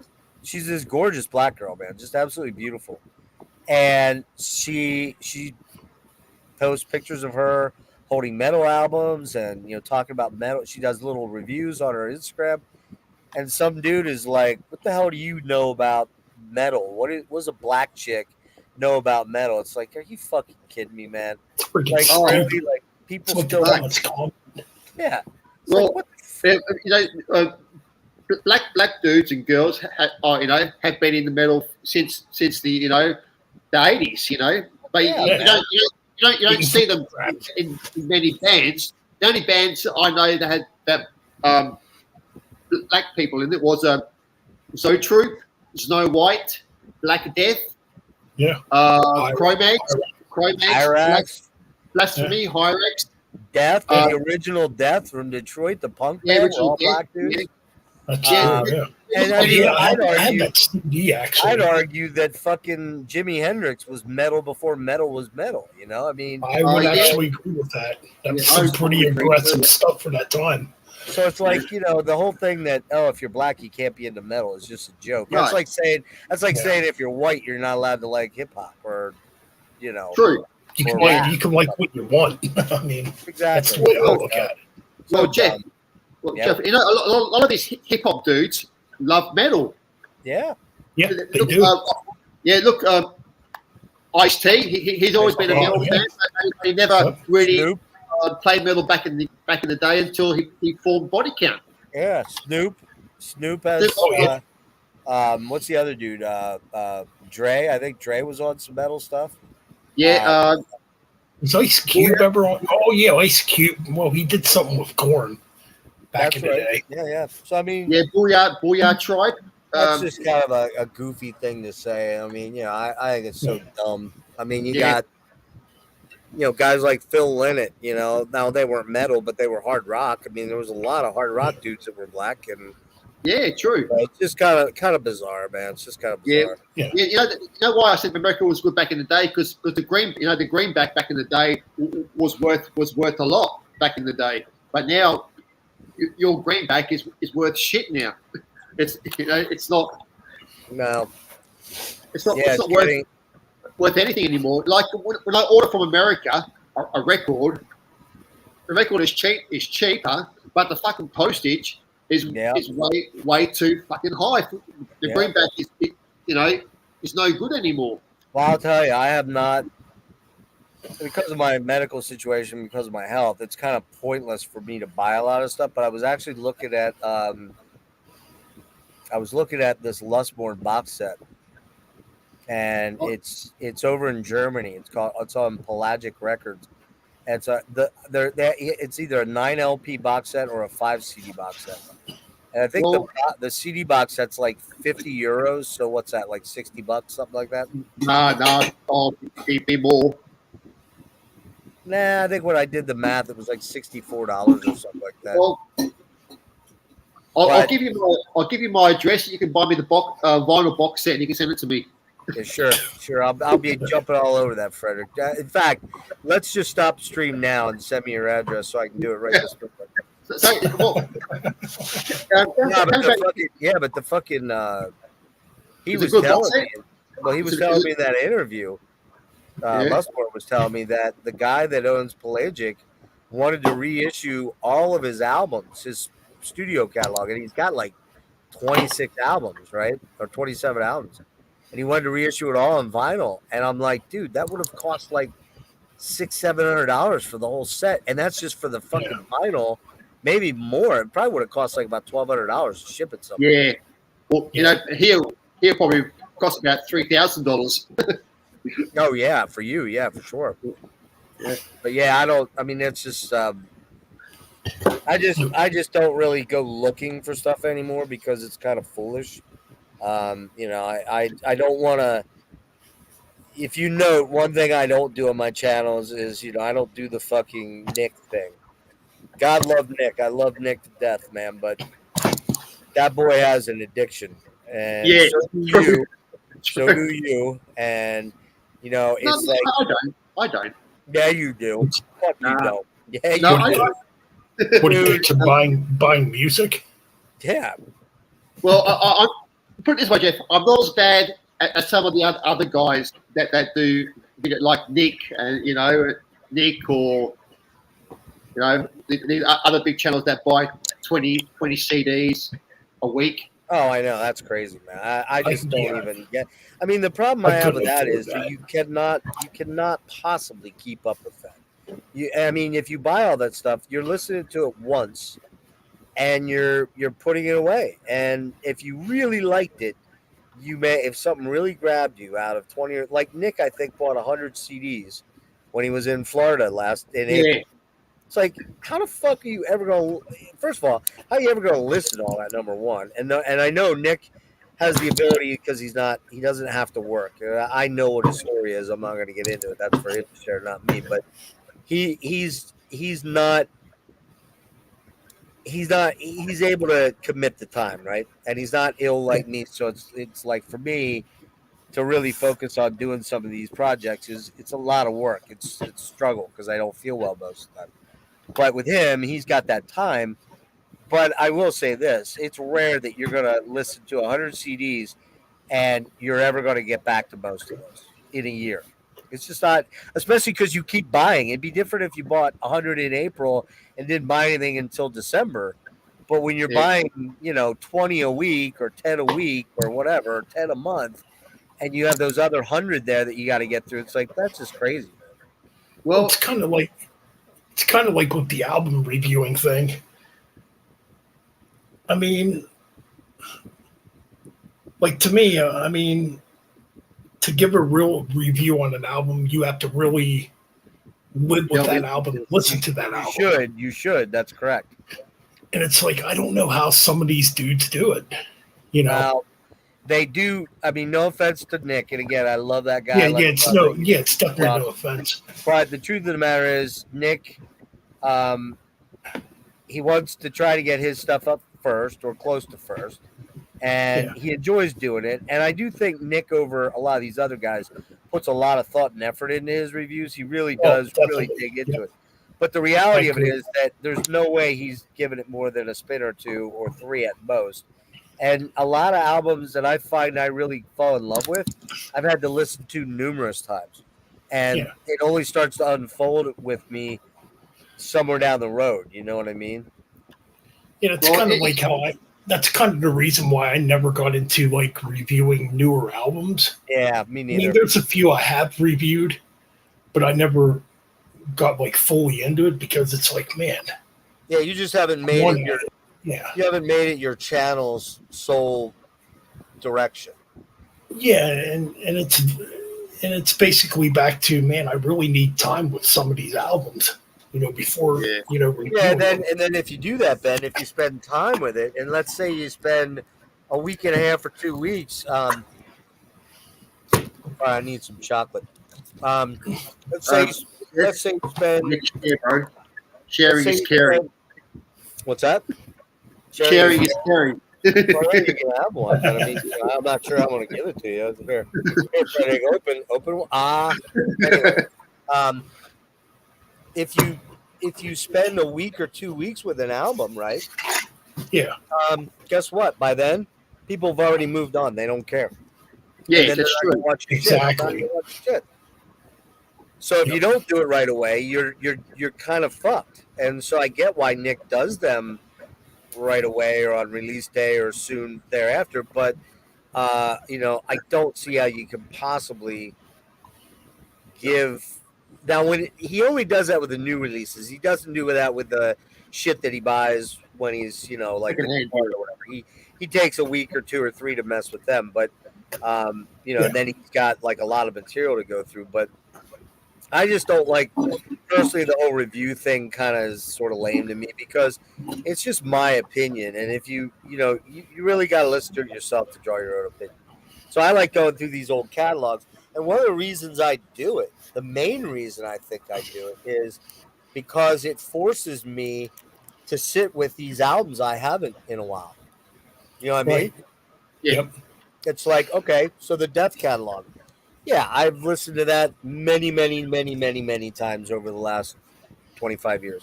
But have I listened to any of it recently until this deep No. dive? No, I haven't. It'd been at least probably a year, anyways, since I sat with a couple of them. And so it was like, oh, cool. I get to go back through all this. And a couple of the albums I changed my mind on. Like, I used to think that Spiritual Healing was my least favorite album. That jumped way up for me. I was like, oh, this is way better than I remember. And, Scream Bloody Gore kind of dropped for me, even though I like it a lot. It just kind of was like, every song sounds the same for me on that album, for the most part, with the exception of 1 or 2 differences. And I, unlike Frederick, who, we know, let's be honest here, Ben. Frederick doesn't know his ass from a hole in the ground. But realistically speaking here, The Mutilation demo is probably Frederick's yeah, favorite. only Frederick only likes the Mutilation demo or the Reign and Terror demo or, Yeah. No, Jeff. Honestly, I love the first 3 death metal, the death albums. I think they're classics.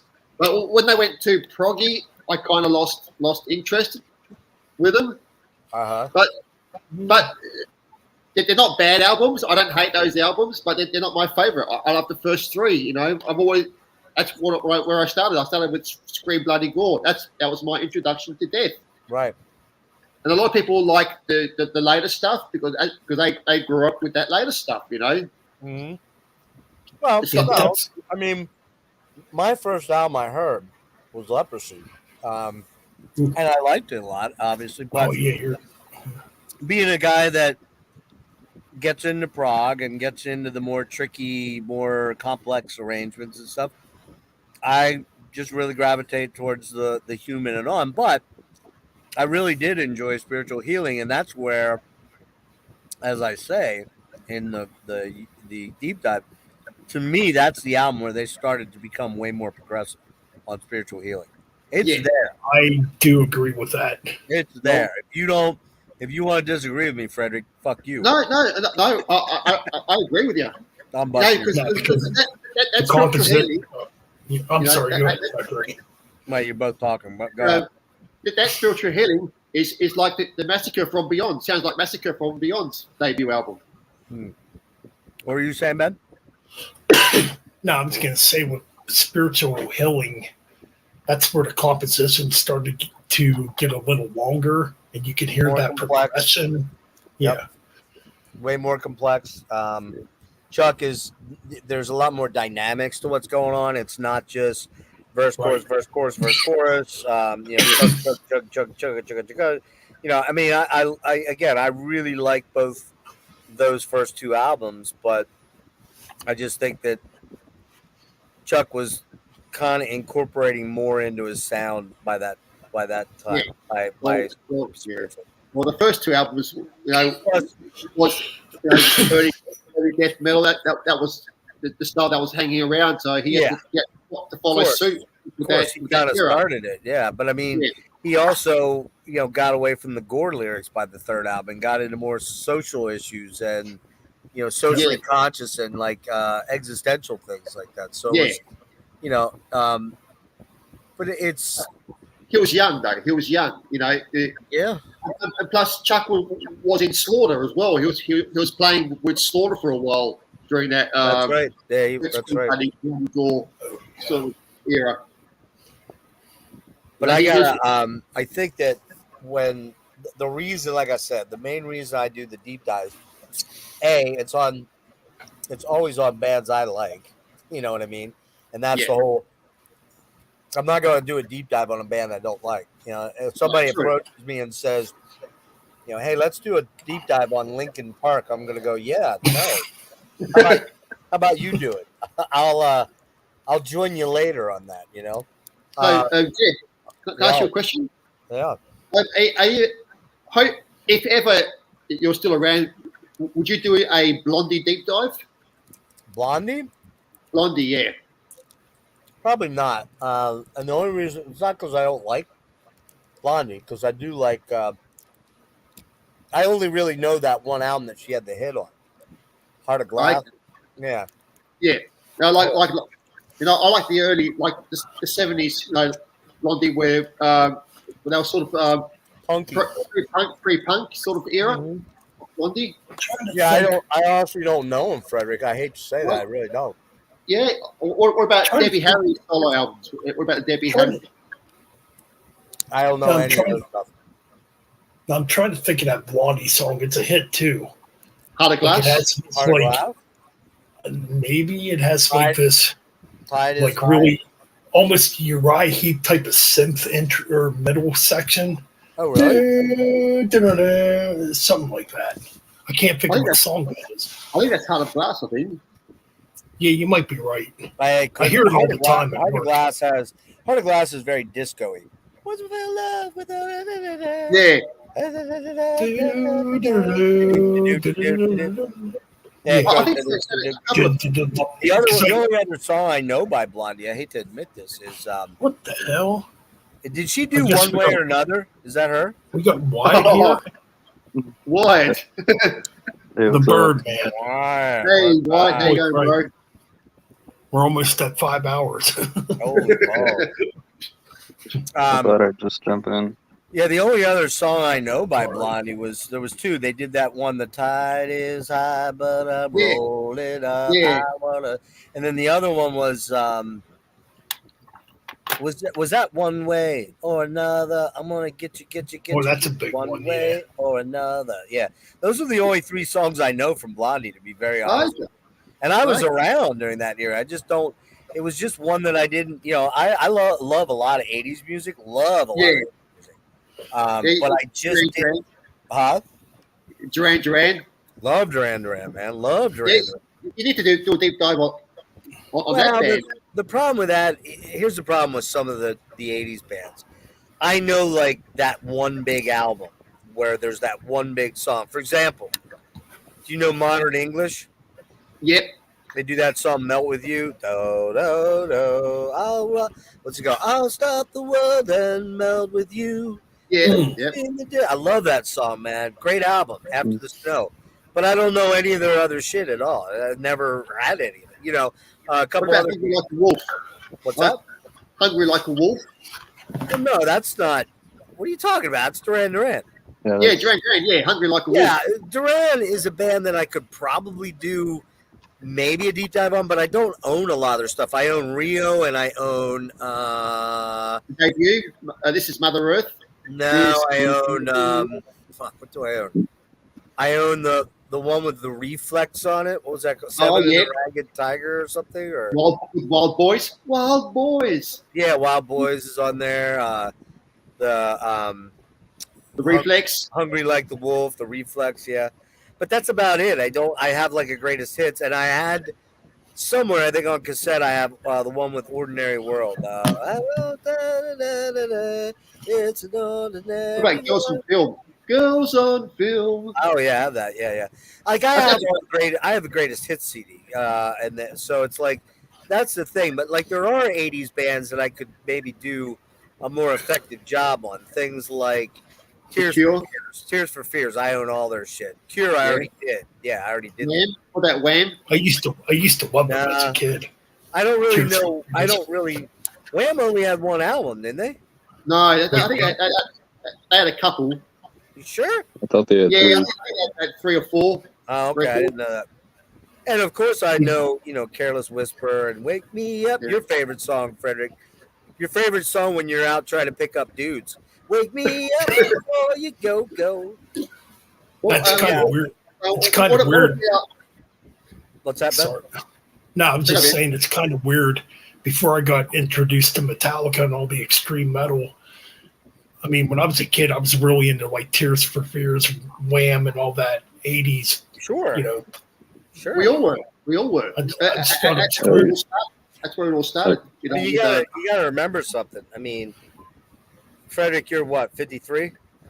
I'll be 54 next year. Yeah. Okay, so you're Yeah, so that's 53. you're 4 years younger than me. So you were like in 8th grade when I was a senior. So like in my senior year, I'm listening to junior and senior year. I'm listening to Rush because fuck yeah, of course I am. I've given up Kiss by then. I'm listening to The Who. I'm listening to Zeppelin. I'm listening to Yes, bands like that. But then I'm also listening to stuff like Depeche Mode. I'm listening to Seagulls, men with their hats. Seagulls, big time. Love the Flock of Seagulls, man. That's one I could probably do because I own a couple of their albums. Yes, Sisters obviously. of Mercy. Billy Idol. What is listen to Billy Idol? Billy Idol, big time. Billy Idol, big time. Saw Billy Idol in 1987 with the Charmed Yeah, Life. I saw him in 2019. Did you? Okay. He's good, man. Pretty good The thing, stuff. the thing with Steve Billy Stevens, Idol. huh? Well, hang No, the on. thing with Billy. Sorry. No, the thing with Billy Idol is I never understood why he got tagged heavy metal. Just Well, because of Steve the punk, It was 'cause Steve of the Stevens. punk thing. Yeah, it was Steve Stevens' guitar, but they never got heavy metal. He got hard rock. No. I mean, Hard rock. Yeah. like he had a couple songs, like White Wedding was kind of a heavy song for the era. It was that cool. Rebel Yell. Rebel Yell. Rebel Yell was heavy. But there Nori was Nori. never Many cool Stuff. other songs, shit like Eyes Nori. Without Face and what's that one? Dancing with Myself and A Generation X. I was a Generation X period. punk stuff. Yeah. Guys, I gotta show you this. actually That's a great album. What? classic album. That's a great album. The Billy Idol did a track with Tony Iommi on the Iommi Yeah, he solo did, album. That's right. Yeah, I forget what the That's a name pretty of that heavy track, is. actually. What song was it? Do you remember? Oh, jeez. I used to have it years ago. I'm pretty sure it was the last track on that album. I gotta look that this had up again. Laughing Man with the Devil Mask from Henry Rollins. And Yeah. Ian Peter Asbury, Still was on it. Ian Asbury was on it. Grohl was on it. Snake from Voivod was on it. Oh, Yeah. Probot. Is that the Probot? No, it wasn't Uh, Probot. Oh, wait, you're right. Snake was on Probot. I think you're right. Yeah. Yeah, Probot. Yeah. I'm Although I looking it could have up swore now. Snake was on that Iommi album. I could be wrong about that though. You could be right, Jeff. You never know. I mean, the Probot thing I thought was all Grohl singing. No, it was King Diamond, Lemmy, Snake. Was it? Okay, then that's what I'm thinking of. But that first Iommi solo album, man, there's a lot of killer singers that were on there that did tracks. And Pete Steele did one, I know. Yep, Pete Still was on there. Phil Anselmo was on there. Anselmo, Henry Rollins, Ian Asbury. Yeah. You're right, Billy Idol, but I don't remember Billy Idol was on the last I just track. don't- what's the name of I'm it? trying to find it now. Yeah, I don't remember the name of that song. I don't know Yeah, why. no, Billy Idol was great. But now his newest stuff is a bit more softer, a bit more calmer. What's that? It's more what? Billy Idol's Calmer. recent output hasn't been that punky Yeah. or that hard. Nah, I it's probably do. more album-oriented rock or something like Yeah, that. yeah. I mean, Steve Stevens is still a monster guitar player, man. yeah, Killing it. he's still with them, Idol. He's Oh, still yeah, playing with yeah. them. Yeah, they've been together forever, man. Like, you Yeah, know. Steve Stevens was in Warrior. You know that? A band called Warrior? No. The head of it? Yeah. The one from LA? No, there was another Warrior. That was a Oh, heavy the metal one band. from New York. The one from New York, you mean? I think so, yeah. Yeah, because the other warrior fighting for the earth was not Steve Stevens. That was No, he was in the other Yeah, Warrior. okay, It was more glam metal band, you know. yeah, I saw them in '87, man, and Steve Stevens had the fucking giant hair, like yeah. up, and they were good. That was the one where he did that album that was a little bit more. It was had the song "Rock the Cradle of Love" was on there. It was a little bit more mainstream sort of sounding. Yeah. Because I liked it better on Rebel Yell and the first Billy Idol, the White Wedding, the Oh yeah. Eyes Without a yeah. Face. Yeah, what was that? What was that other really cool song in there? Da da da da da da da da da da da.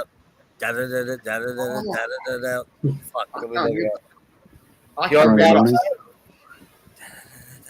Into the Night had Billy Idol on vocals. Okay, Into the Night. Okay, Yeah. that's what I was thinking of. Ben Shepherd on bass and Matt Cameron on drums. Oh, Cameron was on that. Oh, cool. From Soundgarden. Yeah. Yeah, He's also in Pearl Jam, isn't he? he's in Pearl Jam now. He wasn't originally. Yeah. He didn't jump in there until after like the fifth album, I think. So all right. So the first Billy Idol had the Rebel Yell album had that song. Oh, Flesh for Fantasy. That's it. Yes. Flesh for That's a great song. That's a great song, man. I mean, that had Rebel Yell, Daytime Drama, Eyes Without Face, Blue Highway rips, man. That's a fucking Yeah. ripper. That's a great song as well. Catch My Fall, Catch My Fall. That's a good song. Crank on. Oh, here's another great one, man. Do Not Stand in the Shadows. Do Not Stand in the Shadows. The Dead Yeah. Next Door to the Dead Next Door. That Rebel Yell album fucking rules, man. That's a great album. Yeah, the first one has what's that have on it? White Wedding, Catch My Fall. Not Catch My Fall. That's White White Wedding. Wedding. It's got Hot in the City. Hot in the City tonight.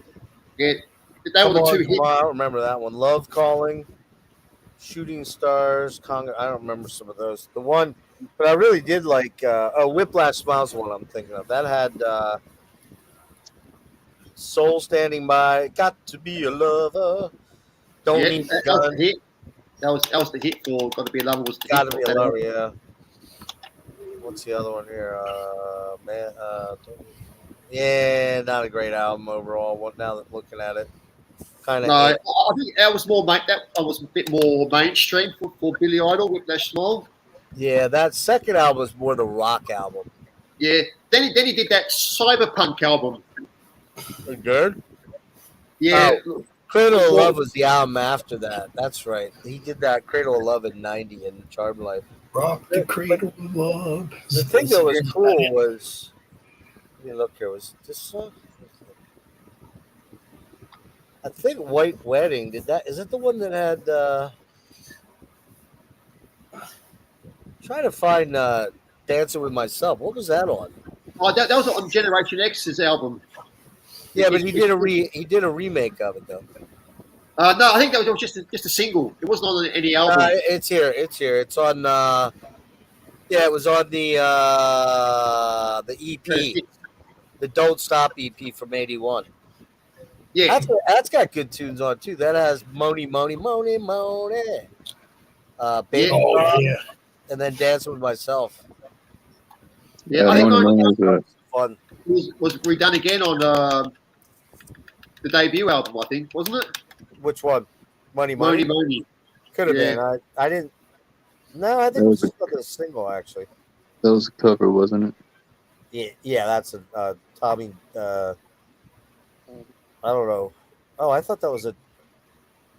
Tommy James song. It's not. It's actually, I don't know who wrote that, man. Yeah, in fact, you know what's interesting? Steve Jones from the Sex Pistols plays on that first EP. Yeah. Frankie Banali plays drums. How about that? Wow, that is pretty interesting. Yeah, isn't that wild? Because Stevens didn't come around until The debut album, looks like the debut album. Yeah, because he was in Warrior before he joined Billy Yeah. Idol. yeah.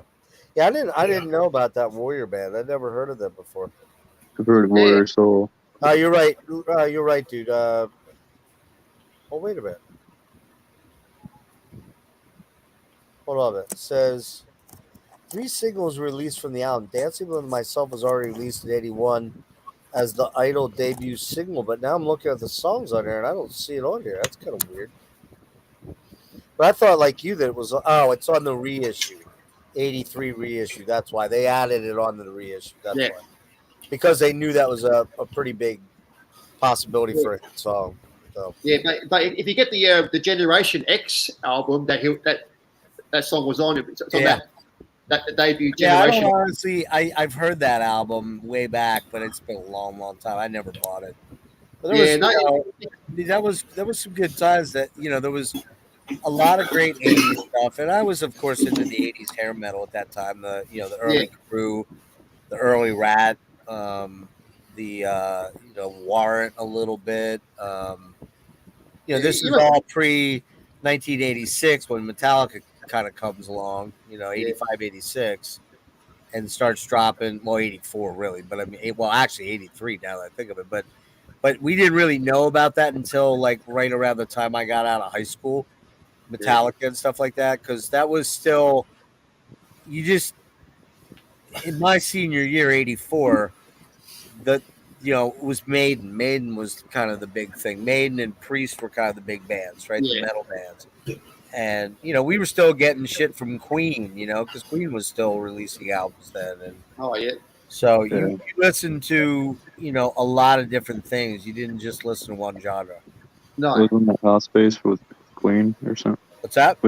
Wasn't that Hot Space? Hot Space was 82, I think. I think the Game was 81 or 83. I forget. That with 80. when they put out another one, Bites of Dust. I think it wasn't. It's a Kind of Magic was '84. It's a Kind of Magic. I think that was a little later. Wasn't that 86?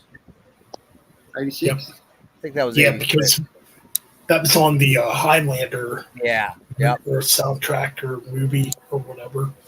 Yeah, movie. Yeah. Yeah, and that's Because- got what's that Petra beautiful Rolling? song on there? Is that Love of My Life on there? No, that's not on there. It's what's that song? Who wants to live That's it. Who Wants to Live Forever? forever? That's it. Yeah. Great song, man. Great song.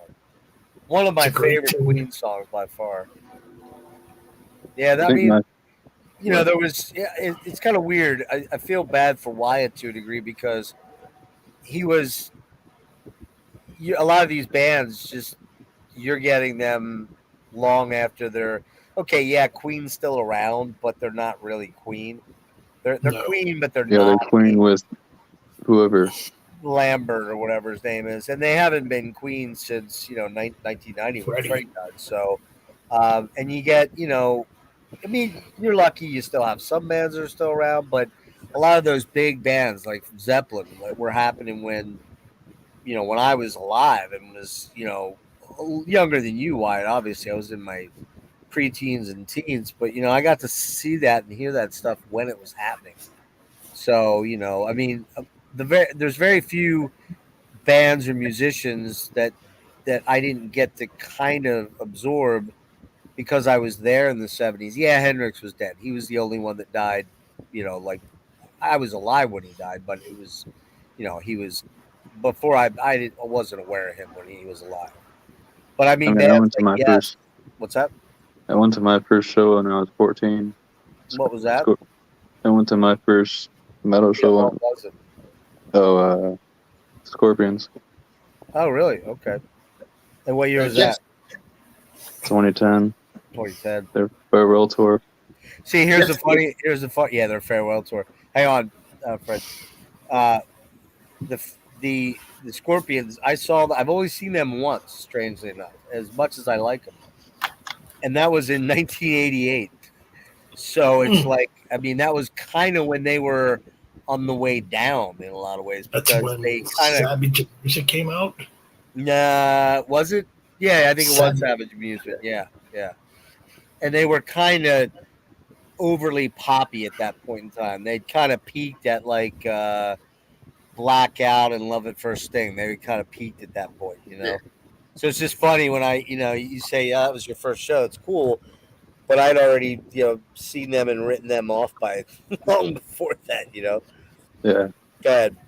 So Jeff, Yeah. did you see Rat when they were called Rats? Were they called Rat Salad before? They Nah, became it's called Rat? Mickey Rat. Mickey Rat. Mickey Ever saw Nah, Ever I saw didn't see Mickey that. No, I saw them. I saw them on Out of the Cellar. They opened for Motley Crue on the Shout at the Devil tour. Okay, I would have been a good show. Yeah, it was a good show. It was them, Accept was in the middle, and they were on Balls to the Wall. And then Crue was on Shout. And actually, they looked cool. I mean, Crue looked cool. Vince Neil still sucked, but he was just ever so slightly better than he is now. Well, you Oh, can yeah. understand it. You can understand what he said then. So What's that? you can understand what he said. Yeah, kind of. But funny story about that show. I might have told this story, but I'll tell you a funny story about that show. So we get up to that show, my buddy and I think we went mainly for Rat and Crue. I mean, we knew Accept and we liked Balls to the Wall, but we didn't really know them, you know. And we get there, and it's an outdoor venue. It's like, and I don't know if you remember this, Ben, but do you remember City Island when they used to have concerts up there? They might have stopped that in the last 20, 25 years. I don't remember. But there's that City Island up in Harrisburg where I've heard of it. there's a baseball. Yeah, I've heard of it, but I've never been there. Okay. Well, there's a baseball team and a soccer stadium there now, but there used to be a big area for live shows, right? And you'd literally have to walk across this bridge to get to this island where they had a stage. Now, I don't know how the bands got their stuff over there. I guess there was an access road over or something like that. But long story short, we get over there and it's packed, man. This is 1983, summer of '83. We're juniors in high school, and it's fucking packed, and it's hot, man. It's like fucking 95 degrees. It's like this is, I want to say August, mid-August, and it gets hot here in August. And so we get out there, and man, we're way back by the lighting desk, which is on a tower. It's in a tower up on this, elevated area, and we're back. We got to be back at least 35, 40 feet, from the stage. And all of a sudden, out of nowhere, this fucking serious storm rolls in. I mean, a bad storm, right? And they postpone the start of the gig because it looks like it's going to be really sad. They're warning people, there could be lightning and blah, blah, blah, blah, blah. Long story short, man, this rain comes. It's very brutal, heavy downpour, like almost like sideways. Like we're just getting drenched. Like idiots, we're standing there, right? And all of a sudden, one of the follow spots up in the tower, up in the tower that's up there, the follow spot falls into the crowd. Now, I don't think it injured anybody, or I think they screamed and yelled and people got out of the way, but somehow as part of the scaffolding that was holding up the mixing desk, the area where the follow spot was fell, and the follow spot fell into the ground, right? So next thing you know, all these long-haired dudes come out, and they're like, make way, make way. They're coming down off the stage, and they're pushing, they're basically spreading people out from the cables that were lying on the ground. That had like a cover over. And by the way, I should also mention that it rained like cats and fucking dogs for like 15 minutes, like crazy. And then it cleared up, right? So my buddy grabs me and goes, come here. And he goes, act like you're part of the crew. And we just start picking up cables and walking to the front. And these guys are getting up on the stage, and we're helping push the cables up to it. We just stayed there. From that point forward, we were like right on the barrier for the rest of the show. We basically fucking snuck up there. So no joke, when Rat came out, like fucking Stephen Piercy's crotch was like 5 feet from my fucking head, man. It was like right above me. It was right in front of me. And then Dio and all those guys came out, and like Udo was pointing down at me, and you can't stop me. Yeah. But yeah, it was, Wild. yeah, right. It was a killer. It was a killer show, man. A lot of fun. And we that would have been an awesome show, actually. But it's a bit weird having accept between two sort of hair metal bands, sort of. Yeah. And I will say that they probably were the heaviest band of the night for sure. But Rat was Which good, one? man. Rat was Which good. one is Sept? Except Yeah, I think I can it's a imagine. weird mix-up. Yeah, Robin, but I think Rat were heavy live. Rat was real good, man. They Robin Crosby was in the band, and in fact, I saw them a second time, Rat, on the second album, Invasion. Yeah, And they actually were the headliner, and Bon Jovi opened for them, believe it or not. Bon Jovi was Yeah, on that the would've second been- album, Fahrenheit 7800, and they opened for Rat on Invasion. So I yeah, saw yeah. them, I heard that story. Yeah, yeah, way back. because Rat had their first album or EP and their first album out already, so Right. they were a name. Then Bon Yeah. Jovi was starting out, and they Well, but he did have that hit. I mean, he had Runaway. And Runaway. That's a great so song. he was getting there, and I forget the song. What was the song off 7800? Was it In and Out of Love? In and Yeah, Out of Love. yeah. And there was one other song. Tokyo. Tokyo Rose. Tokyo Rose. Rose. That's it, yeah. Yep. So there was a The only Bon Jovi CD I still actually have. no kidding. I don't know. I any- do have- In fact, I gave Marty that. The tape of Fahrenheit 7800. I'm sure he fucking he Threw it away. They Yeah, I'm threw it sure away. he did. Yeah, he probably wiped his ass with it or something. Well, I did that actually, on purpose, so I sent I it to still him. have mine.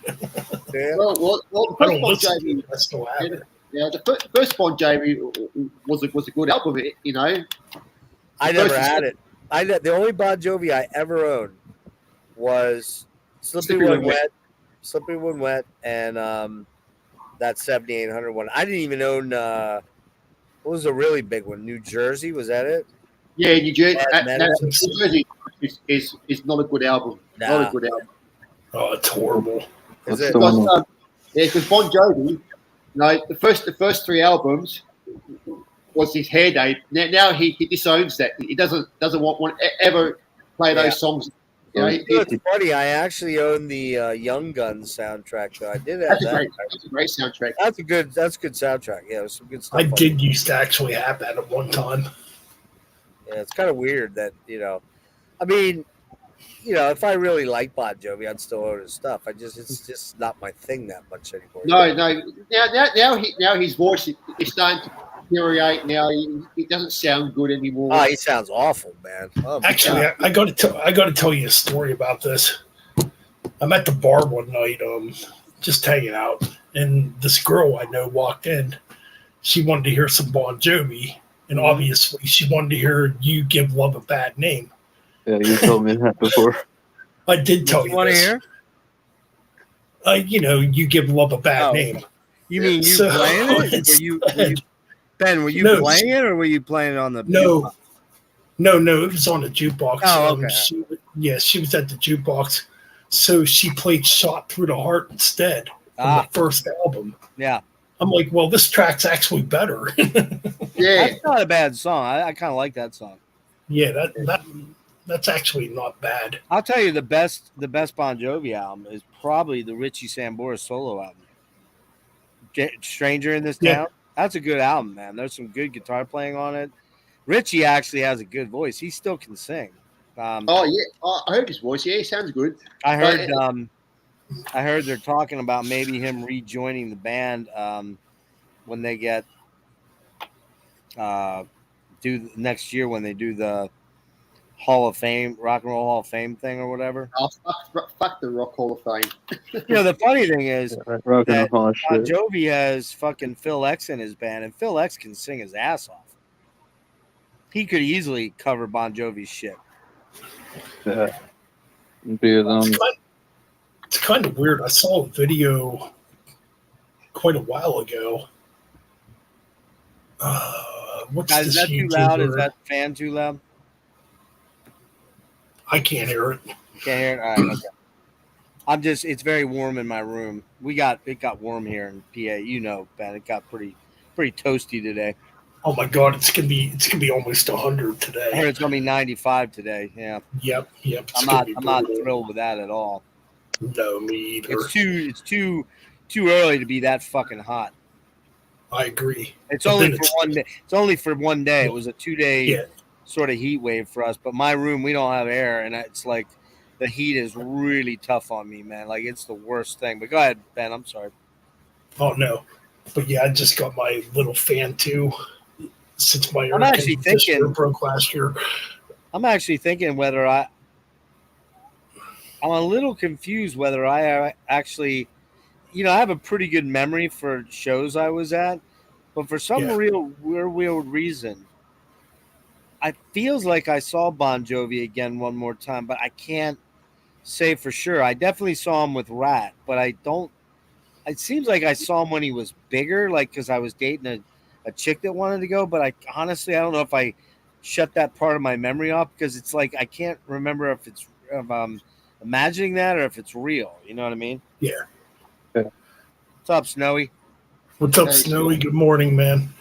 Good morning. But no, anyways, like I was saying, this had to have been about a year ago now. I saw this back when Bon Jovi's, when it came out, like he literally could not sing no more. Right. So there's a YouTuber out there called the Real Music Observer. Yeah, I know don't know that if you- guy. Yeah, That guy's a goof. But anyways, go ahead. I believe it. He's a But fucking anyways, goof. I believe it. And he basically blocks all of his comments and likes, so he's definitely a goof. Exactly. He doesn't let you say anything on his channel. He's so goofy. So, well, what's the point then? Yeah, exactly. But anyways, he did a video basically saying that Johnny G.O.L.E., Axel Rudy Pell, off, Mhm. Johnny, that he should like be the new lead vocalist of Bon Jovi. He did a video on this. I don't know if it's still up on YouTube. Oh, I gotta see that. I know Johnny, so I'll have to ask him about that. There's no way. I don't think Johnny'd do it. I don't think he'd do it. He knows John Bon Jovi though. Oh, He knows him. Yeah, they worked on something a while back. I don't remember exactly what it was, but him and Bon Jovi are familiar with each other. But there's no way, man. Bon Jovi's not giving that up unless it's physically, painful or something for him to do. That's Right. clear because he's very well aware of the fact that he can't sing well anymore. And he's Yeah. very well aware that people are talking about it when he was out on tour last year Yeah. and everybody was making the funny memes about it and shit like that. I mean, he's well aware of that shit. So, Yeah. what's that? What? Nothing. I was just. Yeah, I mean, he knows. And the thing is, and look, here's the bottom line. It's like guys like Don Dokken can't sing worth shit anymore. No. And hasn't been able to for a while. His fucking bass player sings all the high parts and the lead parts. Yeah. But the bottom line is that I guess I look at it like this: that it's all they know how to do. It's if people are still willing to pay the money to go out and see it, well, then how can you fault them? You know what I mean? That especially in John Bon Jovi's case, he's providing for a lot of food on the table for people. You know what I mean? Oh yeah. Yeah, his charity. Yeah, well, not charity. no. I'm just talking about his band and his crew. He's got. You got to remember, he's an employer, man. He probably employs 30 or 40 people, and so he's like a small business, like Metallica. Metallica employs a shit ton of people and keeps them working all the time. So when you get like we're used to seeing these bands that are small bands that have one or two crew members and they're limping along with a tour manager and they're barely. We're not used to these giant machines like Bon Jovi, these, the big arena bands, the Trans-Siberia Orchestra, that's a bunch of fucking paychecks to cut, right? Stuff like that. So Right. I don't blame Bon Jovi for still going. The thing that I think about is like, well, if you're a fan of Bon Jovi, do you really want to see him struggling like this? Do you really want to remember him that way? I don't No. personally. No. He Hell, should have You know, retired. Like when I Definitely. went to see, you guys know I'm a fucking Rush fanatic, right? Yeah. And I've seen them a billion times. But the last couple times I saw him, Geddy was struggling. He was not the same Geddy. And the more, he wasn't horrible at all by any stretch of the imagination. But I could see that, in another 10 or 12 years, if he kept doing 150 shows a year, he was going to be shot. Yeah. Right. Would I really want to see that? Would I really want to remember Rush with Geddy Lee standing up there, croaking out on or singing super low? Could you imagine something like, "Today's Tom Sawyer, he gets high on you, and the No. spades, he gets high on you." Could you No. imagine that? Would be fucking awful, right? It'd be horrible. Yeah. So there is a time and a place. And Yeah. some of these guys don't really know when to cut it off, but at the same point in time, maybe some of them can't cut it off because they can't afford to.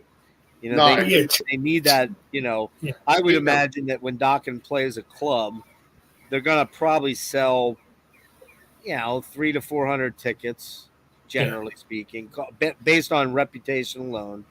Maybe in a good area, they might, big city, they might sell 8 or something like that. Now. And they probably get a guarantee of 12 grand at least, maybe 15 grand, something like that. Right. If they can pay some bills out of that and pay some salaries out of that, I see why they're doing it. I'm not going to go pay for it. I'm just being honest. I just I'm not that interested to see them like that now. But It's kind of. I'm sorry, Jeff. no, go ahead, man. Go ahead.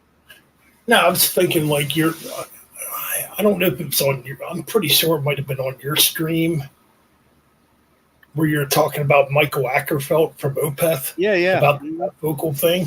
Yeah, his vocals are the same. Yeah, it's like if he can't do it no more, why force him to do that again? Well, are you talking about the death vocals? You're talking about the death vocals, right? I mean, because if he can't like sing it like he used to. Yeah, his singing voice sounds great, but I mean, he can't do the death vocals anymore. He just can't do it. Right. And when he does it now, he sounds more like he's croaking it out. It's like it's a very weird delivery now. It doesn't, and I've saw that band, almost 20 times, and back in the day, nobody touched that guy for death vocals. His death vocal was the best. It was insane how good it was. Literally the best. I mean, it's still passable. It's just not great anymore. But he makes up for it by singing. His clean vocals are still fantastic. So, and the music's great. But I will admit, do I feel like seeing him 5 or 6 times a tour now? Nah, not as much. Not as much.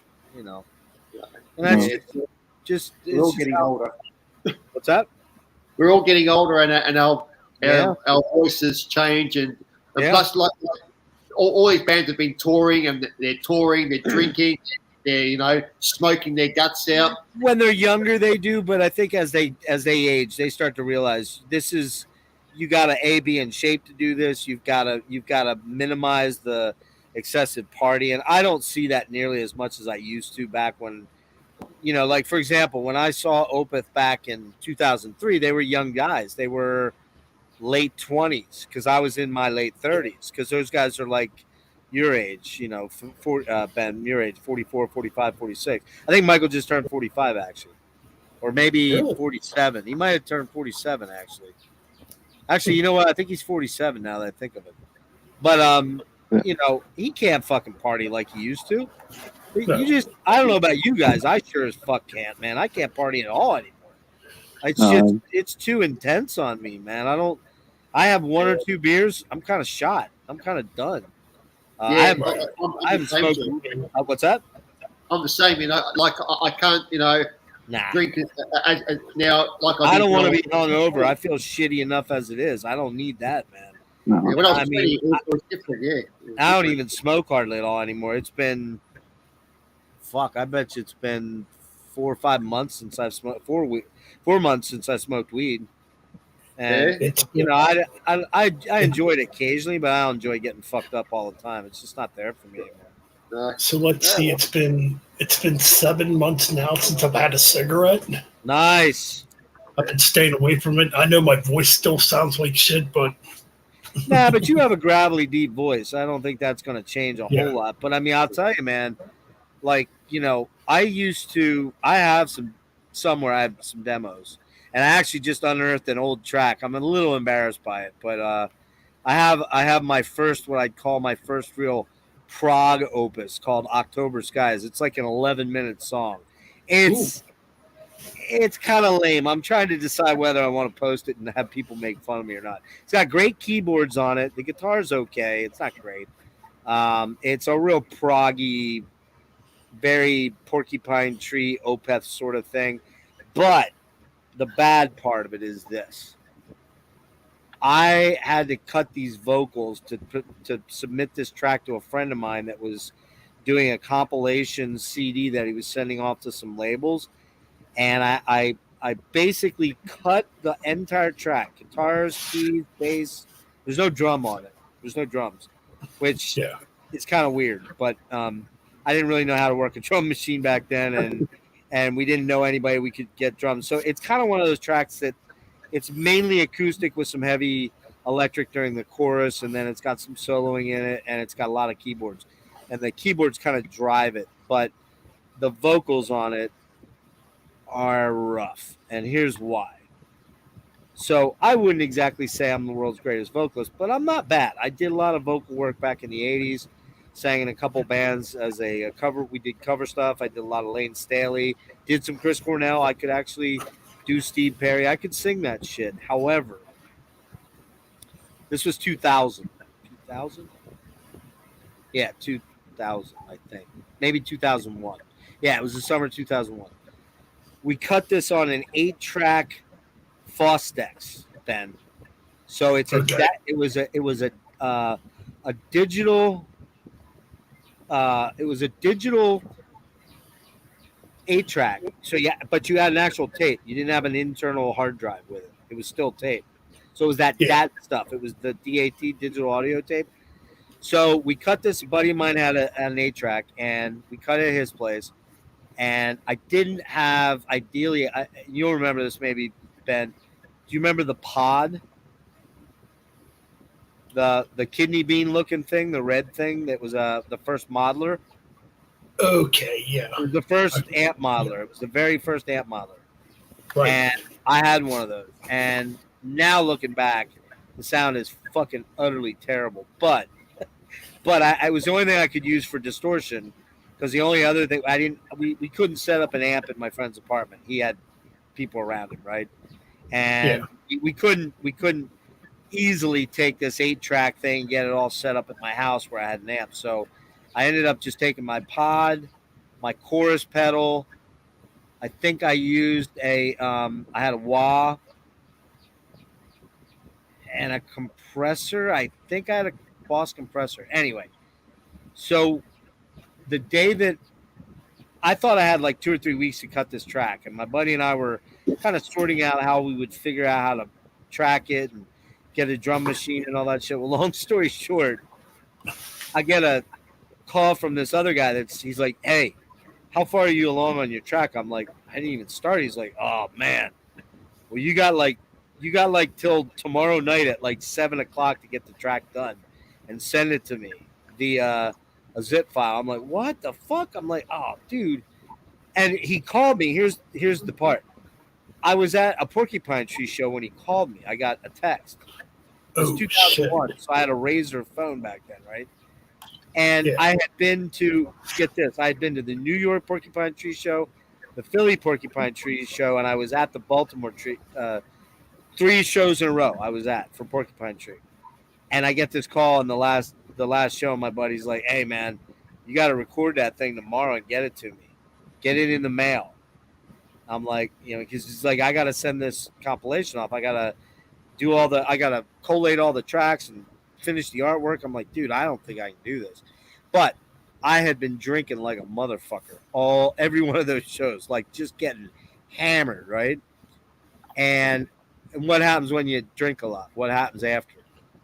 You get hungover. You're hungover, but what's the main thing when you're hungover?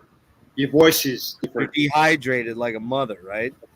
You're dehydrated like crazy, right? And on top of that, I talk a little bit sometimes, and when I'm drinking, I talk a lot more. So I was at these shows just yakking to everybody that I knew, which was a lot of people back in those days because I was like the band, tied in with the band. And so the day, I call my buddy from the show. I'm like, Alex, can I come over or Alan? I'm like, can I come over and cut this track tomorrow at your place? And he's like, yeah, I guess. Yeah, bring your stuff down, blah, blah, blah. So I get down there and I can barely talk.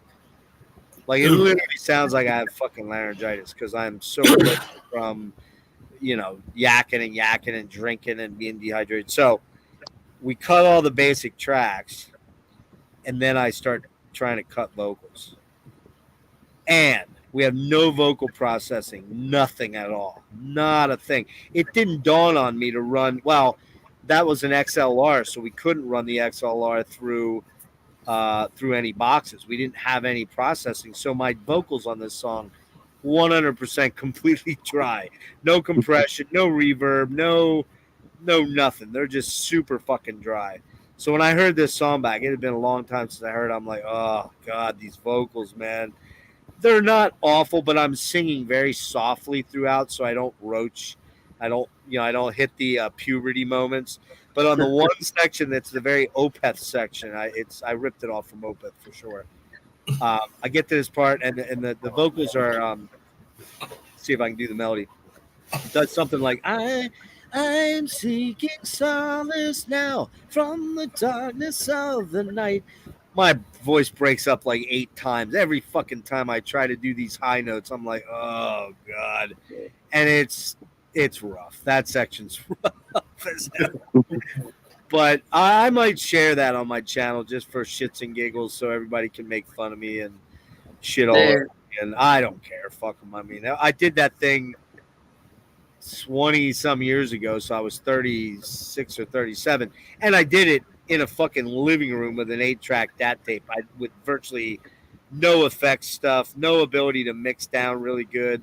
It's the fact that it sounds as good as it does is more because the guy that we cut it on his board was a great piano player, so he added a lot of really cool like synth touches to it. So it's very like Opeth, Porcupine Tree meets Yes. So it's it's a cool track, but it's way too long. Way too long. And I would say honestly, I wanted to kind of go crazy like lead wise, but I just wasn't feeling like in the zone. So I was tame on the leads. I'm a million times better guitar player now, but even back then I was like, man, this is pretty lame. Why did you just cut such a lame solo? It's not horrible, but it's just way too much wah. I sound like fucking Kirk Hammett on it.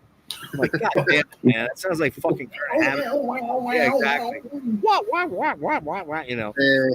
But good stuff, man. So I'll probably share that. I got to figure out how to do that. And then I'm trying this week. If I don't end up going to the hospital today or tomorrow, if I don't, I probably will. But if I don't, I'm going to. Frederick, I don't think you heard it. I don't think you were here the other week I was on last week. I played the. Did you hear the track, the intro track from my channel? No. Do you want to hear it quick? It's only 39 seconds, Ben. Do you mind? Good. Yeah. Play it. Last time we tried to play it, Mike talked the whole way through all of it. So.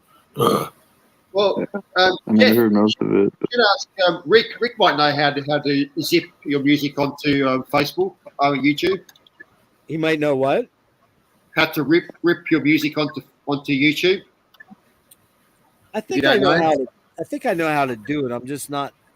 I'll try to do it. But here, you ready, Fred? Yeah, I'm all ears. Right. Well, let me make sure you can hear this.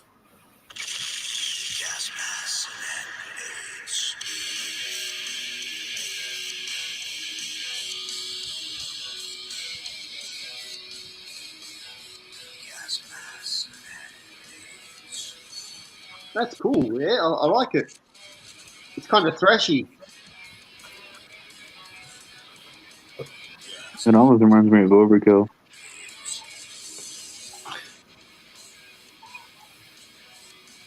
What, so you wrote this, Jeff? Listen to the end.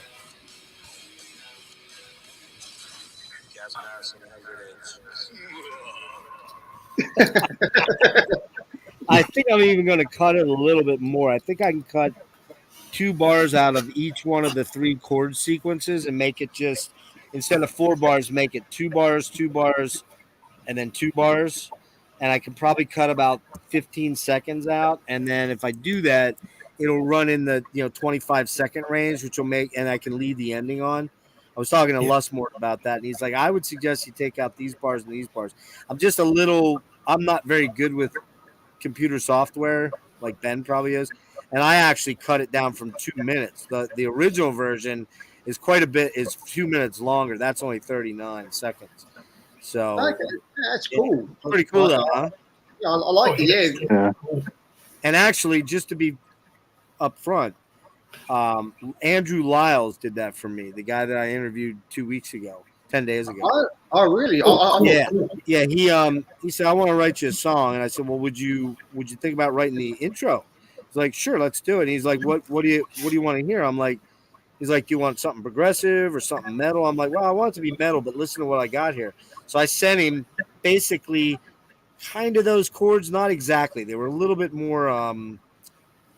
Let me see here. See where my guitars are. What's that? Progressive. Yeah, they're a little bit more. They're a little bit more like kind of proggy sounding. The gallop was a little different. That's a very much a thrashy new wave of British heavy metal gallop to that one. The one that I had was a little. Here, let's see if I can. Give me 1 sec here. Hey, you gonna make a music video, Jeff? Yeah, I'm gonna put some. I'm hoping to put some video to it, and that song right there lends itself to lots of explosions and car crashes and stuff. But here's the original. Let's see if I can play it for you that you guys can hear. You hear that? Yeah. Yeah. All right, hold on.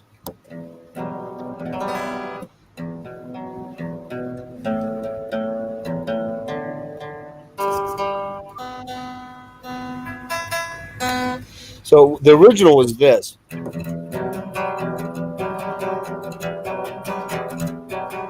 Okay, kind of almost like a Western sort of style.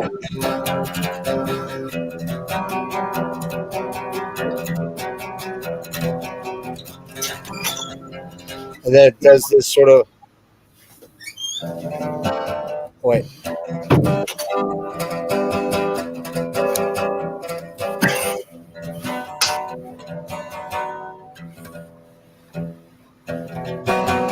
Anyways, it was kind of like that. Instead of his was more like. It was more like a gallop like that. Okay. So I kind of said, look, we'll go with what you have because it's a little more like new wave of British heavy metal, little thrashy, and I was like, yeah, do that instead.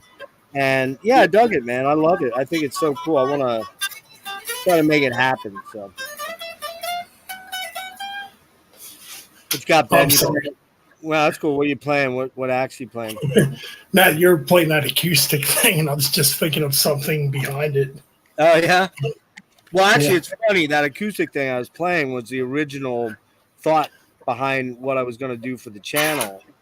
And then when I sent it to Lyles, he changed it to more of that metal thing. So I still want to do something with that. That's still something I have going on. And I've got, I don't know if you saw the video. Ben, you said you watched that thing. You saw me playing the Taylor? Yes. Yeah.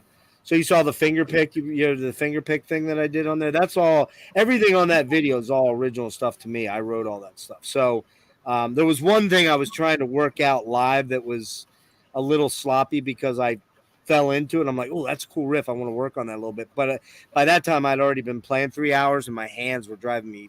I was tired. But yeah. So I mean, like I have a lot of good original ideas and riffs laying around. As far as like full songs, I probably have, I don't know, maybe 10 or 15 that are like kind of fully worked out. But again, I don't really have, they're just riffs and chords and things. I don't have, I don't have a DAW. I don't have like an audio interface, so I don't really know how to do that stuff like you do, Ben. I can play pretty well, but I just don't know what to do on digital software. Yeah, When I- kind of. See, I mean, for me, yeah, it's very hard to describe since I'm self-taught on all that. Oh, so am I. Yeah. Oh, you talking about the software? Yeah. Yeah. Well, actually, I used the app to record my music. Oh, really? Through your phone? Yep. Yeah. What? Really? What is it? So I used well, I had and this is what gave me the idea where I could probably maybe record something. So I had the GarageBand app on my phone, Yeah, of course. Right. Yeah. and I just started like laying down tracks and adding stuff to it, and I'm like, okay. Which back in the day, it's. But how do it's you do very that? hard to How do you do that with your phone? Like, what do you hook up to it? Okay. Okay, my hookup is very cheap. Okay, so Is it just something you Okay, plug so- into the iPhone charging port or what? yeah. Okay. So what I have is find it.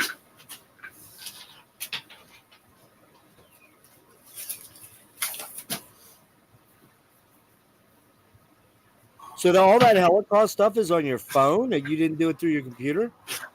Well, it's through a phone and an iPad. Like, Oh, an iPad. Okay. in fact, I'll show you. I recorded my music on the. It's really weird that I can still actually do this. And I basically taught myself to do this on my own. Right. So this is an iPad 3 from like 2012. Okay. So it's an old one. Yeah. So I got the GarageBand app, Mm-hmm. which I downloaded through one of my old iPhones. Right. And you have an iPhone now? Like that's your current phone? No, Oh, you don't? actually now I have an Android. Oh, wow. No shit. Yeah, that's what I have. Is that what you use? So it's pretty hard to what? see, but Yeah. I can see it. Yeah, I see it. I got my tracks recorded on here, Yeah. Look at that shit. Damn.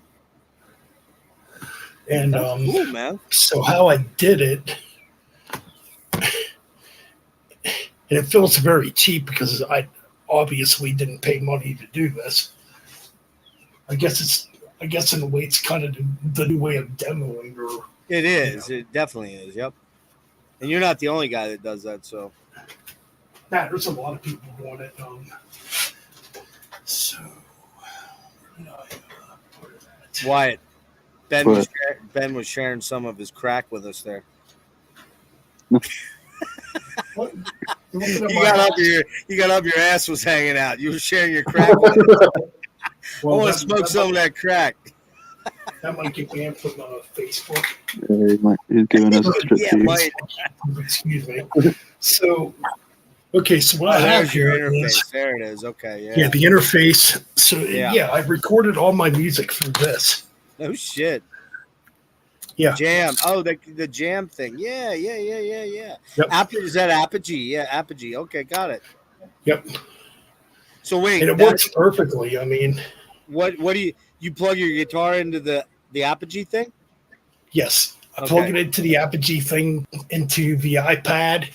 And then you just do all the effects and the amps and sims and all that shit's in there, right? Yes. Yeah. And yeah, it's kind of cheating, but I do have an app for pedals too. Shit, I should do that, man. How much was that Apogee thing? Do you know? Do you remember? It was like I think around 169 at the time. It wasn't like really expensive, but Wait, 169 or 69? no, it was around 169. Oh, okay, that's not cheap. Yeah. So then I got this app that has a bunch of built-in pedals. Sure, yeah, just all kind of Okay. plugins, right? I feel like I'm giving away all my secrets. Nah, you don't have to. I mean, it's not that secret, dude. I mean, No, I it's think not.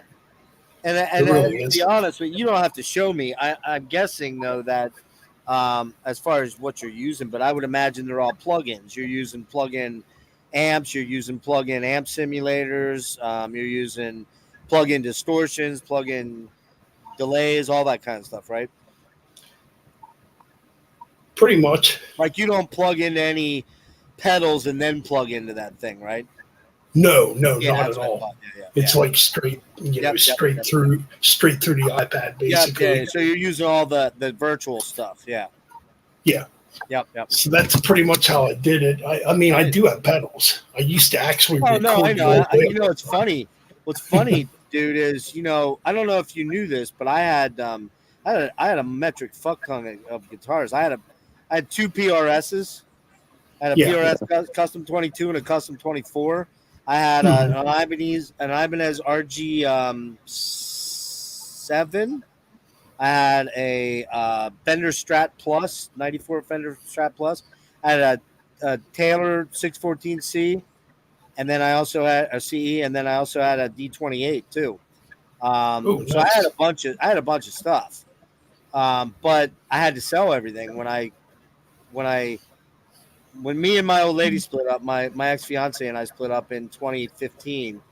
And I moved in with my dad. I didn't have any money, and I was out of work, and I had to fucking sell shit. So I sold my fucking Taylor and the first thing I sold was my PRS, the custom 22, which I would give anything to have back now. That was my favorite guitar, but I got like $2,200, and I needed that money bad to live, right? And it was like without it, I was gonna fucking end up like in a homeless shelter or something like that.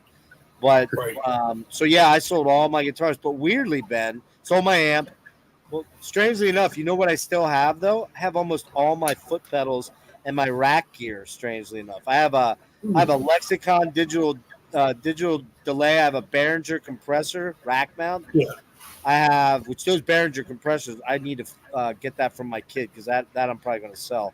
That's worth some money. Dude, I got to do this. And then I also got the Boss compressor, the Boss delay pedal. I have a Line 6 delay pedal. Yeah, I have what's that? Oh man. I also have the Boss looping station. You know the looping station? Yeah. I have all that shit, dude. Still. My Canyon. Who is it? Shit. Hold on a minute. There it is. Canyon. I've never even heard of that. Can you guys see that? Yeah, I see it. Yeah. Oh, dude, this thing makes a lot of like atmospheric effects.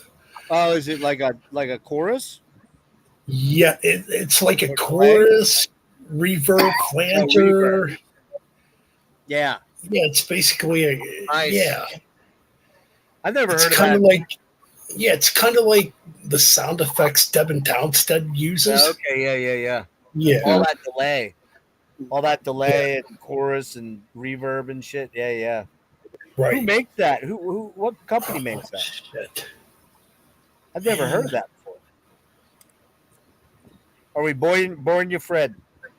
No. Freddie, what you guys don't know is right now is Frederick is masturbating in the dark right now. That's Yeah, spanking his monkey in the dark. he's yanking Beat the old baloney.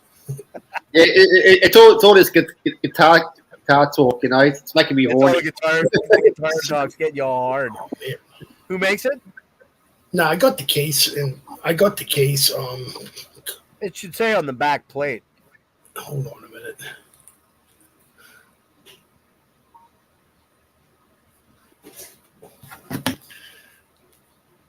Yeah, because I haven't played with this thing in a while. That's what Jeff said this morning. No, I already took care of that earlier, man. I don't fuck around. I'm old. I never know when it's gonna be my last time. I gotta take care of business, man. It just comes out. I gotta work out a little bit yet there. And for an old guy, I don't have some problems. I don't have the ED problems Frederick Von Thrash has. Fucking What's the name of it again, dude? Electro Harmonix. Electro Harmonics. Okay, yeah. Yeah, That's yeah, not yeah. a cheap pedal. Then their electro harmonics are good stuff. Yeah, because they I are. paid almost 200 for that, Oh, really? which I'm gonna have to mess around with this again. It's been a while. Let's see what they're going Maybe for they'll- now. They're going for it's a delay looper. Okay, Yeah. for about 100. Yeah, they're going for about $200. Yep. Yeah, so you can put like a 5 millisecond delay on that and let it carry out. I have the Line yeah. 6 pedal. You know what the Line 6 one is? You know Line 6 effects. I have the big one that has like the 4 different. You can tap tempo and you can stack delays on top of each other and choruses and that fucking thing, man, dude. I've done ping pong where you do like bow, bow, bow, bow, bow, all that kind of shit like that. Right. Fucking killer.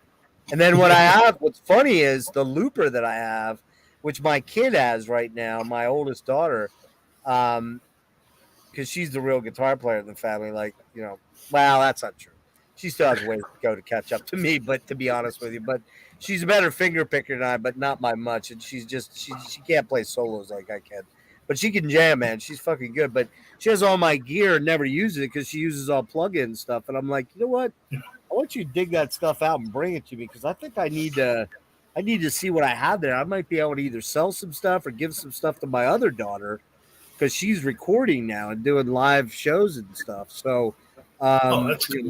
yeah, my youngest daughter does live acoustic piano stuff, and she could use some of those pedals, especially the looping station, because she could cut like a vocal and then loop her vocal and stack harmonies, which would be fucking cool as shit, right? Right. Yeah. Oh, You know what I mean? Like you could sing one thing and then she could do the harmony over top of it and then another harmony over top. see, Like that's 3-part harmony. yeah. I never really. It's weird. I've never actually really talked about guitar playing. Well, it's been a while since I've really talked about it. Right. Like for me, I've never been good at like finger picking. I just can't freaking do it Not right. I'm not good at either.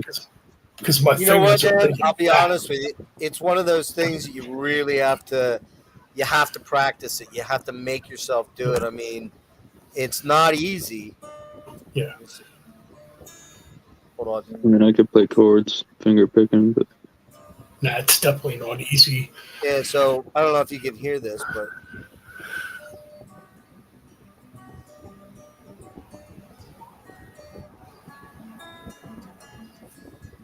yeah, that shit. It's like Travis picking, where you're changing the, like something like. Wait.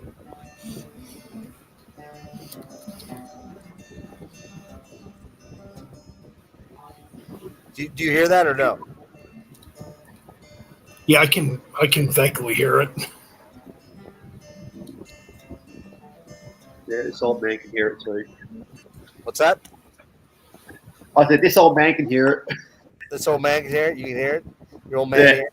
But yeah, finger picking is just one of those things that you just got to sit down and work on. You can't bluff your way through finger picking. That's the reality of it. When you're doing chords and you throw a bunch of distortion or delay or stuff on, you can kind of get away with a lot of stuff, but you can't get away with that on an acoustic. And that's why I do most of my playing on acoustic.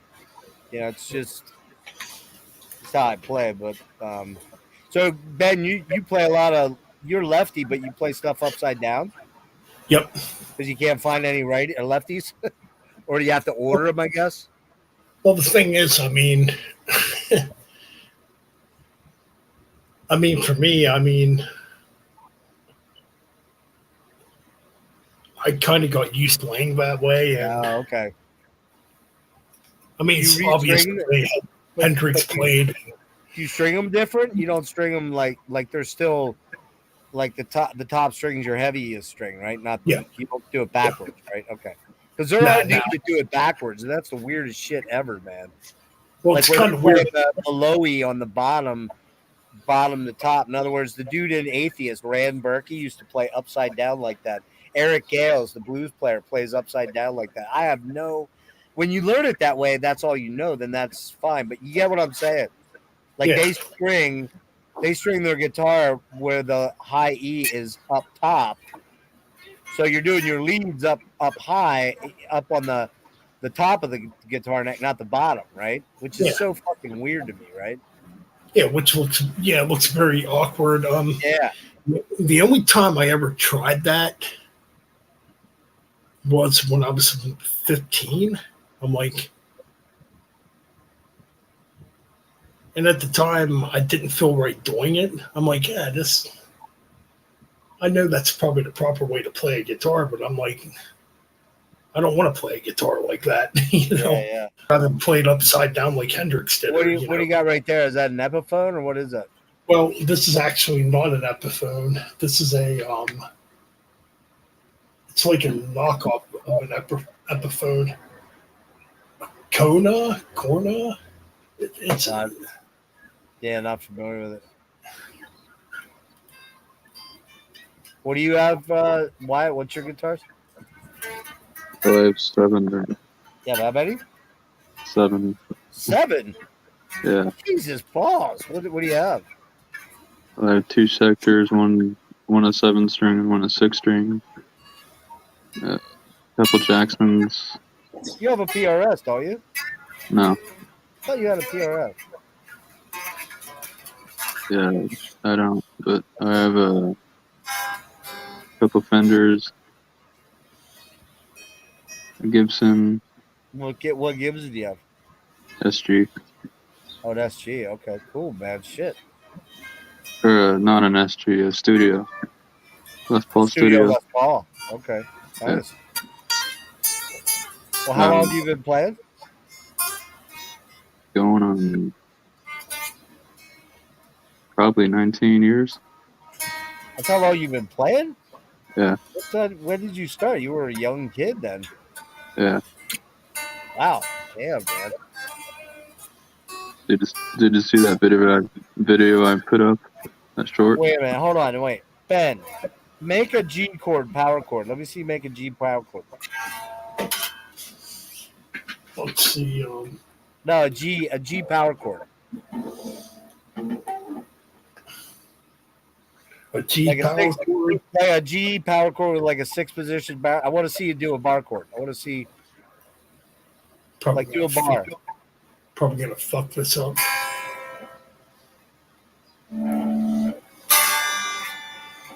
Stupid. I'm trying to see your fingers. Like they look different.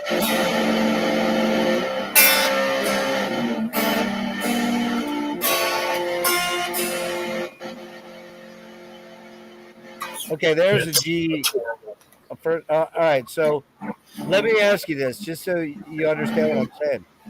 When you're stringing your guitars, is your low E, the thick string, right? The heaviest string? Is that the bottom of the neck or the top of the neck? Bottom.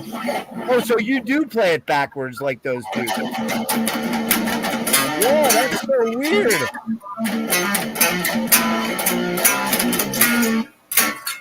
Stupid.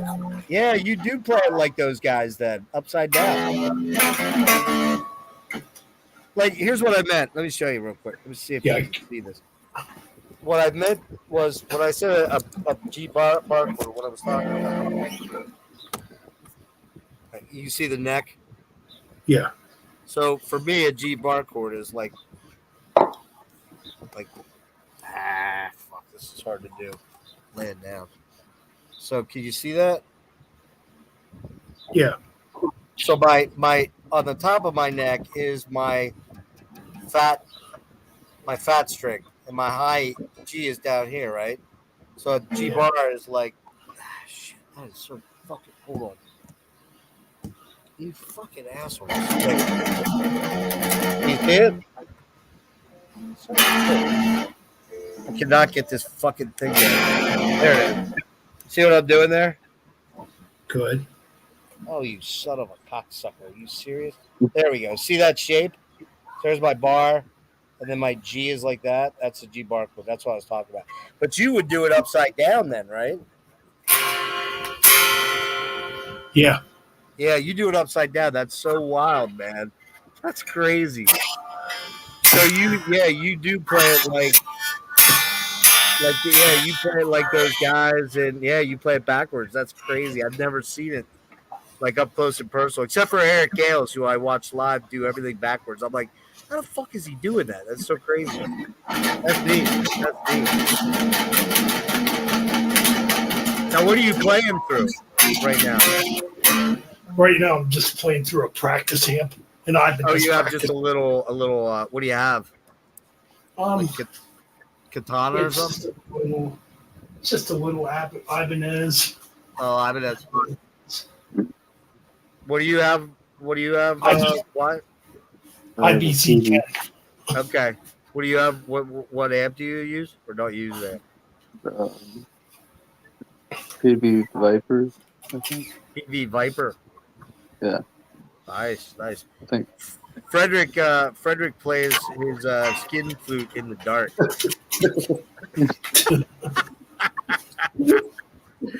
Frederick, give us a G on the skin flute, if you would, please. G. No, you gotta do it like this. You gotta go. Oh, isn't that most of the death metal singers today? What's that? Yeah, that's true. It wouldn't be much different, right? Death metal vocals sing like that. They've got cocks in their mouths. It wouldn't be much different than Chris Barnes.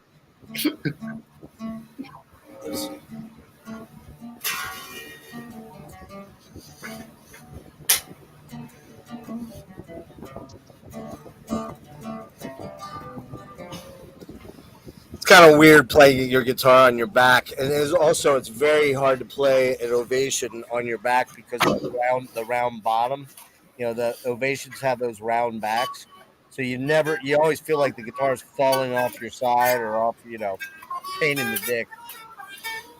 Don't you have a bunch of BC Rich stuff, Ben? I do have one BC Rich guitar. Is that the 7? Yeah. Okay. How many guitars do you have?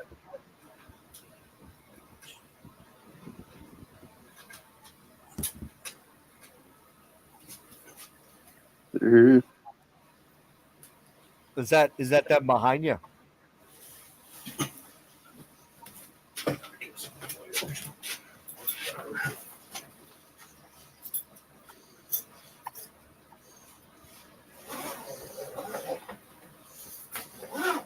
I think Ben and I have the same light thing in our bedroom. I have a fucking one of those like galaxy things that shoots the stars up under the roof up there like he does. Mine's red too, like that.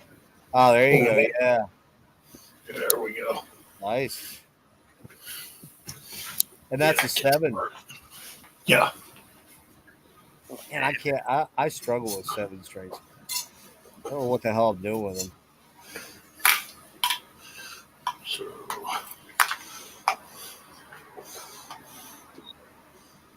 and now when you flipped upside down too, yep.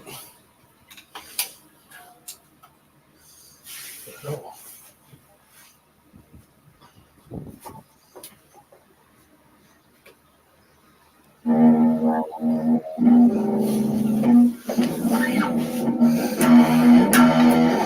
Yeah, this guitar's way out too. That sounds like shit.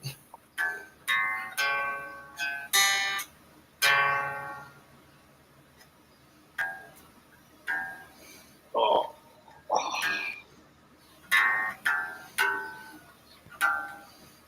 Oh, it does.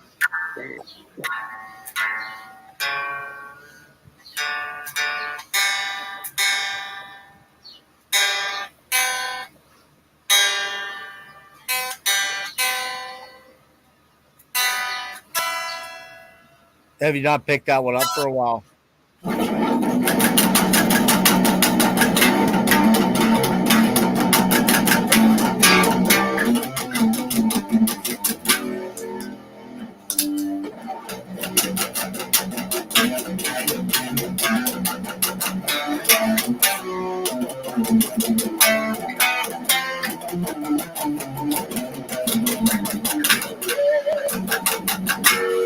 Got the Zach Wild pin squeal in there.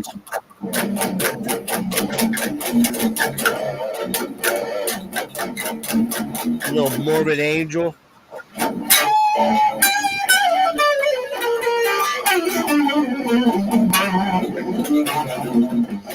Yeah, it's pretty sloppy right now. Yeah, But it's coming through pretty tough. But yeah, I get the picture. A little bit of Jack Wild squeal in there, a little Trey squeal, Trey Isaac though. yeah. Cool, man. Cool. Well, That's fun. Glad you got to yank out the guitars there. I guess why did you bail out? Why bail? You might have gotten kicked. Who knows? Yeah. Oh Well, shit! guys, Right there. I think I'm gonna rip. Oh, there he is. There he is. Yeah. Birdman. Birdman. Oh yeah. What I'm looking- time's it out your way, Wyatt? 3, 2:30. 2:30. 2, quarter of 3. Yeah. Yep. Well, guys, I think I'm gonna call it. I have to. I got to get up and do some stuff in a couple of hours. I got to get some groceries, and I got to figure out whether I'm gonna go to the hospital. But it was good talking to you. Yeah. Ben, cool hearing you jam a little bit there. And, Wasn't the best stuff, but thanks for listening to my intro track there, Freddie von Fredrickstein. And, That's cool, yeah. so I don't know yet, and I'm not. I'll tell you what, I'm not sure yet. Ben, do you work Sundays? yep. Unfortunately, Okay. man. What's your schedule?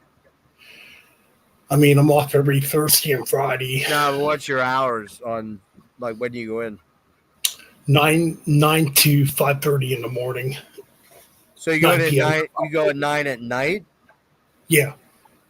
To 5:30 in the morning. All right. There's a possibility I may ask you to join in something next Sunday. I'll let you know. I gotta, you gotta decide whether you want to do it first, and then I'll let you know. But it's I don't know if you guys saw. I posted a thing about top 10 thrash classics.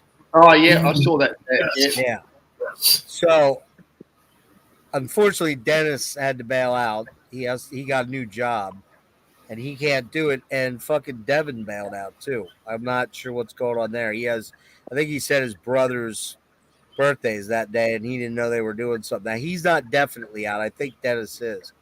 But if both those guys are out, maybe I'll have you and Fred come on. And Okay. But Yeah. Freddie, the problem with you, I think, is this is 4:00 on a Sunday afternoon. That would be 4 a.m. your time, wouldn't it? So you're like 4 p.m. my time. 12 hours. Well, 4 Yeah, p.m. 12 hours. So you'd honestly have to get up at fucking 4 a.m. About 9 to o'clock, join. at 9 o'clock, 8 or 9 o'clock in the morning. Say again? Probably around about 8 or 9 o'clock in the morning. Wait, say it again. What'd you just say? Oh, if it's around about 8 o'clock or 9 o'clock in the morning, yeah, your time, or like my time.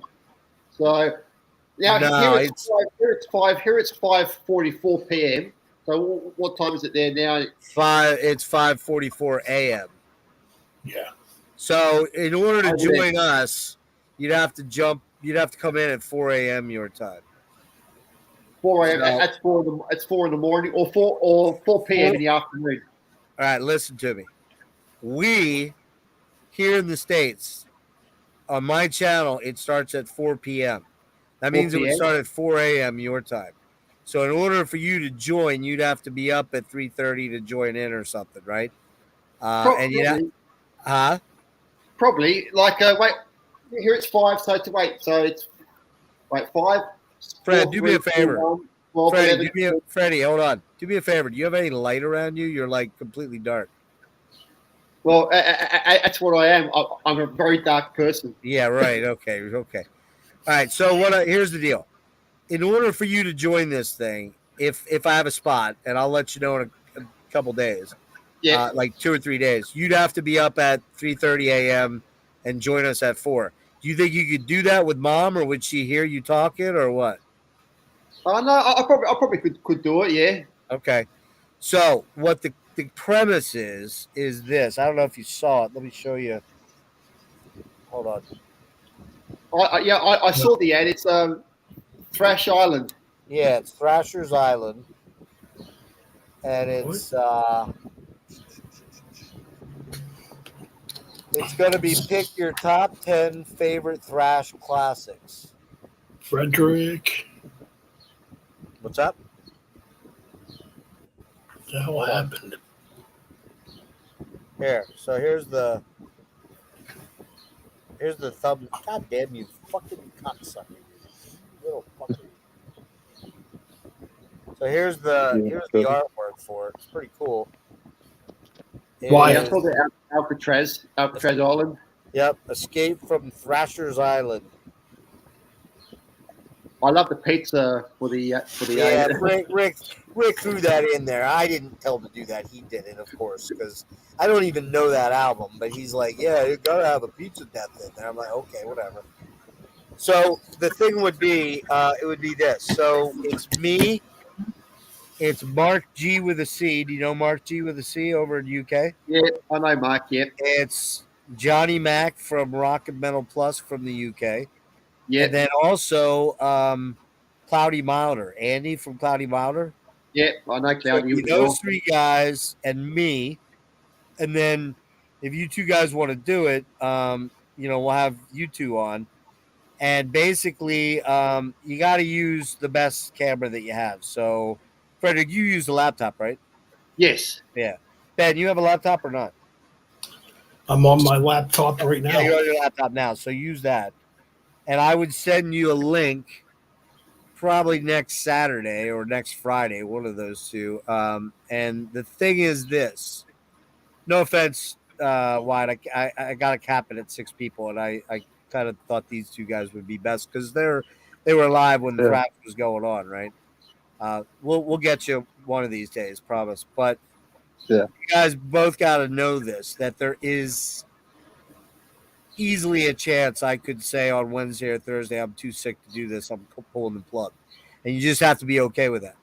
Yeah, no, I'm whatever down, Jeff. Whatever. So if I'm too sick to go, that's just how it goes. The guys over there know that, they understand. And what we do is, I bring you in, I introduce everybody. We give our story about when the first thrash we remember hearing, it was 1984 and I was a sperm in my daddy's ball sack and I heard whatever, that kind of thing. So you just talk about what the first thing is that you heard. And then we go through each pick and we go, okay, doesn't have to be in order. It doesn't have to be like your top number one or whatever. It's just 10 of what you feel are essential thrash classics, right? And that's what it would be. And then, so Ben, in your case, you go to work at 9. So, you jump on at 4. I think it'll last about 3.5 hours, 4 at the most. So we get you out so you can still get to work. Okay. But it's definitely going to be at least 3 hours, I would think. Because we got to go around, to each person and let them. And basically, you pick 10 and you tell why. And you maybe, let's, for example, say one of them is Ride the Lightning. And you go, yeah, man, because, I fucking love For Whom the Bell Tolls and, Fight Fire with Fire and Call of Cthulhu and blah, blah, blah.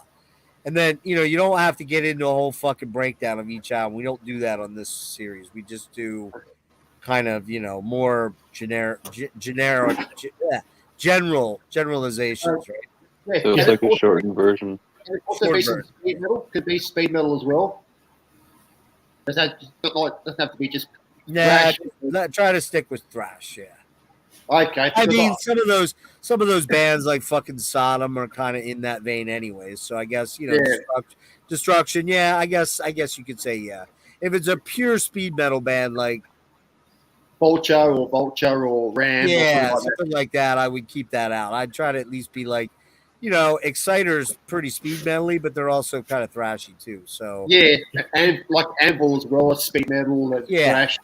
Yeah. So you get away with all that. So, and basically last time when we did this, there was 5 of us and we didn't compare notes beforehand. And we only had 4 of us had 4, I think, no, 3 of us, me and Rick had 2 albums that overlapped. And I think one other guy had a lot. Everyone picked stuff that it was Doom, so there was a lot to pick from, right? Yeah. But so just Well, hang yeah. tight with me. I will confirm if you guys want to go, if you want to be in. I'll confirm for sure that you can be probably by Monday-ish. But start thinking about what you'd put in your thing. Now, if Yeah. Evan and Dennis figure a way out to be there, I'm sorry, I'm gonna have to. Yeah, no, whatever. No, I don't want to make you feel like you're the standbys, but you kind of are. I got to make sure they're out for sure. I think they are. I think Dennis is for sure. So, well, Devin, yeah, whatever happens, Jeff. I'm cool with it anyway. Whatever happens, So yeah, I mean, if I get to Monday and say, yeah, you guys are in, and then I get to fucking Thursday and go, guys, I'm just too fucking ill to do this anymore, that could happen. So I am telling you right now, guys, this is no joke what's going on with me. It's very deadly fucking serious, and it's happening very fast. So there will come a day in the next, I would say the next couple of weeks, maybe 2 months or so, where you're going to find out I'm gone. So, and I don't do that to be fucking heavy. I don't do it for looking for sympathy. It's just the reality of what I'm facing, and it's scaring the fuck out of me. But I can't stop it. There's nothing I can do about it. And when you're like that, you feel pretty fucking helpless, especially when you don't have family members, in particular, 2 parents that are really all that supportive. Yeah, they're just not. They're not very loving and caring. And so when it finally hits them here shortly that this is a no-win deal and I'm not getting out of this, they're probably going to come crawling to me saying they're sorry that they didn't believe me and blah, blah, blah, blah, blah. And I'm just going to be like, yeah, you know what? Fuck you, man. Like, I tried to tell you shit was real. And, my mom in particular just will not accept that this is real. And I'm like, what more do I have to prove to you? I don't understand, Well, they haven't, put you in hospice yet. I'm like, okay, well, when they do that, is that when you believe it? Why would you not believe it before then when I've shown you all the empirical data and you just look at it and don't shake your head and pretend like I made it up? So that's very frustrating, man. It makes me, my mom and I had a bad blowout about 6 weeks ago and I haven't spoke to her. Her birthday was April 28th. Didn't call her. Her fucking Mother's Day, couple weeks, 2 weeks ago or whatever it was, 3 weeks ago. Didn't call her, didn't talk to her. And that's because I'm fucking bitter, man. I'm bitter about the way she's treating me, so I'm just going to treat her like shit back. And that's sad that, I would think to do that, but it's just how it is. So, but, all right, guys, I'll let you know if we're definitely on. Yeah, just message me on Facebook or Instagram. Yeah. No pulling this fucking, goddamn archaic speed metal band from Germany from 1942 that nobody knew about.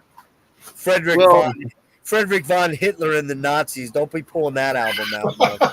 I'm going to put out what I think other people will not have. So I won't lie to you. I will probably have a lot of the ones that you think of. The more common stuff, because while I do like a lot of thrash, I'm not you, Frederick, and I don't love all of it. And I came up when the OG thrash bands were playing. I didn't really stay there in that zone forever. I moved on to other metal, and so for me, the thrash metal stuff that I'm thinking of, the Megadeth, the Overkills, the Metallica, Slayers. I love all that. But I want to go a little bit different. I want to go a little bit more underground. I think that's good.